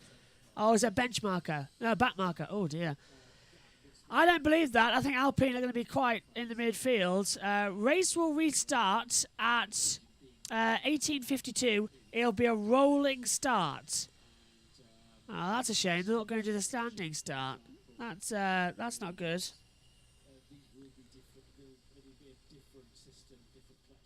So that's not going to be a standing start. It's going to be a rolling start. That's a shame. So right off, just mucking it up with 10 minutes to go. This will be the red flag procedure. Let's listen to David Croft. Standing start. We'll keep you posted. Last time we heard from Ted, he was off to see Mario Isola, the man in charge of Pirelli's Formula 1 tyre programme, and he's found Mario Isola. Right, down to Ted Kravitz.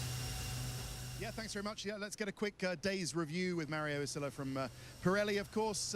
You can feel some of the sand in the air, Mario. It's been a very windy day. What have you learned today? Yeah, I believe they had some inconsistent condition on track because of the wind. Obviously, it's making the braking point more tricky. We know the cars are stiff and it's difficult for them. Some front locking, some flat spot. Most of the team focus on C2 and C3 that are the main compounds for the race. Some long runs, interesting to see which is the pace. I can imagine high degradation during the race weekend the next week, but it's something they have to manage, so it's the same for everybody. Yeah, but then the people who do the half day, so like George Russell this morning had to do a part of a long run in the heat of the day, which is never going to be the Bahrain Grand Prix. So yeah, not a representative times really. Not a representative time, much more representative now in this condition, but useful to understand which are the performance of the tire in the most extreme condition they can find. Okay, well, just finally, Martin and Crofty were unkind enough to ask me for a running order, pecking order. I said Mercedes, Ferrari, Ferrari, Mercedes, Red Bull, McLaren, AlphaTauri, Aston Martin, Williams, Alpine, Haas and Sauber. Oh. You think I'm crazy, man? No, you are not crazy. There we go. Oh, wow. Right. They are hiding performances, we know, but yeah, not crazy. Okay. All right, grazie, Mario Isola. Well, the race will resume at 18:52. It will be a rolling start, apparently. That's not great news, is it? Pit lane open. Away we go. This is not... I think they might be doing a rolling start. Yes, because they are, yeah. We saw like a rolling start, then a standing start, because we saw the red flag come out around 10 minutes remaining in the AM session. Okay. Now was I out of the box we then? saw it at 15 minutes to go. So maybe they might be doing a rolling start, then doing a slow down lap after the rolling, like slow down after the rolling start to then come to a standing start. Ace. Thank you then, Josh. That does make sense, actually, because that's to test both systems, yeah. That's just my thought. So it's a rolling, we'll I see. think rolling start, then a red flag, then a standing start. I think you're right there. Or they could do the standing start tomorrow, either way, but we'll see. Although tomorrow they'll probably test the actual safety car. If they've tested the virtual yesterday, the red flag today, the safety car tomorrow. But yeah. Rolling start instead of standing. I disappeared for a bit, because... Car stalled at the end of the pit lane. Aston Martin, Lance Stroll, has stalled at the end of the pit lane, and safety car will enter the pits. Rolling start. We are been given. Safety car, or was it just a race control vehicle? It's, I don't know what it is. According to this, safety car will enter the pits. Rolling start. The official announcement we've got is right now we're under safety car. But the safety car's not out on the track, so I don't know what is going on here. Stoffel Van Dorn. So it's like a virtual safety car kind of thing. Yeah. Stoffel Van Dorn is here this weekend as well. Just saw him in the back of the pit lane. But we're under this as the cars go around in a virtual safety car pace. But it's officially a safety car. So your guess is as good as mine is what's happening here. It is testing. The official test is ended. This is now 6 to go. There will be some drilling in a minute. The Wi-Fi guy has just... No worries. It'll fit in with. We'll just say it's cars or dentist drills, and you're in the pit lane, Josh. You're in the pit lane. All the work's going on. I'm in the pit lane. I'm in the pit lane. Yeah, you're down at Williams. They're just repairing the car ahead of tomorrow. They're a bit spread out for their liking. I think they wanted them all together. Green flag is out. The race is underway here with a rolling start. We are I go. can get my safety car into. Oh yeah, this actually tests my systems out as well. Actually, it's a good idea, isn't it? That's what I've been doing. Yeah. So we are back to green flag running. The Bahrain Grand Prix is begun a week early, and it's Carlos Sainz leading from Max Verstappen second. Lance Stroll has stalled in the pit lane and is down into third place. But the race is back on. Now, I wouldn't be surprised with 5 minutes to go if they now throw the red flag again and do a standing start, as you said, Josh. Yeah, I would not be surprised. I'm just looking at the clock, see if it flashes any colours or if I get any race control messages. I will have a look now. The Lance Stroll's car has been recovered from the end of the pit lane and has been taken back to Aston Martin, so there's no worries there. Still under green flag conditions. No sign of the red flags at the moment, but if there is one, we will tell you about it. As they come forward, let's open up the chat. Voice Just Plays is there as well. Are they going to leave it now and just sort of say, okay, you can have your final 4 minutes of testing, or they're going to say, no, let's red flag it, come back in, because it's only Sainz and Verstappen out there. They may as well do a standing start with 2 cars. It makes more sense. Yeah. I'll just take off the Voice of Josh Plays now because I don't need it with it all. As everything goes round, 4 minutes to go. No sign of the red. I think we'll go to the end. Famous last words. Nothing's up on the... Yeah, same here. All still green. Sainz crosses the line to start a lap time. 58 laps he's done. Verstappen will have done 87 at the end of this one. Did they throw the checkered then? Was the checkered showing then? Nope, it's 3:50 to go. They're still going. They haven't thrown the checkered. So I don't think we're going to have the red flag standing start, which is a shame. They've tested the rolling one instead. I thought we might get Maybe they were planning with the red flags to do the standing start earlier and the rolling start now, but of course the standing start got aborted due to the Alfa Romeo of Bottas stopping. So they might do that tomorrow afternoon. Tomorrow morning in the morning session instead. Rolling starts done. Yeah, I'll be around tomorrow. If anyone drops out, I can jump in. Cool. After the mega stint today because of lack of people. Saturday, though, although we knew Friday was always going to be the slower day because everyone's at work. Saturday is going to be the big day with everybody here. That's tomorrow, the final day of testing, where we'll have so many people in the box, and it's a different person every hour. I would have only done 3 hours if the YouTube streaming, not the YouTube streaming, the TV, the way that you do it didn't pack up. Yeah, I've just had F1 Highlights text me saying 3 hours back-to-back will be tricky, but if you want, I can go from 1 till 2, 3 till 4, or from 2 till 4, whatever you like. Well, I'll get back in touch with you, hopefully, as well, because I've got to confirm if Jess is doing anything as well. Sainz comes into the pit lane, and I think we're now going to red flag it, restart it, and we'll go for a standing, hopefully. It would make the most sense. It would. Synthel, you are on. Hang on, I've penciled him in, haven't I? I remember saying... Yeah, Synthel, you're on at 1 till 4. So you're on at 1 till 2. 1 till 2, Synthel, that's where you are. 1 till 2. And maybe we're going around. I've not been penciled in, I've been penned in. No, I've been permanent marked in for 7 till 8. Yes, you are kicking off the day. It's the only one we can start with, because nobody else is awake then. So you are the starter for that one. I did start today, and I am finishing today. Yeah, and actually, you've really been here all day, really, because even when you weren't here, you've just had breaks. That's all. That's it. You've been here all day. Like me, you've been the main commentator today, and you've just had breaks. So, the only time, I've been here, you've missed an hour, I think, 2 hours max. I 5 hours. have 3 hours. done 5 hours here in the commentary box. I've done And then the rest I've been working in the background with the race control messages. Yeah, so you've done it all. If you say anything, I've got a link to it. I send that. If anyone asks who's driving, I can send that. But tomorrow, yeah, I'll be chilled. Get out of my commentary box. The only proper lunch break I've had is the lunch break, 11 a.m. to 11. Oh, by the way, that's not me talking to you there. I've just discovered an ant on my commentary desk. 30 seconds to go. Sainz is out on track. Maybe they did a pit stop practice and he came straight back out. Only person to be out just completed a lap 60. So 60 laps. He's done. 10 seconds to go now. We'll make sure to run through the times and laps at the end of the day. 3, 2, 1. Oh, you're and way the ahead. checker flag is out for day 2 of the Formula 1 pre-season testing at Bahrain. You're way ahead. Checker flag is out now. Clock has run out. Session's over. We've got some breaking BTCC news. You might like to know this, Josh, as well. Team Hard reveals return for Thompson. And we've got a red flag. Yep, red flag. So now... The reason that I'm way ahead is because I'm on the timing screens, not the TV feed. That's true, yes. So, red flag.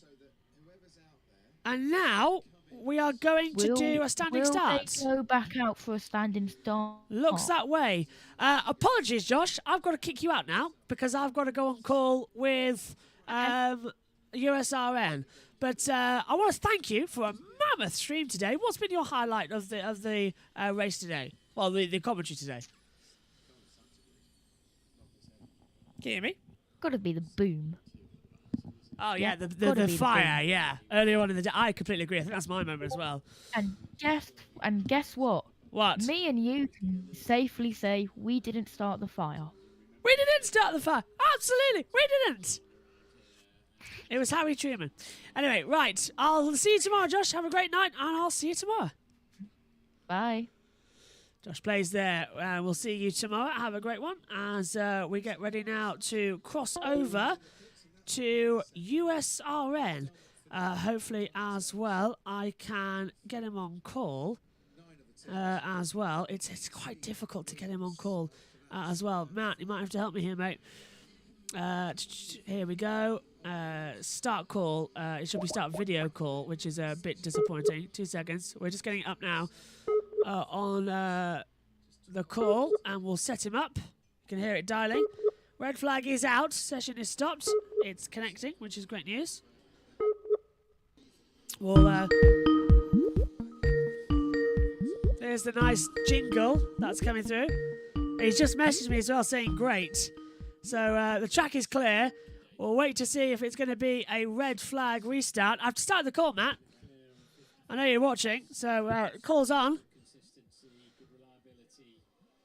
Started the call. On Skype. So that's what you're hearing in the background there. Although, I kind of works for an F1 theme, doesn't it? It does work for an F1 theme, but Matthew Owens is just about to come in. Red flag has been removed from the track, so the track is clear, and I don't know if we're going to have a standing start or a race restart or whatever, but there's an extra hour tonight for the Haas guys. Kevin Magnussen is going out there for an extra hour this evening as well, and there's an extra hour tomorrow afternoon, and then an extra hour in the evening as well for it all. So I don't know where Matt is at the moment. I have sent him a message and there's nothing there. Okay, here's the times then. Carlos Sainz is the fastest driver. 1:33.532. Max Verstappen second. 1:34.011. Lance Stroll is third on a 1:34.064 as well. Then we get Hamilton fourth. 1:34.141. Ocon fifth. A 1:34.276. Leclerc sixth. 1:34.366. Lando Norris seventh. A 1:34.609. Sebastian Vettel is eighth on a 1:36. Here we go. Here goes Matt in the box now as well, which is always nice to see. Hello, Matt. Can you hear me, Matt? Oh, can you hear me, Matt?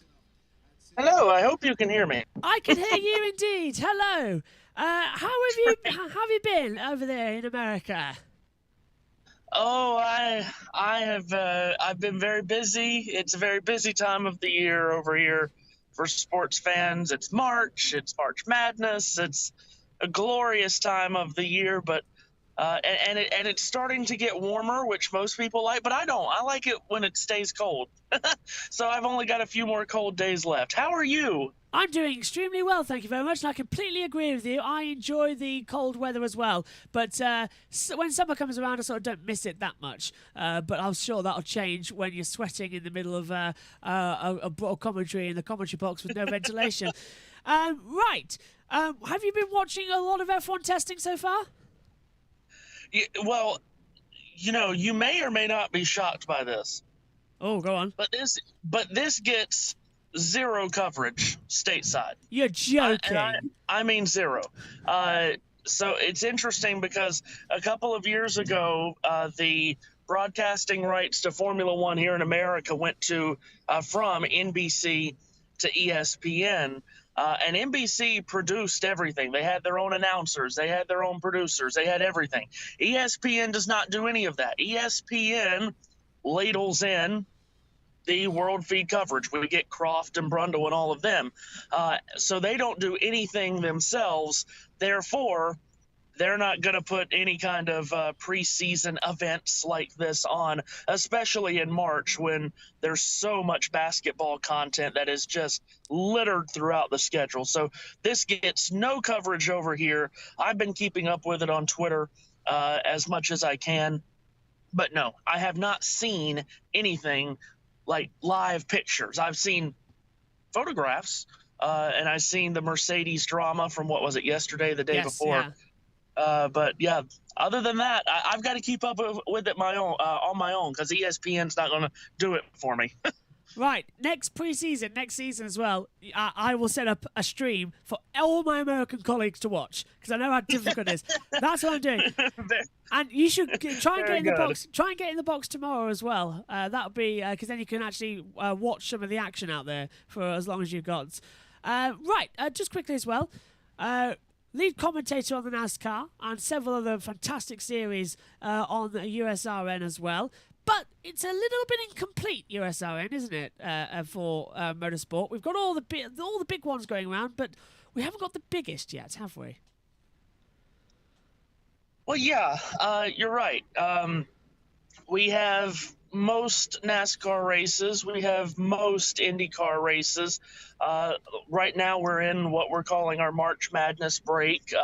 We did the Daytona 500. We did the IndyCar season opener, and then we have to go into March Madness because we cover so many basketball games. Like we have 12 just today across our networks, and that number's only going up. I think it's 12 today, 10 tomorrow, and then next week it'll just be an enormous amount of games on Thursday, Friday, Saturday, and Sunday. So we are in our March Madness break, but we will have the Formula One season opener, the Bahrain Grand Prix, on March the 20th, I think that date is. Yeah. But we are excited, and I hope you are as well. I think you are. We are excited that we have been able to announce for the first time ever, we're going to have every Formula One race of the season on one of our USR networks, and that is going to be.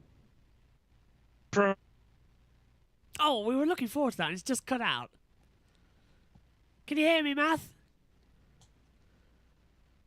It's cut out. That's annoying. Yes. I can just about hear you. Try again. Go on. It's the tech issues. They always happen. Yes. Go on. So. Every time. It happened in Daytona. It happens all the time. Yeah. Yeah, every time. But yes, we're going to have every Formula One race on our USR networks this year for the first time, which is going to be loads of fun. Thanks to you, we're going to be able to have every one of them. Matt and I will still do some races as we always do. We're going to ladle in Formula One races, NASCAR races, IndyCar races, so on and so forth. We're even going to have some NASCAR Xfinity and Truck Series races this year, too, which we have a few of every year. I think we're going to extend that number, blow that number up a little bit. But, yes, every Formula One race on our networks this year. And the races that Matt and I don't do, it's going to be yourself on the call-up for the network, and we appreciate you partnering up with us. It's going to be a lot of fun, a great partnership, I think. Absolutely. I can't wait. I'm absolutely loving it as well. I'm so delighted as well that we can call the races that yourself and Matt aren't commentating on. And even hopefully as well, that means that I can drag you and Matt on for any session as well, so that it can always be backwards and forwards between the two of us. I'm so looking forward to it as well. And a new challenge as well. Yes, a radio commentary the same as what we do on the watch-longs, but to be able to describe it in more detail is going to be an exciting challenge. I can't wait for it. And after the Daytona 500, it's action-packed at USRN. I'm looking forward to it. And of course, we did Rolex, didn't we, as well? Yeah, that's true. And we are actually going to have a few more IMSA races this year, which we've never done on our network. We've had the Rolex 24. Let me see. I guess this year was the 4th year running that we had the Rolex 24, but that's all that we've done IMSA-wise. We're going to put in some more IMSA races this year, which is going to be fun. I think we're going to do Mid-Ohio. I think Lime Rock is a race that we're going to do. I believe that's right. And also for the first time this year, I'm sure you'll appreciate this, we're going to have Le Mans coverage for the first time this year. We're not going to have all 24 hours, but we are going to have bits and pieces of Le Mans, which is going to be a lot of fun because, as I said, it's going to be the first time for us doing Le Mans, and I've always wanted to do it. It's exciting. It's great, yeah. and it is an absolute killer as well. I can tell. But oh god, you're going to do Le Mans. That's fantastic. I'm not live all the time at Le Mans, so I'll creep in the box every now and then as well and do some stints as well. What's the rest of the day like for you? Because you're just starting your day over there. We're just about to finish ours. It's 10 past 4. Yours is 11 a.m. Yes, that's right. So what has happened here with all of the basketball? Normally I work late morning, early afternoon, but with the busy basketball schedule, I have jumped to working mornings so that I can have basketball time free. So yes, I am on my way from work and getting ready to do more basketball today. 4 games for me today after 4 games yesterday and 4 games Wednesday and 3 games Tuesday. It is a loaded schedule for sure. It's March Madness is one of the most fun times of the year. Next year we'll get you to do a basketball game. How about that? That sounds fab. Yeah, I'll be there. I'll do a basketball game. That sounds great. It'll probably be the most Murray Walker style basketball commentary ever, but I think it'll be fantastic as well. You remember that the scene in The Simpsons as well? Ken Brockman going passes to left, passes to centre. I'll be the Mexican guy just alongside going halt it, halt it, halt it, jumping at the screen. So that sounds fantastic to me. What times are you on this evening then over there in USRN for America? And we'll get it all sorted up and do the plug-in that we need to for everyone to tune in and listen. Yes, so we have Big Ten quarterfinals starting at noon Eastern time on USRN. Then tonight at 7 and 9:30, it's the ACC tournament semifinals, Duke, Miami, followed by North Carolina and Virginia Tech. We've also got Big East tournament on Wellington Sports Radio, our sister station, Big 12 tournament and SEC tournament action on USRN2. Also a Pac-12 semifinal on WSR later tonight as well. So, yeah, it is a loaded day. But I do want to talk real quick, if you don't mind. I want to ask you, being that I have had to just keep up with what people are saying about preseason testing on Twitter, now that I have someone that has been watching and has been in great detail paying attention to it, what has the big stories been of this testing other than what just happened with Mercedes a day or so ago? Yeah, the Mercedes side pod, as you know, that is the biggest story with them shrinking it together. Second biggest story, definitely, the Haas car is massively improved and what it was of last season as well. It's now going to jump... Really? Yeah, it's going to jump certainly to a midfield team and battle up there with the Astons and the Alpines as well. But its reliability, it's one thing that's sort of hampering it down. But the Haas is looking quick. Which is great to see. Williams have improved massively. as well. They've got some quick pace in there as well. The slowest team looks to be Alfa Romeo. They're really struggling out there as well with reliability. They're really struggling to find pace as well in the car. A lot of lockups as well. McLaren, they are having a horrible test from being so quick at Barcelona and topping the first 3 sessions. They're struggling here. Ricciardo's got food poisoning as well. So he's out for the entire 3 days. He's trying his best to get back for tomorrow, but it's looking unlikely. Lando Norris has been in the car, but they've only done 60 laps today as well. Norris has been in all day. Sainz has done 60 laps. He was only in the afternoon session. But because McLaren have got a problem with their front and rear brakes, they just will not control themselves. They keep moving around and they won't stay in the same position. It's disrupting the tyres, ride heights, everything. They are desperately flying out parts for tomorrow's test to try and fix it, but it's unlikely they're going to get here in time. Williams had the car explosion this morning, because there was some sort of tape on the brake rim that was left on both sides, and it caught fire and then it blew out as well. It ruined the floor. It's destroyed the battery. It's damaged the engine as well. So they haven't gone out. They only did a total of 12 laps this afternoon. And in total as well, Alpine were the big surprise from today. Ocon doing 111 laps and looking pacey. He topped this morning's session in the pink Alpine at the moment. But yeah, they're the genuine pace. Alpine could be up in the top 5 teams as well. So that's generally what's happened the first 2 days. And the biggest worry, I would say, would come from McLaren and definitely from Alfa Romeo. Well, that's good to know, and I'm glad to hear what you said about Haas. Obviously, as an American person, we've got one American team in the sport. Good to hear that they sounds like they're making some gains, and obviously they just need something to go their way, because it seems like the last handful of years has just been one horrible thing after another happening for them. And of course, as we know, with the Mazepin fiasco, issue, the controversy, whatever you want to call it, they need something positive. So good to hear. Yeah, and Kevin Magnussen was P7 in the afternoon session. He did 45 laps, and it was only a second off exactly of Sainz's time. Very strong effort for a guy who hasn't turned an F1 wheel since 2020. Yeah, that's very promising to hear. So good for Haas. Happy about that. It's funny because we're going into this new racing season, aren't we? With NASCAR has a new car, Formula One has a new car.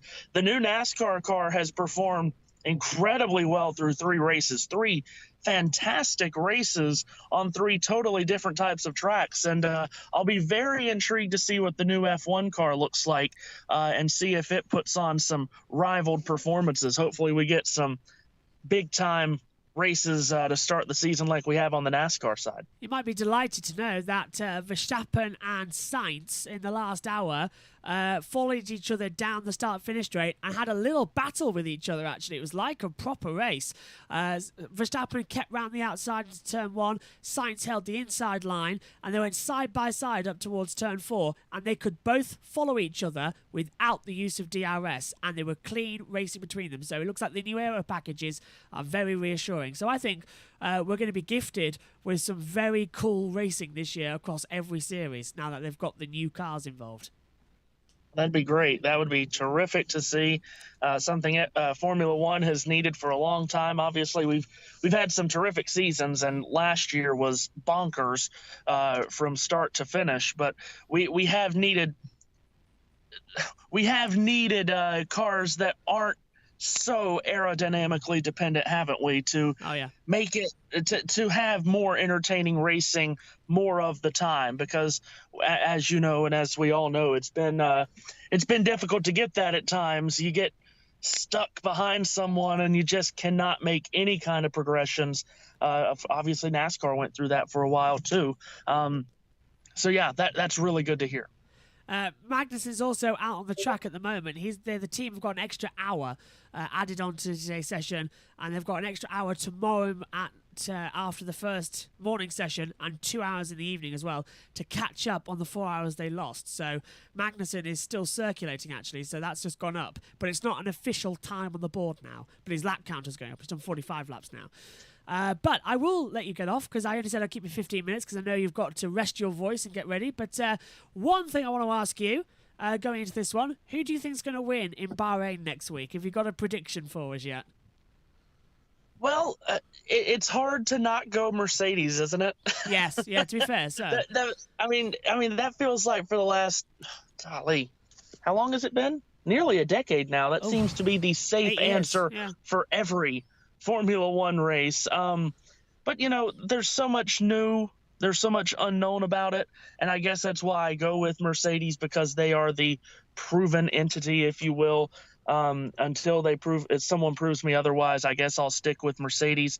And I'll probably go Hamilton. Can't wait to see what George Russell does, though, in his first proper outing with Mercedes. What was it a couple of years ago? Help me out. Was it Bahrain? Yes, Sakhir. That he ran that race? Yeah, I thought it was. Yeah, out of loop. Yeah.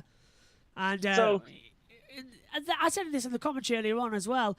He hasn't actually raced Hamilton or Verstappen yet in a Grand Prix race-winning car, so we don't actually know his true pace. But from what we saw, he's quick. Yeah, very true. Good point. So, but obviously, we all know what Formula One wants, right? Formula One wants Hamilton v. Verstappen in qualifying in the Grand Prix. They want that just to pick up right where it left off last year. Maybe not with as mumuch controversy, but they would like those two wheel to wheel, and we probably will get it. Oh, I hope we probably will get it. Race 1, lap 1, turn 1. That'll be it. It'll continue. It just won't stop. Maybe adding the Ferraris as well. They've been looking really quick. I mean, Sainz has topped it again. Ferrari always seem to be at the top of the timesheets or thereabout inside the top 3 in nearly every session. It's amazing for what we're seeing with them. I better let you get off because I know you've got to go. But thank you very much for joining us here briefly. Hopefully we can have you on longer throughout the year as well.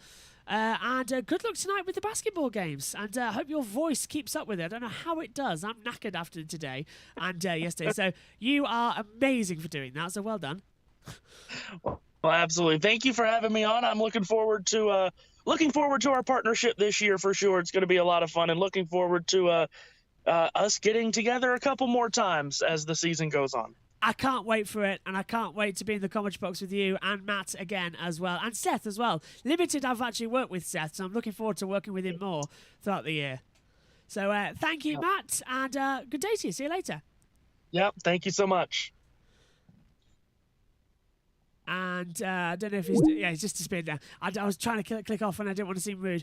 So that's it, folks. That's all we've got from day 2 of pre-season testing. We'll run through the order quite quickly before we go off air because we had to stay on air longer to announce that. Yes, we are partnering with USRN, the Ultimate Sports Radio Network, to cover every single F1 race this year. We'll still be on the YouTube channel, of course, doing the watch-alongs and everything. That doesn't change. It's just that our commentary now goes on the radio as well for USRN. As they will still cover the big races. We cover every other race on the F1 calendar as well. And it's going to be fantastic as well to be on a whole different audience. Right, here's the standings then. Sainz the fastest, from Verstappen 2nd, Stroll 3rd, Hamilton 4th, Ocon 5th, Leclerc 6th, Magnussen 7th, Norris 8th, Vettel 9th, Tsunoda rounds out the top 10. Further down as well, Bottas 11th, Schumacher is 12th as well, Russell 13th, Latifi 14th, Guan Yu Zhou 15th, and out of the, not doing any times, Ricciardo, Gasly, Perez, Alonso and Albon, they'll all be out hopefully tomorrow as well.